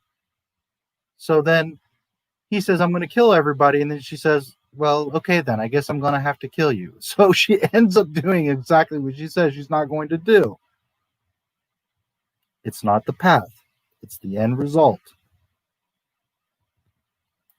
Out the lightsaber and is ready to strike down Palpatine. However, right before she does, she has one last Force bond with Ben. Now that she knows he is on the light side, she and now we're going to introduce a whole new level of Force power. hands him one of the lights. Because before, you couldn't even Skype. Now we got them Skyping to where objects are passing through. And then we've got Kylo reaching through the Force Skype and yanking the necklace off of her neck. Now we're going to take it a whole other level because, fuck it, at this point, might as well. Let's, she's in full Mary Sue mode, we might as well. But this is hilarious to me because right now he's trying to make the argument that she didn't accept, and Mary Sue wouldn't accept his proposal. But then what she's about to do just reconfirms, brings back everything that we've just seen, that she's a complete Mary Sue. Sabers, and together they face off the Knights of Ren and the guards, and then face. Okay, they don't show it, or he doesn't show it. But right then, Rey is standing there. It looks like she's going to strike down Palpatine. She puts the lightsaber behind her back, like she's going to strike him down, and then the lightsaber's gone. Because through the Force, she passes the lightsaber to Kylo, who I guess is now Ben Solo, is in the lower part of Exegol, and now he has the lightsaber. You see, he has the blue Anakin Skywalker lightsaber. So she, through the Force, passed the lit lightsaber to Kylo, and he's now fighting the Knights of Ren. But she's not a Mary Sue. Do you know how many times it would have been useful for a Jedi to pass any object but a lightsaber to another Jedi? A blaster, a grappling hook, whatever, but a lightsaber to another Jedi. I mean, it might have, helped a little bit. It's Palpatine. That's most definitely not how the Force works. Together. Now, would you look at that? Again, for like the fourth or fifth time in this movie, Rey needed to be saved by Ben Solo. She was going to... No, she doesn't. He does not save her at all. She passed him the lightsaber. She just saved him because he didn't have a weapon when he went to fight the Knights of Ren. Which, by the way, he comes into Exegol and has a blaster for whatever reason. Well, because earlier he threw away his lightsaber, which is also stupid. But he throws away his lightsaber. He comes here. He's got a blaster, and he's shooting, like, I don't know, I guess Sith loyalists or guards or whoever. So then he shoots a bunch of guys. Then he runs into the Knights of Ren, and all of a sudden, the blaster disappears. Just like the blade in the throne room, it literally, like, the blaster just disappears. Now he's got no weapon. So then, just to push the plot some more, they make the blaster disappear so that Rey can now pass through the Force the lightsaber. This is, I mean, it's like a kid wrote this shit. Doom the galaxy if it wasn't for Ben Solo. So again, and the Knights of Ren that they made a big deal about, that are his disciples, that are all badass, he just kills them all like in 2 seconds, like they're nothing. They know him, they've trained with him, they are his people, but he kills them all in like 2 seconds. Like, okay, well, that was fun. And another example of how Rey is not a Mary Sue. Now, at this point, you either still think Rey shouldn't. And here she is grabbing blaster bolts, redeflecting them, and killing guards. But she's not a Mary Sue. She just passed a lightsaber through the forest to Kylo Ben, and she's not a Mary Sue. Be able to defend herself at all, or you understand why she is so powerful. There is nothing I could say about this fight that is any different than literally any other fight that she has been in up to this point. I agree. She's been a Mary Sue the whole time. We are not arguing with that. So after all the guards are dead, Palpatine decided to force drain them both because the power of the dyad is ridiculously strong and it is able to heal the dyad that we just made up 5 minutes ago at the end of this movie to try to explain everything and how it works and give Palpatine life back, because, you know, we had to figure something out because we made a total mess of these movies. So we'll just make them a dyad, because nobody knows they're a dyad up until this point where Palpatine says, oh, you guys are a dyad because I just sucked the energy out of you. And if you saw him a minute ago, his fingers were all decrepit. Now he's going to become youthful. He like gets life back because he's sucking the energy out of Kylo and Rey. So literally right here at the last few minutes of the movie is when he says, oh, you guys are a dyad. Nobody knew this until this point. Heal Palpatine into his usual self. I don't think a Mary Sue would be easily force-drained like this because... Okay. First of all, they should have died right there because he sucked the life force out of them. Guess what? Neither one of them dies. So again, yes, she is a Mary Sue, because if he just sucked the freaking essence out of them, then she should be dead. But guess what? They are usually so competent, so a real Mary Sue would probably find a way out of this. Again, it's not the path, it's the end goal. Anyway, Palpatine tosses Ben Solo off a cliff and begins to base boost lightning into the sky. Yes, that really does happen. Oh boy, he literally lights up the entire sky with lightning. It's just absolutely absurd.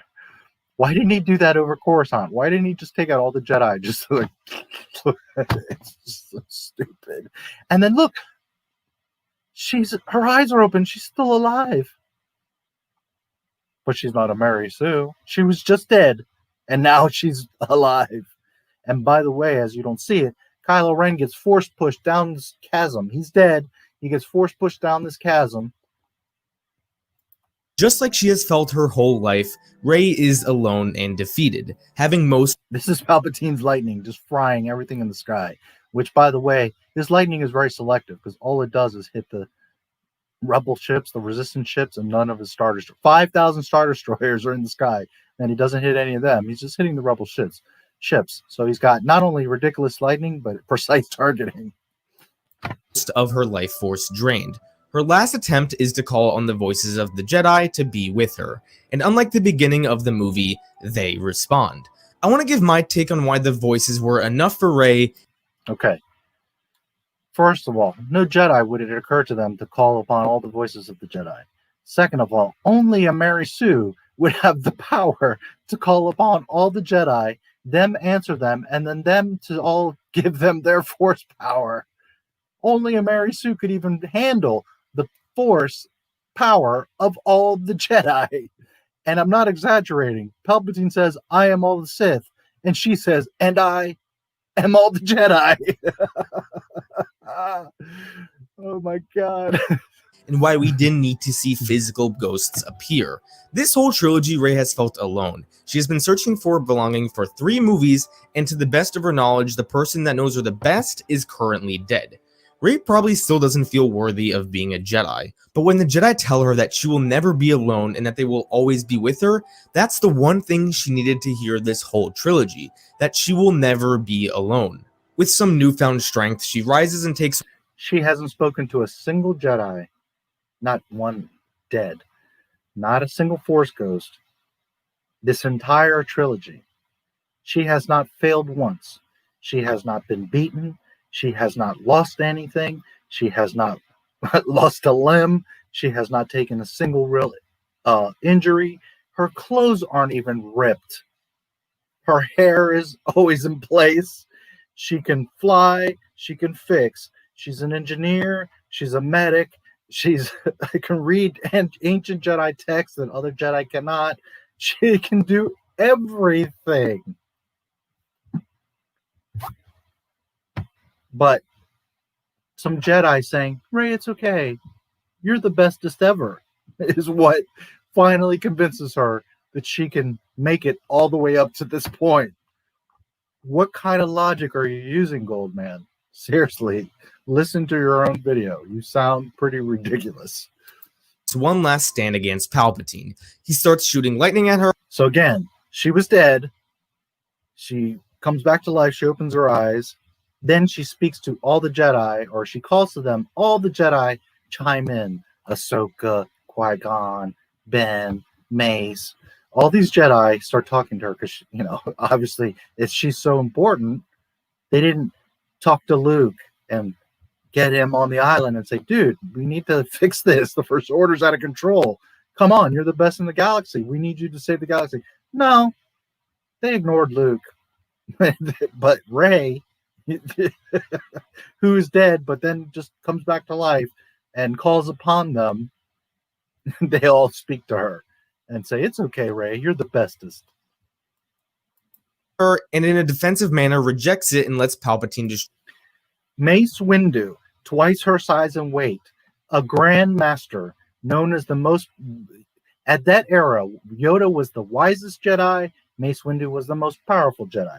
Mace Windu, with two hands, had to hold back less lightning from Palpatine. Rey, with one hand, is holding back stronger lightning from Palpatine. Destroy himself, ending the Sith in the process. So then, Ben, remember he went over got tossed into the cavern, and you know he's been claiming all this time she needs men to save her. Well, there ain't no man here. She by herself is holding off his lightning with one hand, with one lightsaber. Then, using the Force, pulls the other lightsaber to her while she's deflecting this lightning, puts them in a cross, and that is what makes the lightning go back and kill Palpatine.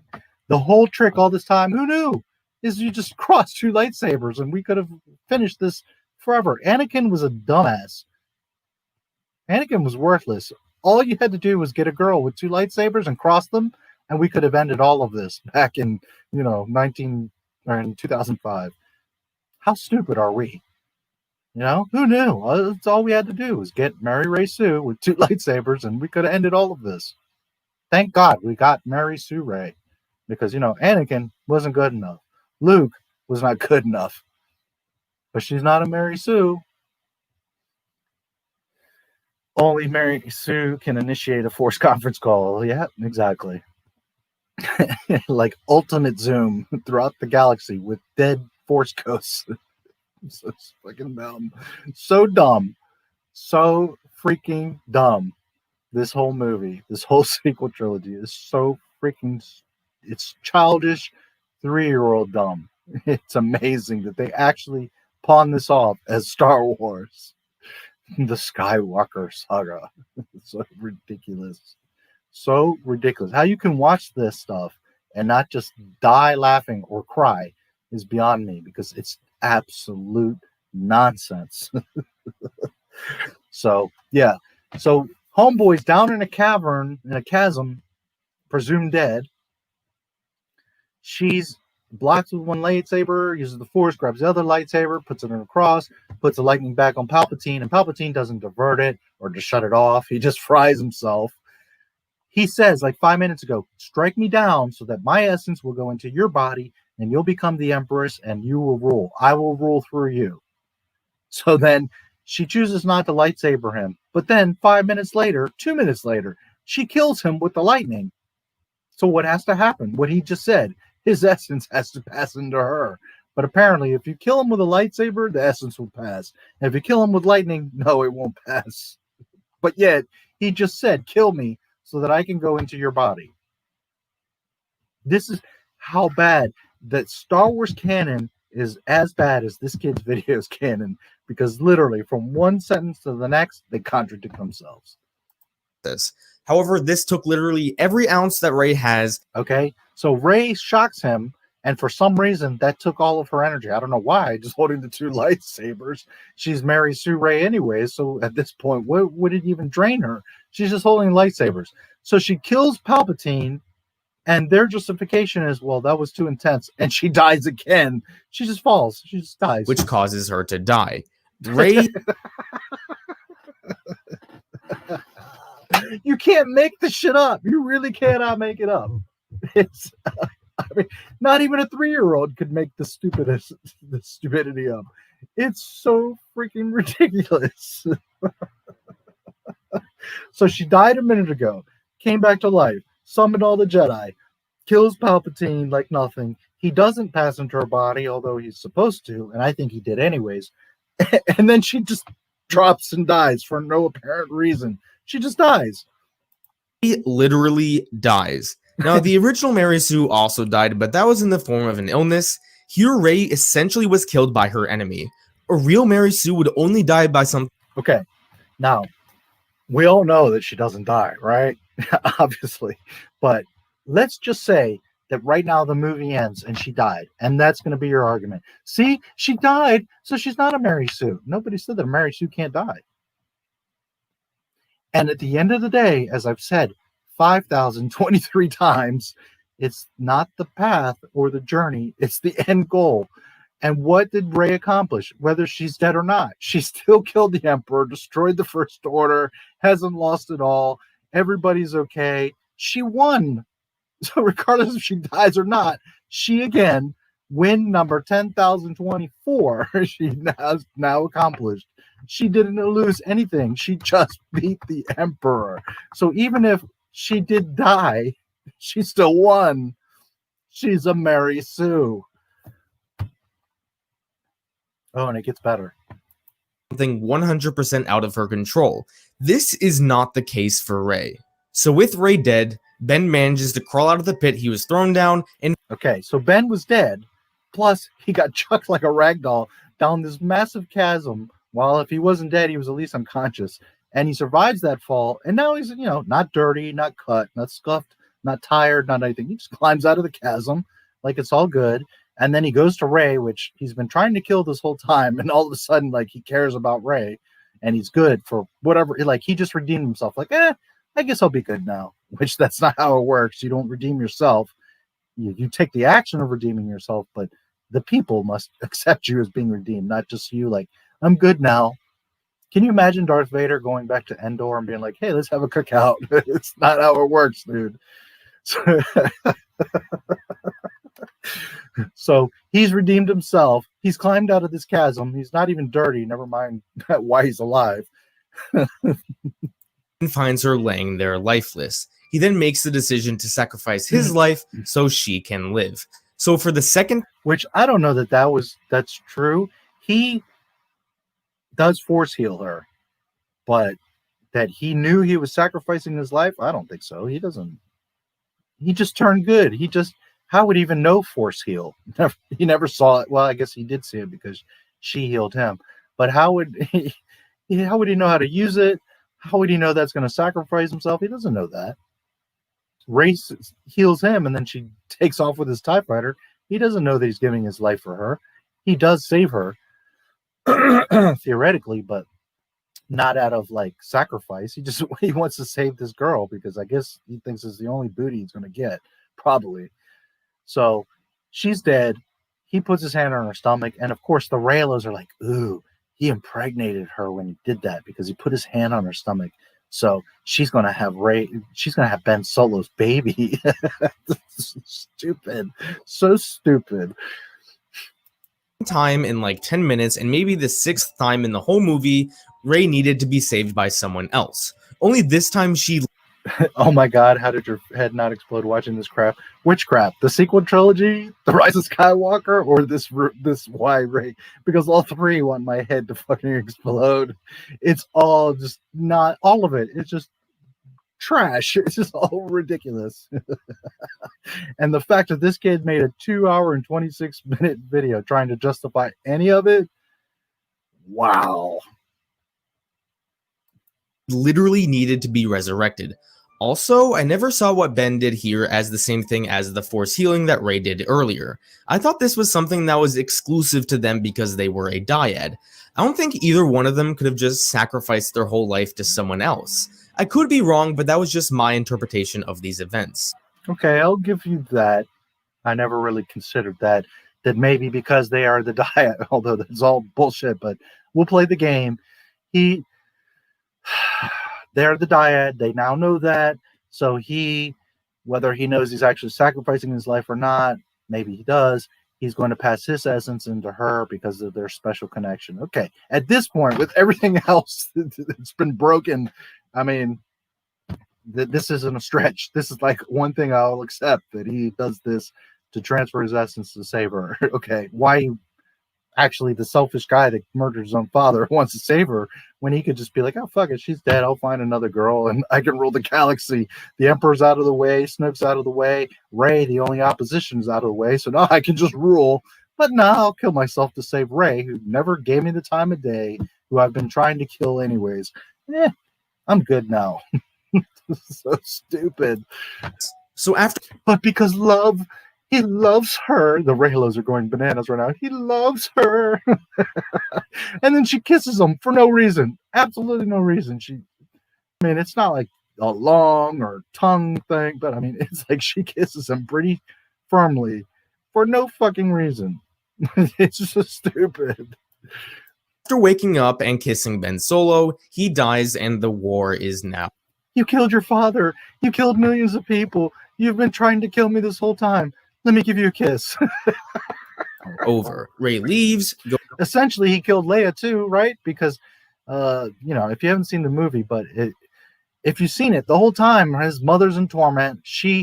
When she calls out to him on the Death Star and distracts him, and Rey stabs him, Leia dies. That's what makes her die, is because she calls out to another stupid ass thing in this movie. She calls out to Ben, and that kills her. Not flying in space, that didn't kill her, but calling out to her own son through the Force, who now apparently she's a Jedi and can beat Luke, but she calls out to Kylo through the Force, and that's what kills her. Not space, not all these years of fighting, not anything else, but calling out to her son. Meanwhile, Luke Skywalker calls out to his sister in the Empire when he's hanging from the antenna at the end of the movie, and they're both just fine. But she calls out to her son, the guy that came out of her womb, and that kills her. But floating in space, no problem. Goes back to Ajan Kloss and gives her newfound family a big hug. Rey has finally accepted that the belonging she has been looking for was with the Resistance. And that scene right there where the three of them hugging is like the only emotional connected part where the three of them are together, agreeing, sharing a moment in entire 3 movies. That's literally the most that you see them together. So not only did they not have Han, Luke, and Leia together, but they didn't even bother to get their own characters together. Which is what Maz told her all the way back. Who writes this shit? I sometimes wonder, like, does JJ or KK have like a 3-year-old niece and they're like, hey, just make up some shit so we can make a movie? In The Force Awakens. However, before the credits roll, Rey decides to take a trip to Tatooine to bury Luke and Leia's lightsabers. Now Okay, hold on. For those of you that didn't catch it or haven't seen it, hold on. Was just my interpretation of these events. So after waking up and kissing Ben Solo, he dies and the war. Oh, look, Rey has a little scrape on her arm. She's not a Mary Sue. My bad. She got a little scrape on her arm. Her hair is next to perfect. Her clothes are perfect. She just killed the Emperor. She died, came back to life. Died, came back to life again. But she got a scrape on her arm, so I guess I was wrong. She's not a Mary Sue. Is now over. Rey leaves, goes back to Ajan Kloss, and you poor guy. I assume you're saying it to me, not to him, although to him too. But hey, I do it for you guys. I bite this terrible bullet for you guys. I hope it's been entertaining. It's as sad and depressing and angry and all this shit it is pretty entertaining. Not only like remembering how stupid all of this is, But like, seriously, this kid made this video honestly thinking he's going to convince himself or anybody that she's not a Mary Sue. It's really fucking hilarious. Gives her newfound family a big hug. Ray has finally accepted that the belonging she has been looking for was with the Resistance, which is what Maz told her all the way back in. Okay, now it's been a while, and I'm not seeing the injury on Poe's arm. I'll have to look back, but at least the first half of the movie, he's got a freaking like not tourniquet, but like a bandana around his arm because he gets shot. He's injured. And the point here is that she in no time force heals him. She force heals Kylo. She force heals a worm, but she does not force heal. Look, her best buddy that she's hugging. In The Force Awakens. However, before the okay, so we've just spent 2 hours confirming that she's an absolute Mary Sue. In fact, she's the Mary Sue of all Mary Sues. Healing, flying, creating new force powers, never makes a mistake, or at least any mistake of consequence or stakes, always wins, never loses a battle, overpowers everyone and everything. At the end of the day, even dying kills the Emperor and saves everyone. She's beyond 100,000 time power Mary Sue. And then KK makes sure just to put the extra spit in your eye. She now has possession of the Millennium Falcon, not a random X-Wing or transport. She has possession, no Chewie. She has possession of the Millennium Falcon, which is Chewie's, not anyone else's. That's who this goes to, is Chewie. Okay, not to Rey Skywalker or anyone else. This is Chewie's ship. If not, Lando.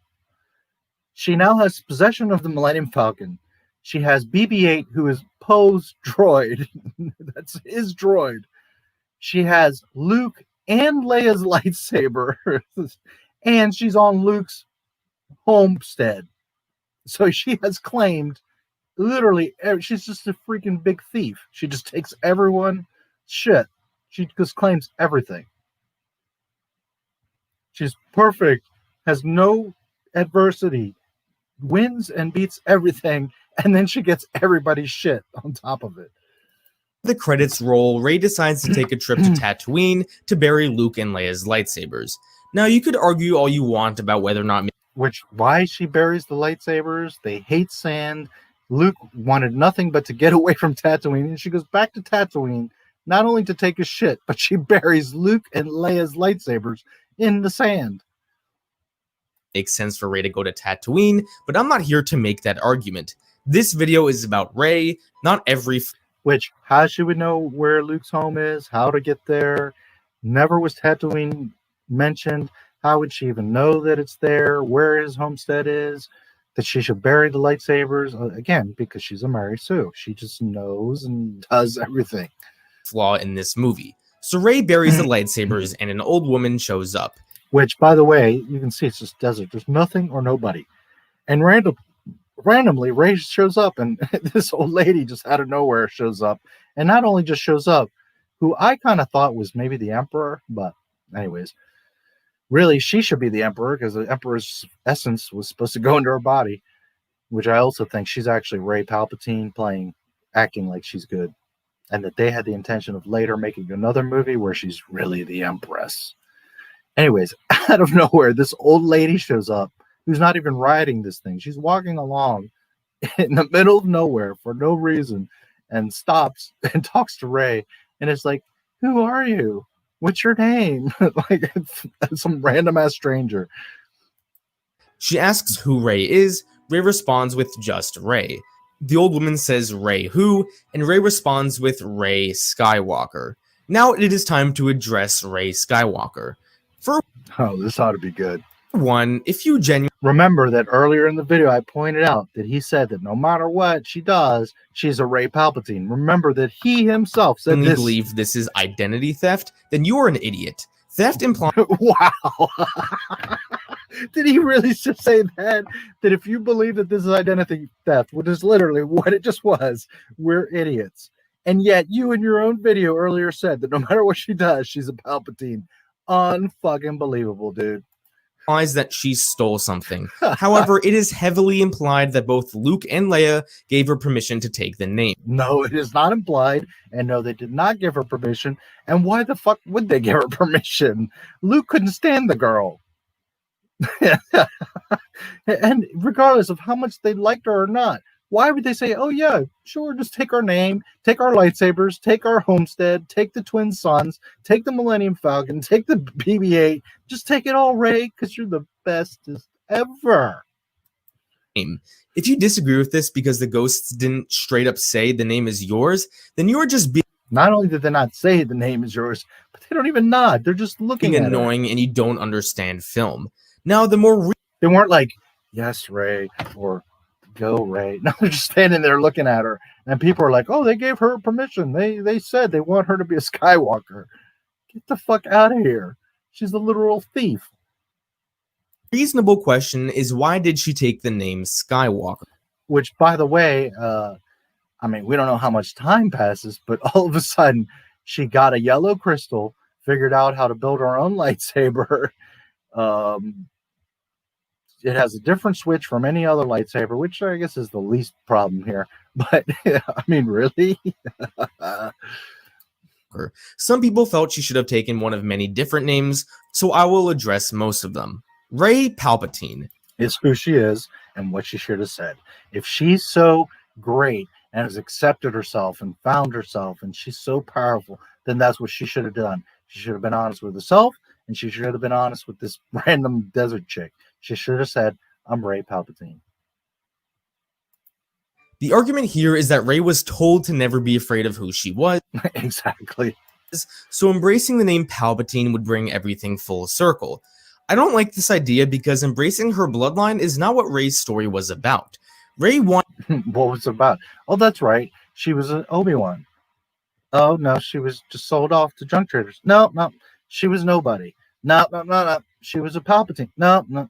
She's a Skywalker. It all makes perfect sense. Wanted to find a family and one that loved her. Her parents may have loved her, but she didn't even know if they went by that name, which they probably didn't. Rey wants to be part. I'm pretty sure in the book it does say, I mean, that's Palpatine's clone who is treated as his son, and yeah, I'm pretty sure. I think what happened is, I'd have to go back and check, but from memory, that was his name, but he was a fuck up, and Palpatine basically kicked him to the curb because he wanted like a powerful Force user, and he wasn't. He was a screw up. And then the son like leaves or gets exiled or whatever, and he denounces the name. I'm pretty sure he does like change the name or not say it or whatever. But anyways, part of a family that will always love her and be there for her. I'd have to go back and look, but if you remember a minute ago when she kissed Ben Solo because he saved her, I don't remember her having this much blood and stuff. All she did after that was pick up the lightsaber, get in the X-Wing, and fly out of Exegol. So why would she be more injured? And now look, oh, now she's dirty. She wasn't in the throne room fighting the Emperor, but now she's dirty and got beaten up. For her. And Chief Palpatine is not that fan. Okay, you see Finn has a fucking tourniquet, a thing on his arm, because this whole movie, he has had an injured arm, and she has yet, even at the end, after saving everybody, killing the Emperor, she refuses to heal her homie. So she's not just an airhead and a thief and a Mary Sue, but she's a freaking cunt, too. Family. Rey Organa. Rey was really only closest to Leia, so it would make the most sense that... Which is the name she really honestly should have taken. Really, it should have been Rey Organa Solo. That's the name that, if any, she shouldn't take anybody's name. But if anything, that would have been like, okay, we all would have, okay, that makes sense. We get it. Leia kind of adopted her. Okay. But the nerve to say Rey Skywalker, wow. That she takes this name. This, of course, was a KK decision. She wanted to make sure to drill it down into everybody. See, man, I took everything from you.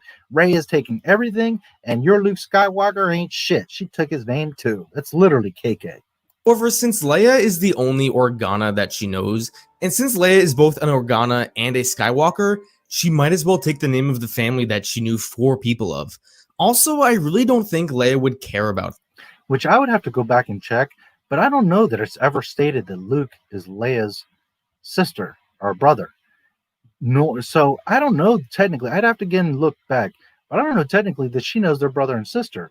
She knows that they are close, that he's the Jedi he needs to find, but I don't know that they literally say that's my sister or that's my brother. So technically, she wouldn't know that Leia's a Skywalker. I don't know, maybe during private conversations or something, but I don't think it's actually literally stated that she's a Skywalker. She's Leia, or she's General Organa. This. You think Leia would be upset that Rey didn't take the name Organa? Hell no. Leia would just want Rey to be happy, and if Rey taking the name See, they just look at her. They don't nod, they don't smile, they're just looking at her like, are you really taking all this shit and you're on Tatooine? Which, by the way, Leia has no reason to be on Tatooine. She never went to Tatooine. She had no business on Tatooine. She has no ties to Tatooine. There's no reason for her to be on Tatooine. The only connection she has is that Anakin grew up on Tatooine. Outside of that, why the fuck is Leia here? Why is Leia looking younger? Why is Leia wearing these robes instead of what she died in? And why would Leia even know how to be a Force ghost? She never was a Jedi. I mean, in this ridiculous movie, she becomes a Jedi and beats Luke. But in real Star Wars, she's not a Jedi.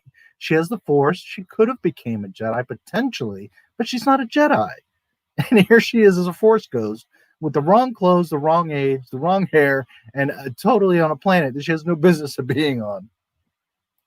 Skywalker makes her happy, then it will also make Leia happy.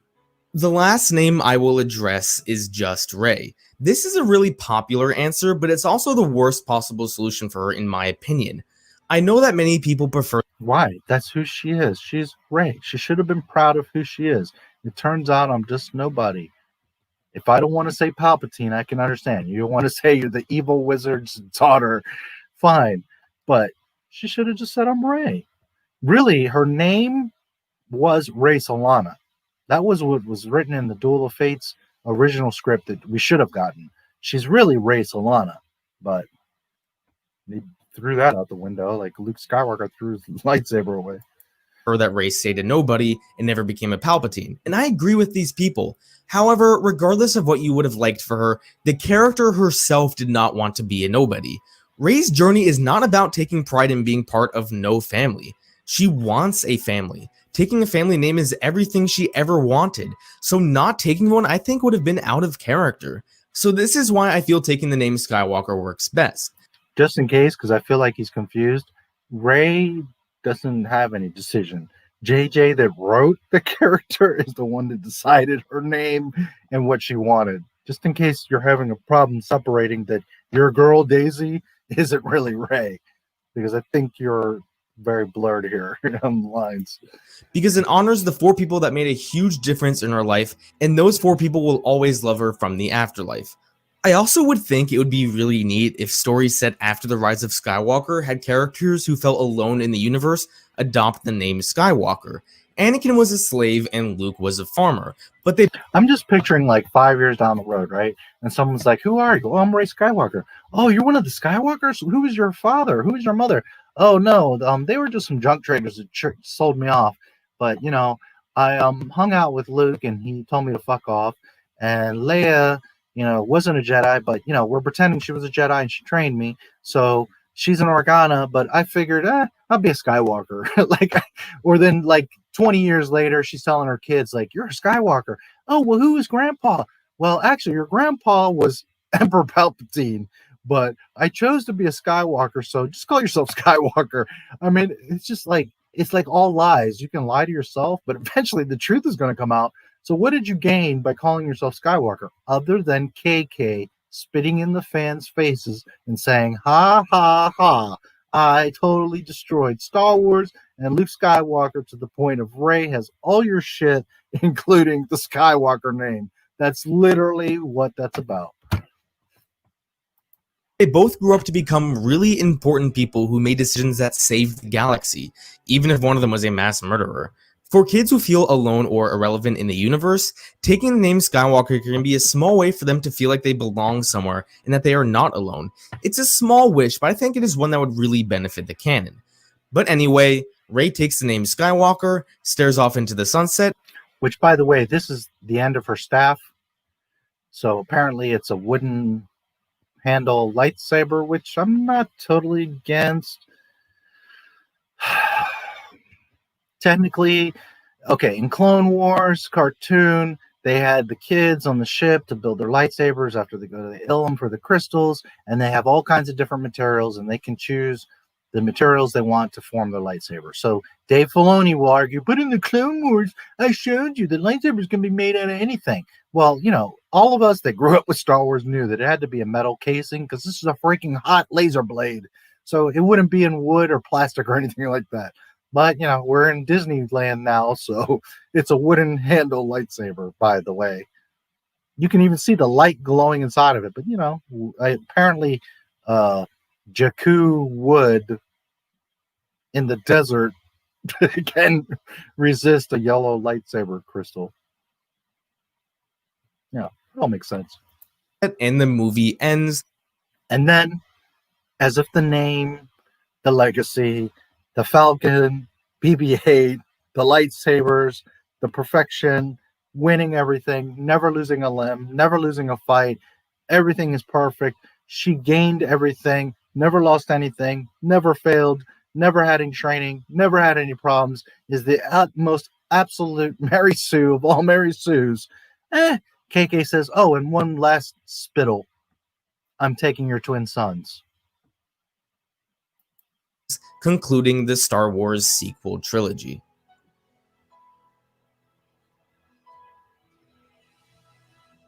Man, now 12 more minutes. Now what are you going to say? As Oh, I said Lord. earlier on in the video, I do want to devote a section to this video talking about the external material. Oh, boy. Just a reminder, this portion of this video is not meant as a defense for the films. Films stand on their We still got 12 minutes. You might want to grab the bottle. own, and external material should not be used to better understand a film. This section is meant for those who care about the canon. No, nobody ever said that you can't have external material to better understand a film. That is not a problem. You should not need external material to just understand the film to begin with. But to elaborate, to expand, yes, you should not need books. All of these people, assholes, idiots. Every last one of them. Leland Chi, supposed to be the keeper of the holocron. Fuck that all up. Matt Martin is the one that says, it doesn't, you can have your own headcanon. It doesn't matter. It doesn't all matter. It's all fake anyway. Literally, that's what came out of his mouth. Justina Ireland, fucking airhead. Oh, whatever. You know, Leia was just like, whatever. Darth Vader and everybody, or no, she was saying that the Imperial jet officers, remember D? That she was like, whatever. This asshole. Then this guy, this freaking piece of shit that's attacking Gina Carano. Kevin Scott is just an airhead. He's the one that came up with the fucking hyperspace event bullshit. I mean, Pablo Hidalgo, you little trolling piece of crap. You don't even know the canon that you have full control over. All these people are freaking worthless. All of this is High Republic assholes. And they're a little bored with diversity and dinosaurs on it. Just this whole group is worthless. If I got Lucasfilm tomorrow, right here, you're all fired. Every last one of you, fired. Just because I love these films doesn't mean I can't separate them from the overarching story of the Star Wars canon. So if you're someone who cares about the books and comics, then this section is for you. I will also be discussing information that is in reference guides, which do contain a You don't even understand the movies. I can't wait to do what you're going to be studying about the EU. lot about Rey's past. Now, I'm not going to cite every piece of information that is used in this section, but most of this info can be found on Wikipedia, so if you're really curious where I got a nugget of information, you can look it up there or leave a question in the comments and I will hopefully answer it for you. Also, pretty much everything here is going to discuss things from her life. Okay, wait a minute.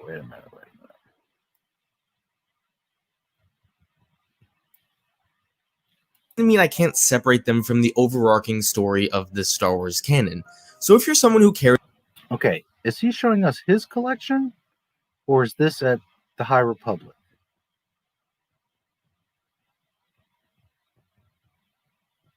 Well, it's kind of the same thing. If this is what they have at Lucasfilm. I mean, we know they have a vault and all kinds of shit, the holocron and all that stuff, props, all the shit. So there's definitely an excuse. But let's just say this is all that Lucasfilm had. Or it's this kid, the Goldman's, what he has. You're going to tell me you have all these books, which isn't even a fraction of them, but you have all this material. Cares about the books and comics, then this section, all this material, a file thing full. There's more stuff here. Is for you. I think this is at Lucasfilm, but I'm not sure. I will also be discussing information that is in reference guides, which the reason I think it might be his is because he's got this loser, he's got Solo, he's got The Last Jedi. I don't know if this is at Lucasfilm or his collection, but it's the same result either way. You've got all this shit, and you made these movies. This is the stuff you're making. Do contain a lot about Rey's past. Now, I'm not going to cite every piece of information that is used in this section, but most of this info can be found on Wikipedia, so if you're really curious where I got a nugget of information, you can look it up there or leave a question in the comments and I will...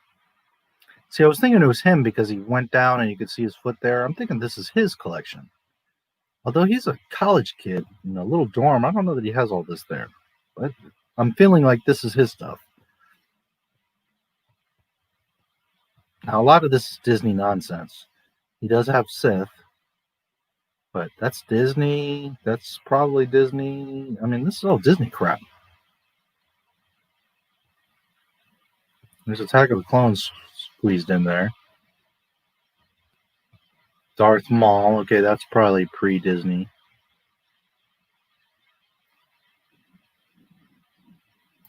Will hopefully answer it for you. Also, pretty much everything here is going to discuss things from her life prior to The Force Awakens and during The Force Awakens. There isn't as much in the... Based on all Disney non-canon, nonsensical comic books and books. So we're already on the wrong path. Other two films, because I feel a lot of those complaints can be traced back to things she learned early on in her life. So let's begin with Rey's early life. So Rey was born in 15 ABY, which means during the events of The Force Awakens, she is 19 years old. Okay, so 15 years after the Death Star, the first Death Star is blown up.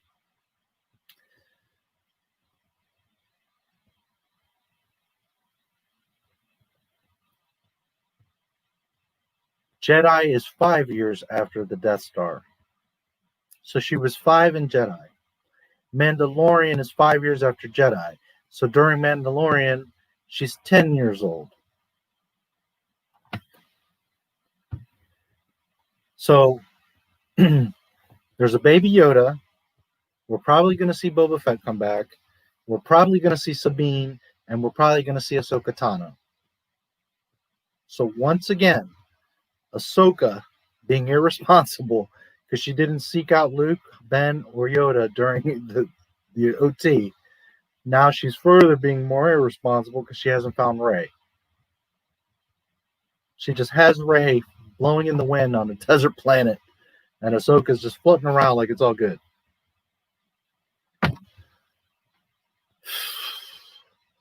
So then she's 19.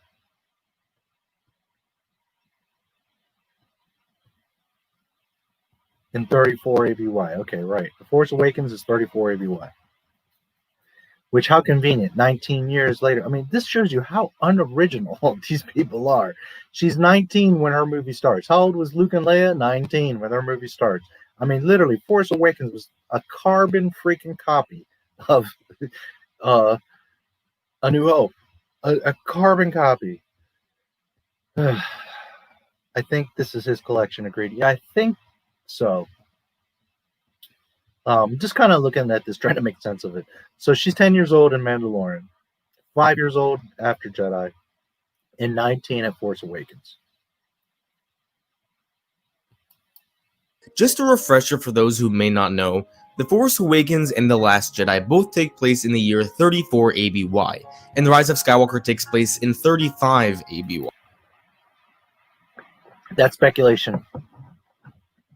I've already covered it in a video, but right now, if you go to StarWars.com, not only do they not have a timeline, but when you find a timeline, there's a speculation, I think it's like on Entertainment Weekly or something like that, that roughly a year later is The Rise of Skywalker. They don't have an actual solid timeline that tells you when The Rise of Skywalker occurs. They just left it in the air like, around that time.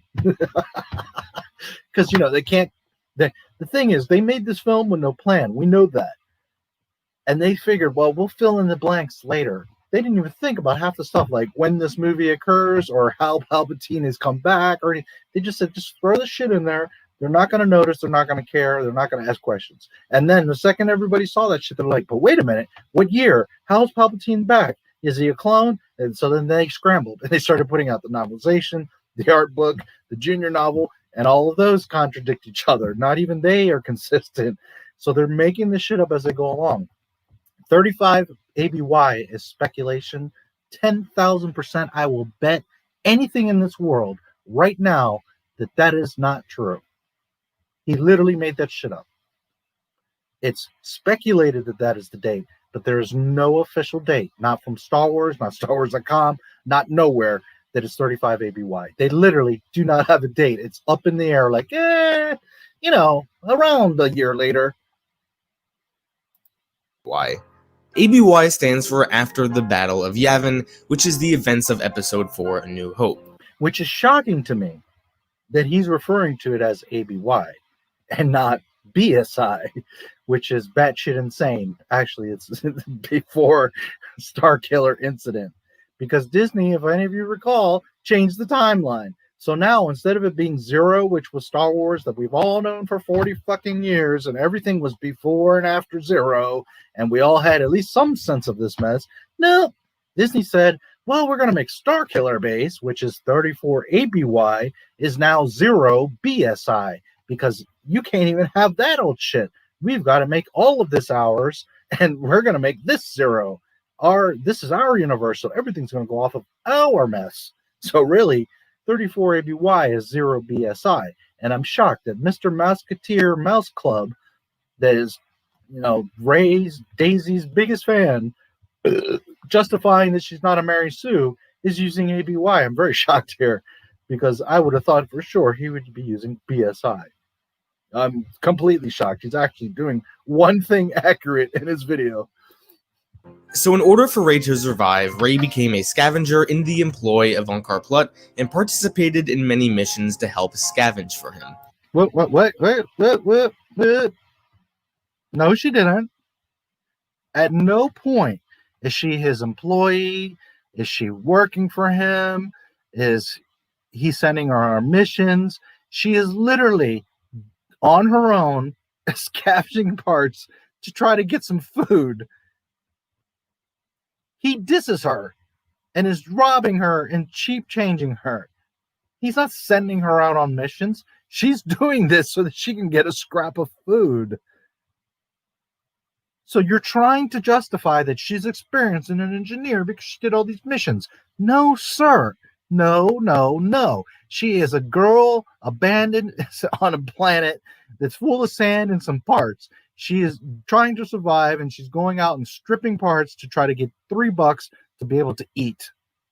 She's not on any missions. She's out here on her own trying to find a way to survive. She's not becoming an engineer or learning anything or doing missions. Stop making shit up. When she was young, she would loot the crashed New Republic and Empire vessels from the Battle of Jakku. She heard many stories about the battle and how it was the last. Now, to be fair, maybe in the books, that's the bullshit they sold you after the fact. Maybe that's what they said, that she works for him and he's, on missions. But we saw the movie. That's not what's happening. And again, only the movies are canon. So fuck off, Disney, with your little stories. Stand during the Galactic Civil War. So from a very young age, she spent a lot of time going through these vessels, which is why she is so good at climbing things in The Force Awakens and The Rise of Skywalker. Nobody, not any of us, had a problem with her climbing. None of us have ever questioned that. Obviously, she can climb because she's climbing around. Nobody has ever said, yeah, she's a Mary Sue because she can climb. Nobody has ever said that. So again, you're trying to make justifications of things that nobody even questioned. Ray over the years became one of Unkar Plutt's best scavengers. However, regardless of this, he always viewed her as property rather than an employee. She was literally sold to him. Ray is his property. She inevitably became well known for her abilities with the quarterstaff, as she was actually so skilled with the staff that other locals on Jakku were afraid of her and never attempted to cross her. After taking Is that why they were just attacking her? Because they're afraid of her and never attempted to cross her? residence in one of the crashed AT-ATs, she gathered some parts and built her own speeder. So the speeder we see... How would you know, again, that doll, how would you even know what a rebel pilot looks like or what his suit looks like? Her use in the beginning of The Force Awakens, she built all on her own using her own parts from other vessels. Okay, that must be in the books because there's no indication of that whatsoever. I always assumed she scavenged it, bought it, stole. I really, honestly, I would have thought she stole it, or that Kaplik head, whatever his name is, lets her use it. I mean, it is known as her speeder, but so the book is claiming that she scavenged parts and built it. So again, without any training, knowledge, blueprints, tools, she just built this shiny new high-speed speeder. But she's not a Mary Sue. This shows how strong her engineering background was, which is why she was able... Here we go again with her engineering background. Dude, I'm going to force choke you if you say that shit one more time. to do so many things in The Force Awakens. When she was really young, she found an old X-Wing pilot's helmet. She enjoyed making up stories of the pilot's adventures during... Which is okay. Okay, and to be fair, maybe that's how she would know what the suit would look like, because the Battle of Jakku is a big battle after the Empire has fallen and they have one last stand and all these ships end up in the desert broken. Why you would go fight in the freaking desert with machinery is beyond me, but okay, there's a big battle, so you could argue that there would be rebel ships and helmets and suits, and okay, so I'll give them that. That's how she would know. But here comes up a problem. Where's all the damn rebel ships? We don't see an X-Wing, we don't see a Y-Wing, we don't see a B-Wing, we don't see nothing. We don't see the Tantive, we don't see the Stratus, we don't see nothing. All we see is an AT-AT and freaking Star Destroyer, and then the Falcon. But where's all the rebellion ships? The war, and proceeded to make a doll that she could reenact those stories with. This is where she got her love for flying from. That she could reenact that with, I mean, yeah, kids, action figures, I guess, but sounds like a presumption to me. I think she just has it there. Which is why when she found a computer from an old Y-Wing, she took it to not only learn alien languages, such as binary language for droids. Whoa, whoa, whoa, whoa, whoa, whoa, whoa, whoa. What's their justification? I gotta listen to this. During the war, and proceeded to make a doll that she could reenact those stories with. This is where she got her love for flying from, which is why when... Because she's made a doll? She's not even around aircraft. Well, I mean, the Star Destroyer technically is aircraft, but she lives inside an AT-AT. I don't know. Anyways, what does she say here? She found a computer from an old Y-Wing. She took it to not only learn alien languages, such as binary language for droids, but also practice with the flight simulator for many years. Okay. There's not a single Y-Wing on the planet. But she found a Y-Wing that has crashed after a battle. It still has computers intact. They have a power source. She understands how to turn on, function, and read the language. Because remember, this girl, while she can speak, she's probably never read any text. She wasn't taught proper language. So she can read the language of most likely basic, but still she could read basic. She can understand it. And since when do Y-Wings have flight simulators inside of them?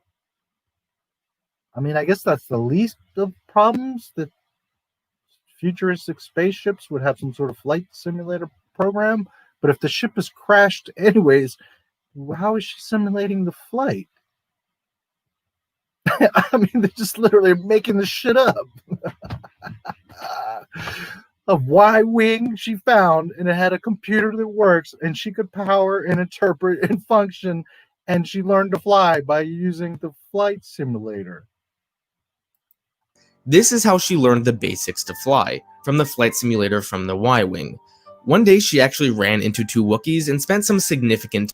I mean, they had to fucking somehow justify the shit. Now, I guess we're gonna find out if she could speak Wookiee. ...time with them. She heard stories of the famous Chewbacca from the rebellion, and okay, she met up with two Wookiees. First of all, why would two Wookiees be messing with this little desert girl? But okay, she's charming. They become her friends. They're hanging out with her. She doesn't speak Wookiee, but yet somehow she's understanding the stories that they're telling her about Chewbacca, who she doesn't even believe exists, because remember, she says, Luke's a myth. Oh, you're Solo? You really are Han Solo? But yet she's hearing the stories of Chewbacca from two Wookiees. Do you see the inconsistencies? and his smuggling partner Han Solo. This is why when they first meet, she knows Han as a smuggler rather than the rebellion general. One day when she was about 13 years old, she felt a cold presence that was unnatural. She didn't know it yet, but this was at the same time. Yeah, this is this Disney comic nonsense. Ben Solo was committing to the dark side, which came out long after the movie to justify all this mess. Out of the Force. Their dyad was already forming all the way back then. Is that Ben? And why does he have two blue? I should have realized what you were asking me to do much earlier, Ren. What the? But it fully formed during the interrogation scene on Starkiller Base. Flash forward 6 years, and we are now at the events of The Force Awakens. I'm not going to cover everything that happened to her during these movies, only the things I feel. You know, it's the old movies never needed supplements to explain shit. It just enhanced it. This needs not only shit to justify and explain shit, but it actually makes it even worse. Their own expanded canon shit makes shit worse. External material can enhance the scene in the movie. Early on when she was flying, she knew the landscape well. There's no enhancing here. This is them desperately grasping at straws to explain the shit that they can't even explain themselves in the movies. Oh, because she had lived there her whole life. And not for nothing, but look how intact this thing is. They just fall out of the sky, out of space, go through an atmosphere and crash, and it's just like, even if it was in the atmosphere, it just crashes and it's intact like that. She also knew the schematics of the Super Star Destroyer she entered because she had studied the schematics of that ship before. How? Where would she have the schematic? So I guess a standard Y-Wing has the schematics of Super Star Destroyers. Is that what you're telling us? Come on, man. Come on. Do you really think we're this stupid? Seriously. I would have half bought, okay, well, she was a scavenger her whole life. She actually spent years crawling around this thing and figured it out. But you're going to tell me now that she had the schematics of the Super Star Destroyer. Oh my God, this is great comedy. And when it comes to flying the Falcon herself, she had spent a significant amount of time in the Falcon doing repairs, especially in the cockpit. She just never flew the Falcon herself. Oh, I see. So this whole time she's been hanging out on the Falcon, even though she doesn't own it, even though her master treats her like shit and barely gives her food. But hey, kid, go ahead, play in the Falcon, my most valuable treasure that I've gotten. That's Han Solo's ship. He even says, that's my ship. Like, that's the best thing he's got. And he's just like, go ahead, Ray. Flash forward to the interrogation scene. This is confirmed to be when the dyad. See, and what they're doing is they have no creativity or understanding. So what they do is they just make the movie, hope you don't question. And then whatever you just, gobble up and just go with, all the Mickey Mouse tears, gobble up and go with, they're like, oh, okay, we got away with it. But then you got guys like me that start saying, well, but what about this? But what about that? But what about that? And then they collate this list of all these questions, and then they're like, quick, Kevin Scott, Justina Ireland, go write some comic book and answer these questions. Just make some shit up. Just answer it. Find a way. Palpatine's a clone. Ray was hanging out on the Falcon. She had the schematics for Super Star Destroyers. I mean, it's just nonsense. It's nonsense. I dubbed the plot spackle. Used to fill in plot holes in this crap. Yes. Like, literally, that's what the comics and books are. You should, shred them, pulp them, and make them glue to fill in these holes. Because that's what it is. That's literally how this shit went down. No plan. Make up the movies as they go. We'll just see what they question. If they don't question it, we let it go and go on and get our money. If they start questioning, we'll just make a guide. We'll just make some dictionary and we'll just answer their questions to play it off, to just fill in the holes. That's their storytelling. This is Lucasfilm in 2020. Formed in. And what's sadder, I always have a saying. that the bad person isn't the devil. The bad person or the asshole is the person that gives in to the devil. The drug dealer isn't the bad guy. You're the dumbass that buys the drugs and goes off with them and uses the drugs. There's always temptation in life. There's always evil in life. But at the end of the day, it's your responsibility to say no. And what's really sad is this kid, along with all these other freaking Musketeers and Raylos, buy this shit. They believe it. They buy into it. They defend it. They make a 2.5-hour video trying to make sense of this. That's what's really sad, is because Disney, at the end of the day, they're doing what they're supposed to do. They're trying to just sell you some shit and make money. The problem is that you're accepting this and saying, I love Star Wars. So while KK's laughing her ass off at your stupidity and they're making money, this is what we have. This is what's sad, because it's technically not Disney's fault. It's your all's dumbass's fault for buying this shit. Not just literally with money, but to accepting and believing this fucking nonsense. Full strength. With the dyad formed, the two unknowingly exchanged part of themselves. Kylo gained access to most of Rey's memories, including what happened to her parents, and Rey was able to get Kylo's strength with the Force. This is why she became so powerful after this scene. She's subconscious. Because, Jedi and Sith, they just like hang out with each other and they take each other's powers. That's how Yoda became so strong. He was just hanging around other people and he sucked up their powers and became Yoda. Meanwhile, Obi-Wan loses Qui-Gon and has to learn his own shit. He has to train Anakin. Anakin has to train Ahsoka. Why aren't they just like rubbing off on each other and taking each other's powers and interchanging powers and doing all this shit? Oh, that's right. They don't feel that they should be teaching each other Force heal, because that would be unethical. Consciously knew how to do things she didn't know how to do before, and the same could be said with Kylo. This is also why Rey was able to do the mind trick. When she fought Kylo a few minutes later, she struggled at first because she hadn't tapped into the Force yet, but once she... Here we go again. You just contradicted your last sentence. 2 seconds ago, you said that she sucked his Force out and used a Jedi mind trick. And then the next thing you say is she hasn't tapped into the Force yet. Wow. She felt a huge surge of adrenaline, which gave her the energy and strength to overpower Kylo. When she struck him down, she actually heard a voice that told her to finish him off. It's unclear who this voice was, but it was probably either Snoke or Palpatine. Where? What voice? Who? What? When? Palpatine. Now, when it comes to the action... Oh, that's right, in the comic book. My bad. I'm the asshole. I'm supposed to spend extra money on the comic book so that I know what Star Wars is, so I can understand and be on your level of what Star Wars is. Get the fuck out of here. Actual events of The Last Jedi in The Rise of Skywalker, there isn't really much here. I can confirm, though, that she did learn the Force healing from the Jedi texts, which we see in The Rise of Skywalker. The only other thing I wanted to talk about is Rey's third lesson that... Yes, we all know that, well, I don't know if we all know, but yes, she supposedly read the Jedi texts and it taught her all about Force healing and all this extra shit. Nobody can read those texts. They're ancient Jedi texts, but Rey can. Was a deleted scene in the... The girl doesn't even know basic. She's never been to school, doesn't know math, but she can read ancient Jedi text. Last Jedi. Naturally, because she's a Mary Sue. And I know there may be some confusion about whether or not a deleted scene is canon or not, but this scene is part of the novelization. No, books, deleted scenes, none of that are canon, dude. Stop trying to... Well, if you guys will accept it, we'll say it's canon. No, it's not how it works. By the way, he said in his stream that this is his favorite Star Wars poster of all time. Luke the asshole, Jake the asshole, who doesn't even do anything, just dies. This pansy bitch, and look at this, Mary Sue, and of course, The Last Jedi.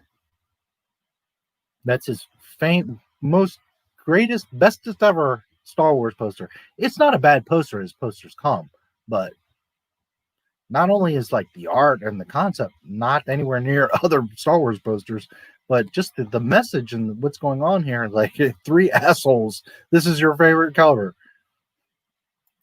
Of The Last Jedi, so that means it is a part of the official Star Wars canon. So this takes place right after the second. No, it is not canon. Lesson. Luke tells Rey that there is going to be an attack on the locals by some pirates. The EU cannot be not canon, but Disney comic books are canon. Sorry, it doesn't work that way, especially when they decanonize themselves and contradict themselves. And that if Rey wants to be a Jedi, then she can't. This is a deleted scene, yeah, because that's the village of the little nurses, whatever. I've seen the deleted scene. Luke like tricks her that they're being attacked, and she goes to go save them, and they're actually having a party. It's really dumb, the whole thing. And he tricked her just to see, and he actually makes fun of her. He's like, "Oh boy, you're so naive. You fell for that." It actually would have been kind of fun to see him tricking her like that, but whatever. It was a worthless scene. It wouldn't have done anything for the movie. Intervene, because if she does, the locals will be attacked even worse the next time. Yeah, there you go. Maybe they'll show it. Rey decides to ignore Luke and go save the villagers anyway. When she gets there, the villagers are not under attack, but they're she chops down the door, makes a whole mess.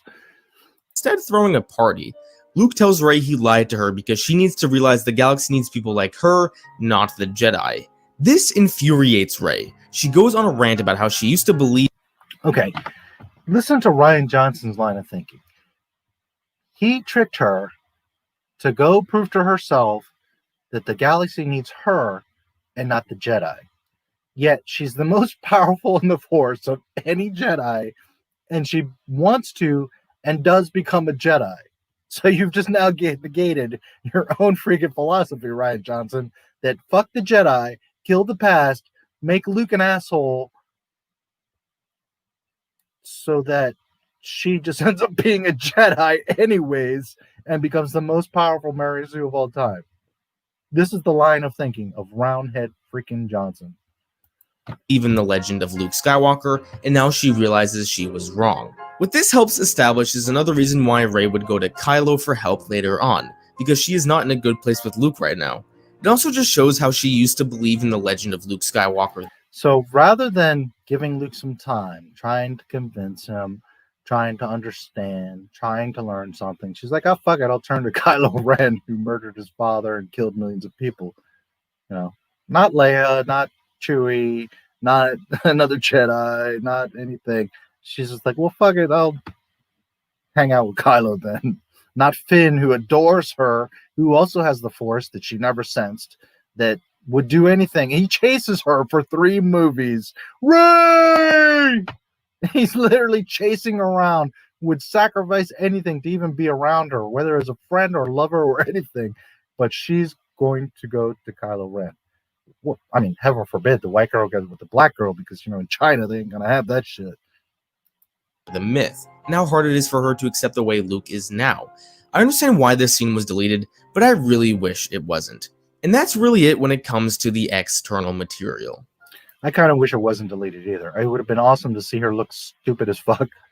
And she does learn her lesson, and Luke gets a chuckle. Like, it actually makes Luke cool for 2 seconds. Like, he's having fun. I don't know. It actually would have made sense.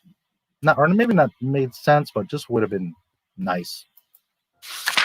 And that is my analysis of why Rey is not a Mary Sue. Okay. First of all, I cannot take you seriously with this dildo hanging out, coming out of your bed, dude. It actually concerns me. Like, what are you doing at night? But 2 hours and 20 minutes of complete falsehood, some lies, total exaggeration, majority of inferences and assumptions, and not one, literally, and I'm not even being mean or angry or resistant, or not one valid point as to why she is not a Mary Sue. Not one. Literally everything you said confirms that she is a Mary Sue. The only argument that you might think you have won is that, well, because she was emotional and she made mistakes and she didn't know who she was, which again does not apply to making her a Mary Sue. At the end of the day, let's review. She's an engineer. She's an expert fighter. She's a medic. She's can do force powers that no one else has, and even invents new ones. She can fly.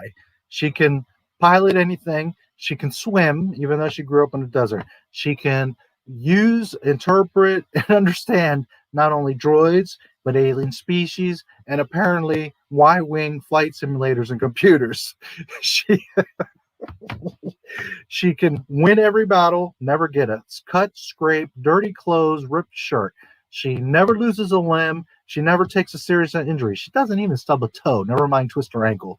She, although at times seems like she made a mistake or failed or gets lost, at the end of the day, is what I've said 10,000 times in this video.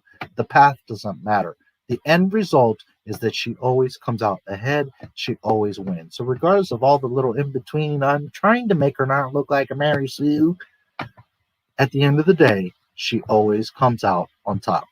She doesn't need help. She doesn't ask for help. She insists on everybody leaving her alone, and she is the bestest ever. And then to top it all off the big old cherry, she takes the Millennium. She takes BB-8. She takes Luke and Leia's lightsaber. She takes their name. She takes Luke's home and the twin sons. And she's not a Mary Sue.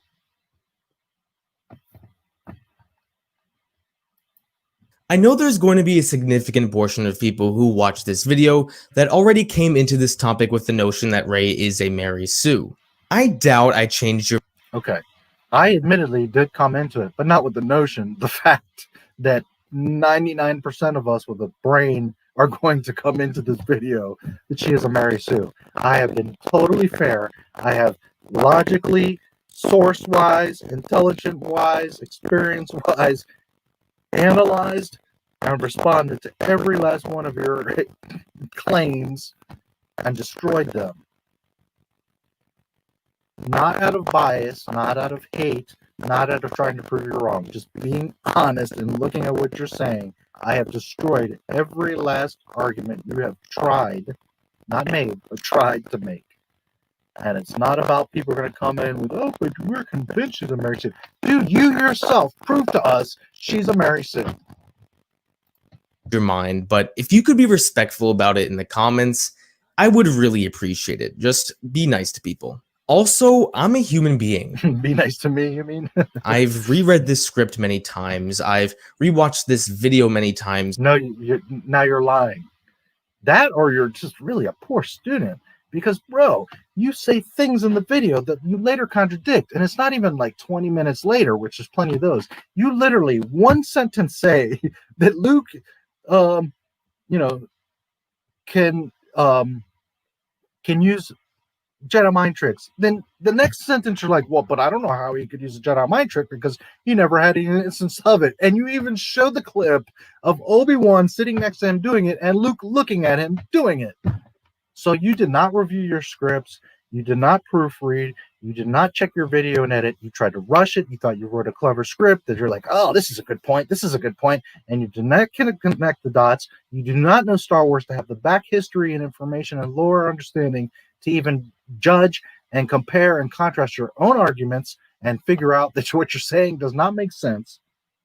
That, or you're just a total airhead and you truly thought that this was a good video. The editing is decent. The narration, you have a good voice, you have a good mic. As far as a project, good job. You're calm, you're concise. There's a lot of positives here. I'm not trying to be a dick and hate on you. But young man, you must unlearn what you have learned, and you have so much to learn, my young Padawan. So much to learn. This video is, if not as bad, maybe worse than the sequel trilogy. This is really freaking bad. There is no logic. There is no cohesion. There is no continuity. You debate and debunk yourself throughout the entire video. And you have accomplished one thing.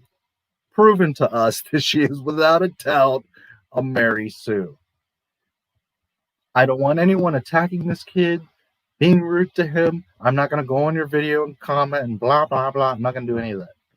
But man, you really need to, maybe you need to take a year and look back. But you really, if you ever hear this, or anybody who hears this and wants to tell them, go back, watch your video with an open heart and mind and be honest with yourself. This is a fucking mess.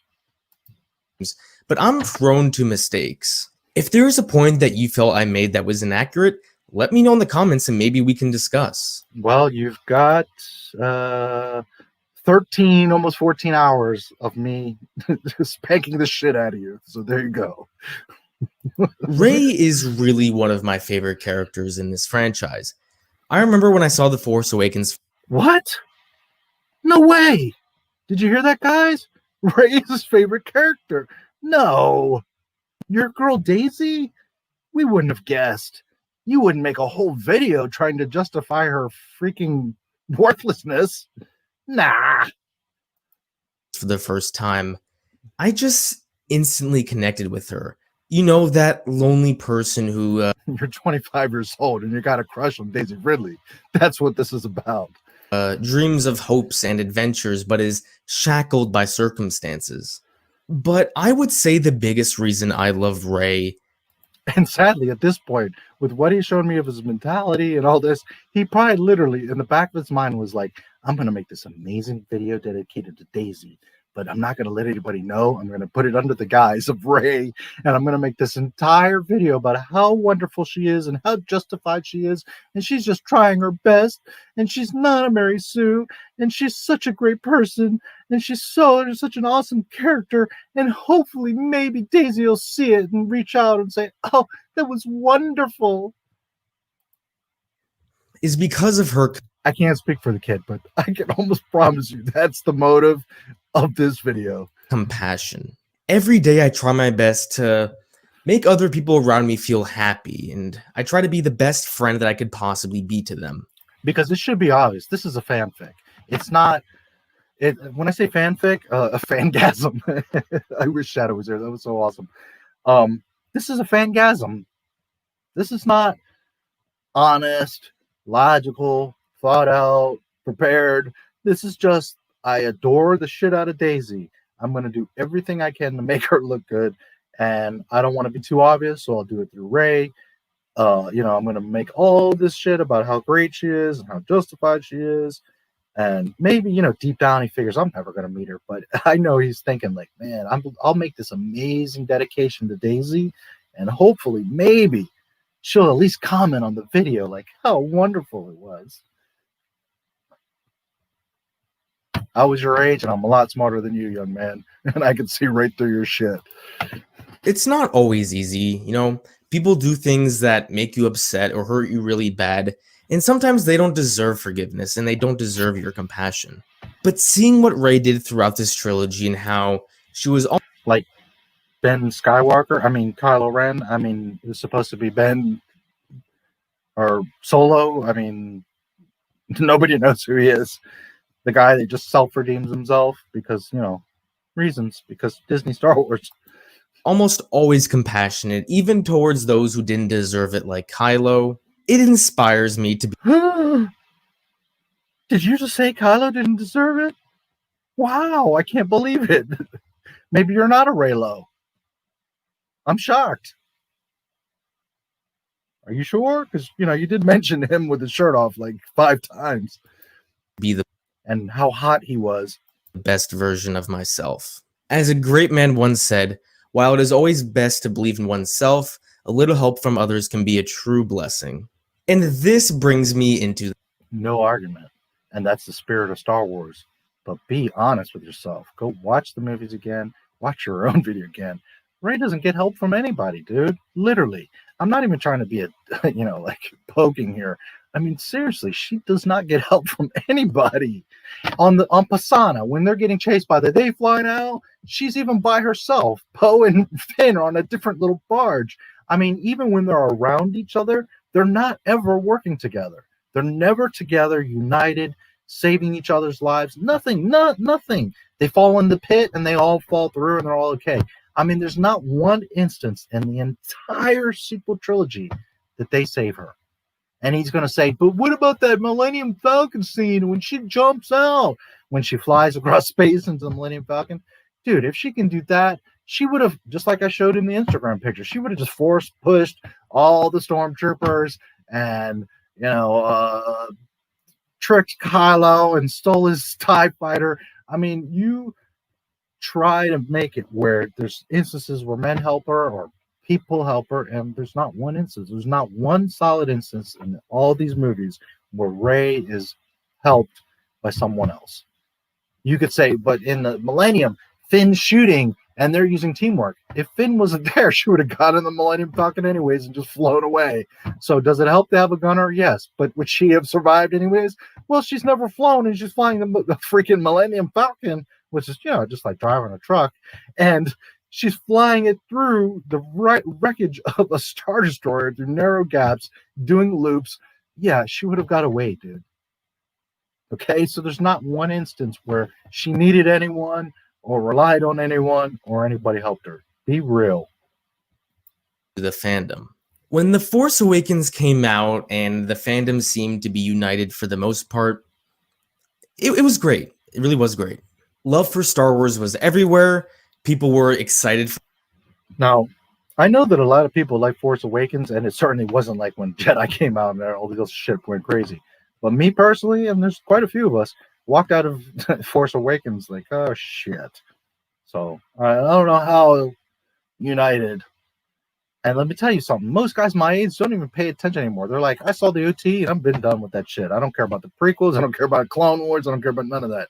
So there's a large chunk of Star Wars, real Star Wars fans that have haven't even seen any of the Disney movies. So, but he's unaware of that. He's clueless on that. But to be fair, those that went to see it, yeah, most were okay with not blown away, but okay with Force Awakens. For the future of the fandom, and things were just really good. And once The Last Jedi came out, your favorite movie, it really did bring the worst out of our fandom from everyone. Now, I guess he's going to say that my side, us that love The Last Jedi and that understand it, I'm totally about to hear him say this. For those of us that understand it, we love Star Wars, but everybody got bitter on The Last Jedi and it divided us. Let's just see what he says. And it's not because a lot of people dislike the movie. What?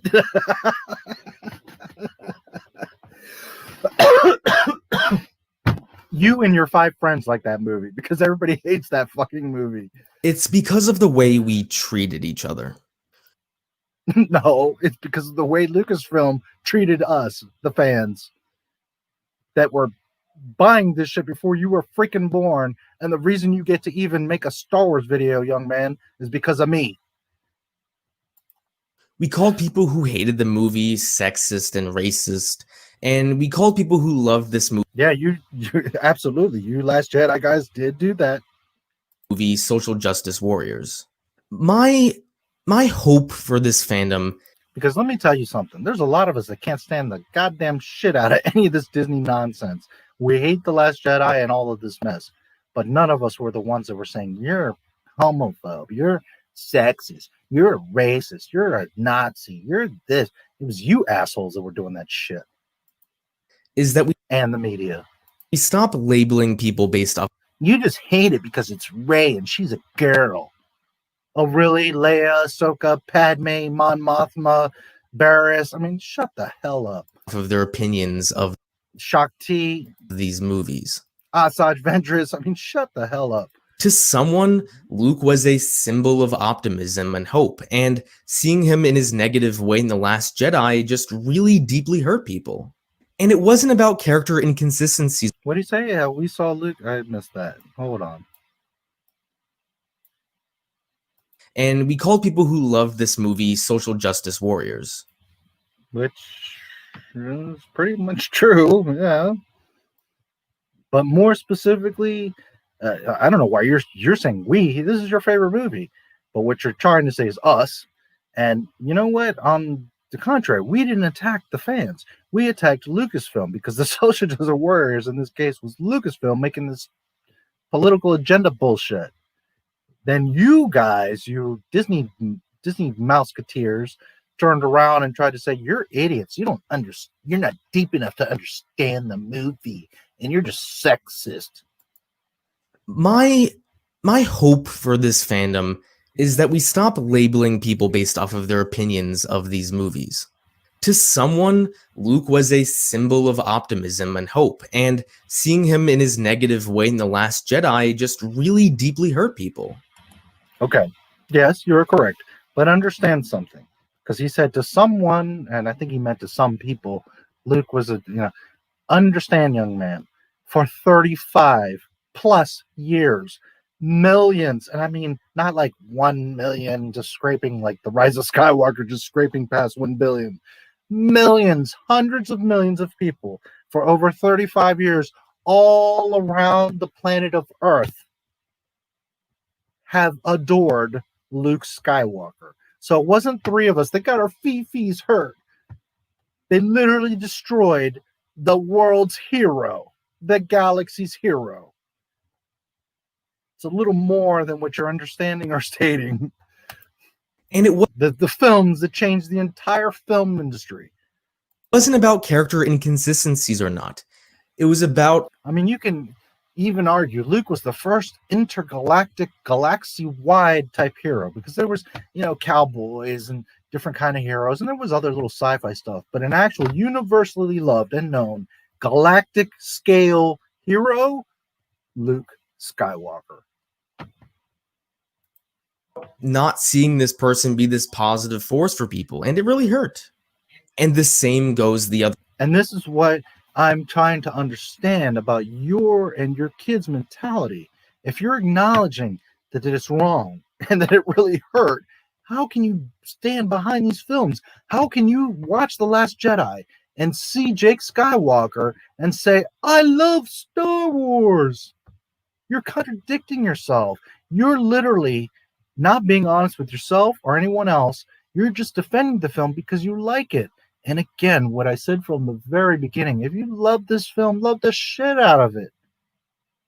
But you cannot say that you love Star Wars and be okay with Jake Skywalker. The two do not go hand in hand. It's not art or subverting or thinking outside of the box. It's literal disrespect and breaking of history, of canon, dude. And I guess you and your friends got to grow up and mature enough to understand respect, because you just don't get it. You literally say that The Last Jedi is your favorite film, but you're sitting here in your video saying that, I understand that it hurt people.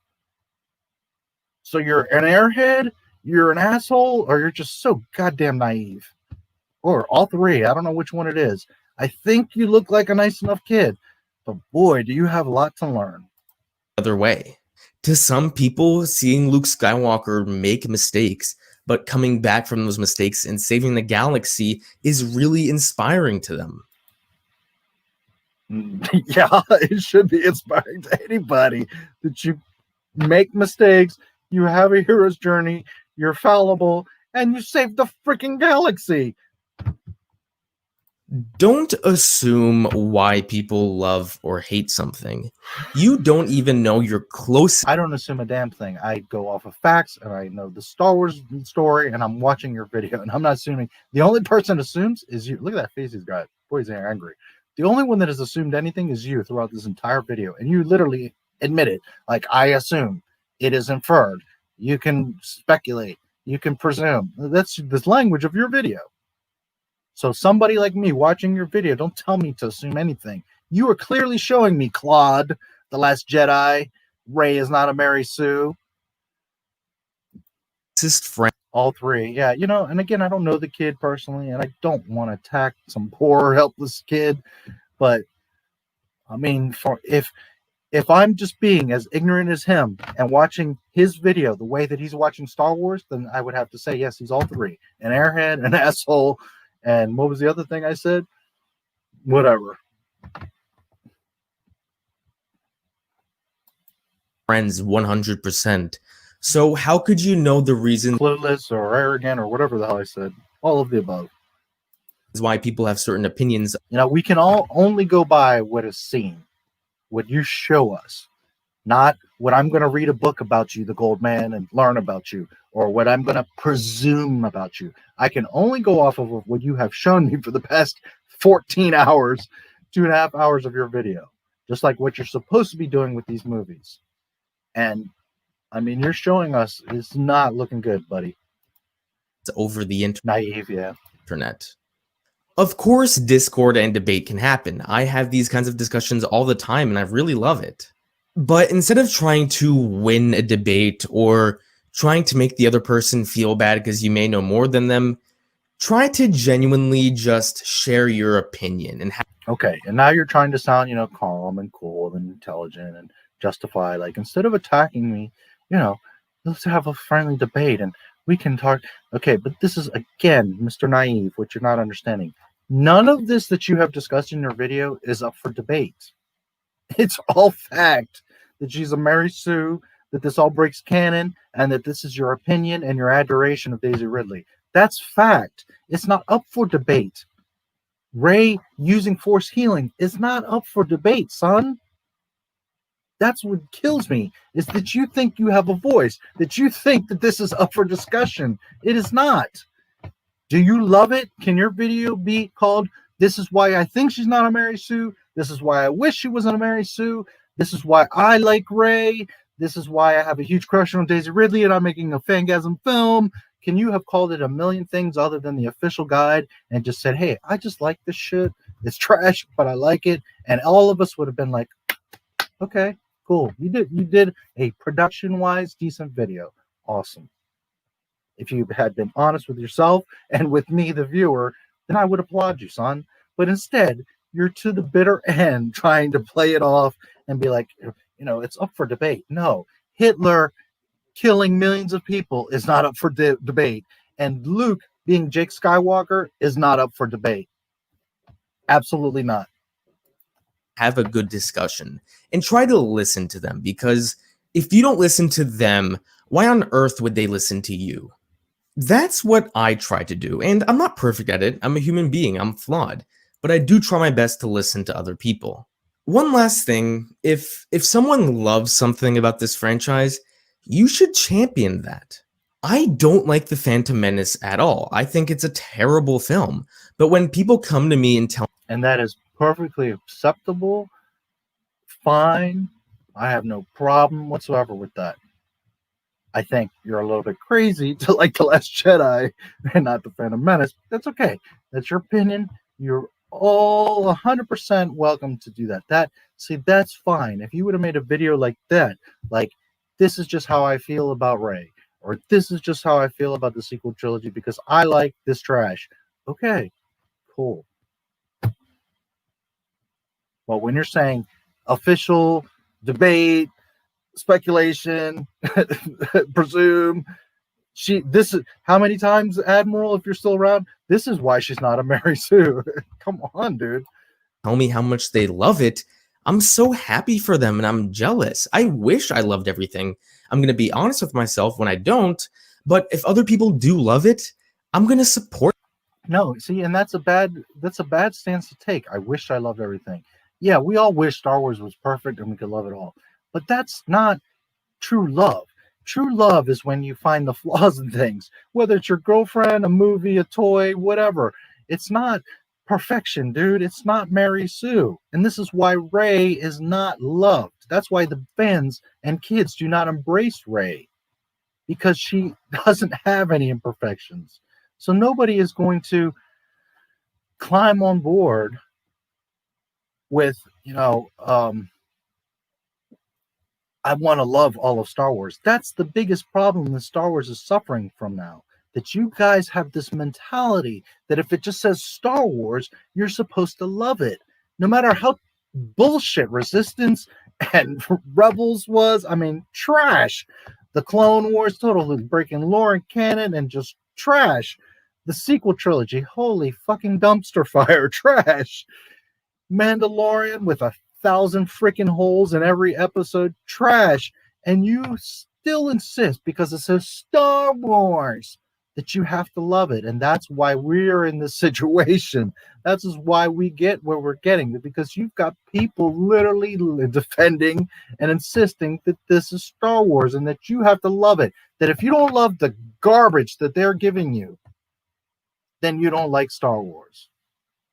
That's what you have in your backwards mind.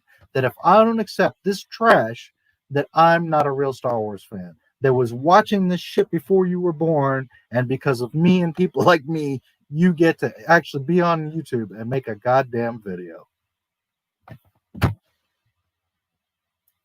Support that and be really happy for them. Why would I want to make someone love something less? I wouldn't. Why would I want to make people feel bad for? None of us want you to love it any less. None of us want you to hate it or to be angry or to do. You don't even have to make videos pointing at the flaws, dude. But you cannot make videos defending the shit. Why she's not a Mary Sue the official guide. That's where you fucked up.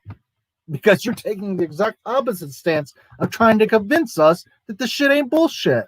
If you like it, enjoy it. But don't sit here and make public videos saying that it's good when it's not. For loving something. I wouldn't. I know I kind of went on a tangent here, but this Mary Sue topic about Ray is You went on a tangent for 2.5 hours. a very sensitive one. Which got me for 14 hours. And I know there are going to be people who dislike this video who haven't even watched 5 minutes of it. Right. But I can take it.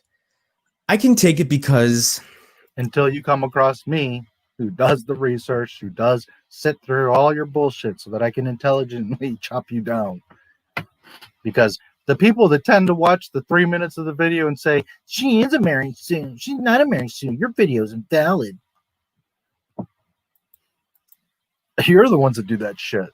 If this video, because guys like me and Mahler that do 8-hour freaking streams breaking your shit down is because we do care, because we do be fair, because we do analyze and search and look and investigate, not just make up shit. just means the world to one person. A kid who loves Ray, but is so disappointed by the way she's been hated on by this fandom. And if this video... Oh, you're talking about yourself, huh? A kid that loves Ray, but is so disappointed because people are calling her out as a Mary Sue. And instead of you just saying, yeah, she's a Mary Sue, oh well, but I like her. I like Ray, I like Daisy, and that's that. Okay, we all would have much more respect for you. But to make this video and to argue the point, video just means a lot to that one person, then what else could I ask for as a content creator? And if I changed one person's mind, one person who hated this character. See, and at the end of the day, this is about changing someone's mind, which on his live stream, he had the nerve to say, I'm not trying to convince anybody. I'm not trying to change anybody's mind. I'm just trying to appreciate Ray. And here comes the truth, because it always comes out. If I can just change one person's mind to understand how wonderful my girl is. And after watching this video, they're like, oh, okay, Ray's actually kind of interesting. If I change that person's mind. See, that's the point of this whole video, is his fangasm and to try to convince you through 2.5 hours that she's not a Mary Sue. Again, what else could I ask for as a content creator? Anyway. Okay. Being a content creator, I mean, to some, like Mike Zero, if that's what you want to be, is not about making false statements, clickbait titles, no sources, all opinion and spin, no justification, and worse yet, you countering your own arguments with the total goal of, 1, impressing Daisy Ridley, and 2, trying to convince other people to buy into your bullshit. That is not what being a content creator is. That is not what is a smart path to YouTube or anything in life or your career. You saw what happened to Disney sequel trilogy, because that's the shit that they were doing. So I hope, if you ever hear this, that you're smart enough to listen to what I'm telling you and don't do that. If you like Ray, you can make a video about, this is why I love Ray or Daisy or whatever. But you don't sit here and make 2.5 hour video and then even admit that you want to convince someone to see how great, how she's the bestest ever. For those of you who decided to watch this really long video, even if you disliked it.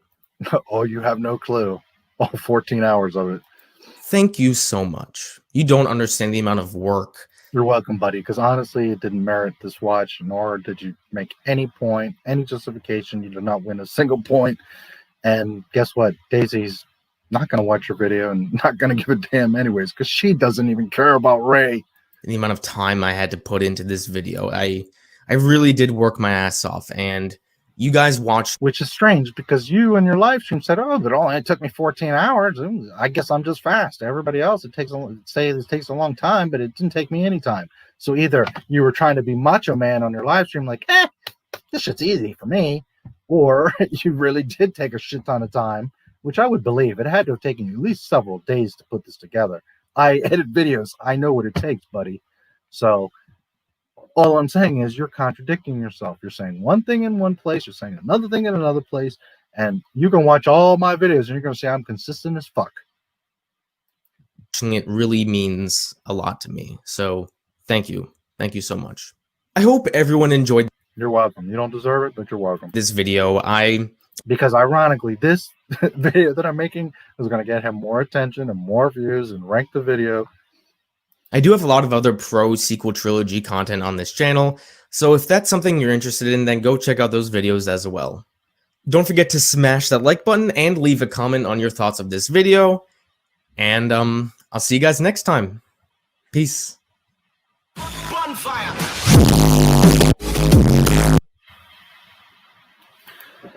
Ooh-wee.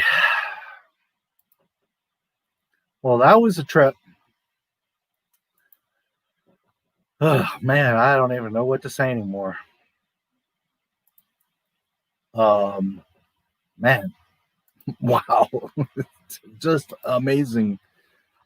That whole video was just not one valid point, not one justification that you can say, okay, you got a point there. No, not one out of 2.5 hours does he make one solid argument as to why she's not a Mary Sue. Not one. Maybe in his mind, but wowsies. You know, and this stuff is supposed to pop up automatically in the stream, and I don't know why it never works right. It's a little bit annoying.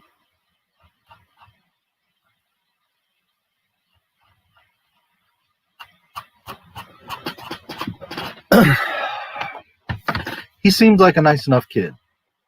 I think he has good intentions. He's just very, very naive, very immature. Clearly does not know Star Wars, not the real stuff.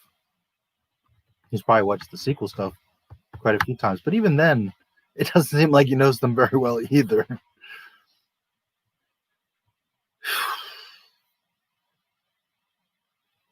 It's just kind of sad that he took all that time and all that effort to make those arguments, and he didn't even like proofread and re-edit and check to see that he has no argument and that he makes himself look like a jackass because he contradicts himself. Man, what a trip that was. And he's very proud of himself, and you know, I get it. You're excited. You've made some new videos and you're getting some traction, and you might think this is like some big project you did, but man, all for naught. What was the point of that? We have gained no knowledge. We have not gone anywhere, furthered anything.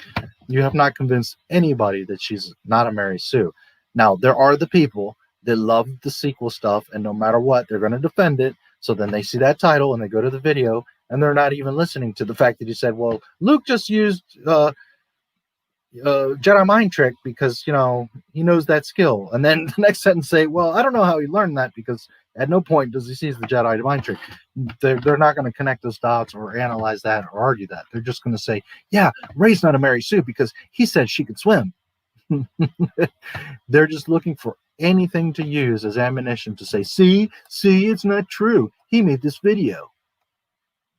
But if you watch this video, 10 years old, 50 years old, Disney fan, not a Disney fan, and you're being completely honest, you're just going to look at this and be like, holy shit. This is wow.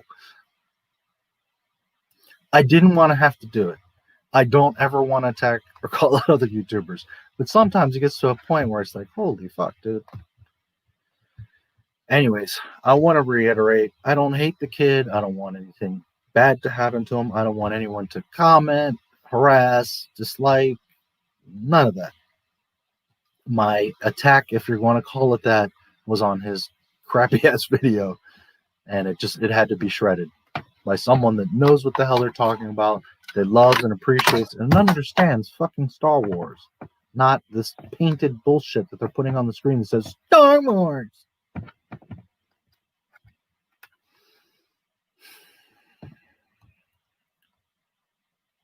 I appreciate it, D. It's not easy spending 14 hours on this nonsense.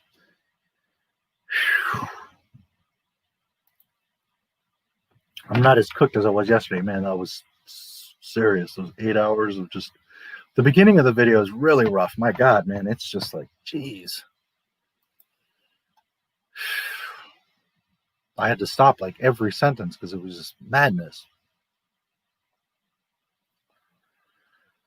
You know, and I hope this kid, you know, figures it out and gets his shit together, and and that, you know, it's like I said earlier, that the majority of the people that argue this and fight and blah blah blah, it's because they're young and naive. They're naive about it. When they're 35, 40, 50 years old, they're going to look at this and be like, holy shit, how did I watch this thing? And yet the OT, you're going to watch it when you're 75 and be like, oh wow, these movies are still so beautiful, so amazing, so well made. You know, the second season of Mandalorian's about to come out. They already don't talk about the sequel trilogy is a long lost forgotten thing for Disney. Whether they end up officially decanonizing it or not, there's no toys, they're making little books here and there, but that shit's done. It's forgotten. And the more time that passes, it'll be more forgotten. But, you know, even within a year, and then you topple that with The Mandalorian Season 2, and everybody's going to completely forget about Rey and Kylo Bitch and Snoke the pickle jar and all this. Nobody's going to care anything. Let's see.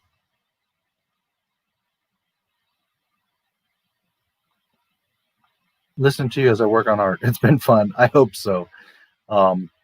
You know, and I'm not just here like maliciously trashing this kid. I'm spitting facts. I mean, I don't need anybody to tell me that. It's facts. So I hope that you did enjoy it and it didn't help your day. And, you know, because I'm not here to talk shit or make shit up or theories or speculate or make up rumors or, you know, just trash people. No, not at all. It's not what I do. It's not my MO. Not at all. And I have reported on rumors, and it's not to say I never will. I have speculated on things. Of course I will. But I don't base my video or justify things by saying, well, but I speculate. No, sir. I'm listening to you as I work on art. It's been fun. Thanks again. Itchy Baka mentioned his video, hence the view numbers. Oh, yeah, on Twitter, yeah. Well, a bunch of people did, actually. That's probably how I found it. I don't remember if it was a YouTube notification or I saw it on Twitter. I think it was on YouTube I saw something. But again, you know, up until 2 days ago, I never heard of this kid. I don't know anything about him. I don't know what he's done other than what I checked out. But, you know, I don't have anything out for the kid or was trying to hunt him down or, you know, again, I'll stress, I got nothing against him. He is naive and has to learn, but I don't have anything against him. But his video, that was a piece of shit. I had to shred it. Sorry. And hopefully he does get wind. And hopefully he does take the 14 hours and really sit through and really but hopefully he does all the things that he said, that he listens and debates and takes into consideration, because while I did this for you guys to have fun and to have something to do and do a live stream and, you know, really set the record straight on his bullshit claim, on the same token, while I didn't do it specifically for him, I hope that he does listen and he does understand that if you sit here through the 14 hours and listen to this shit, you're going to get much smarter, become a better person, and you're going to make much better videos, because the truth sometimes is the best thing for you to hear.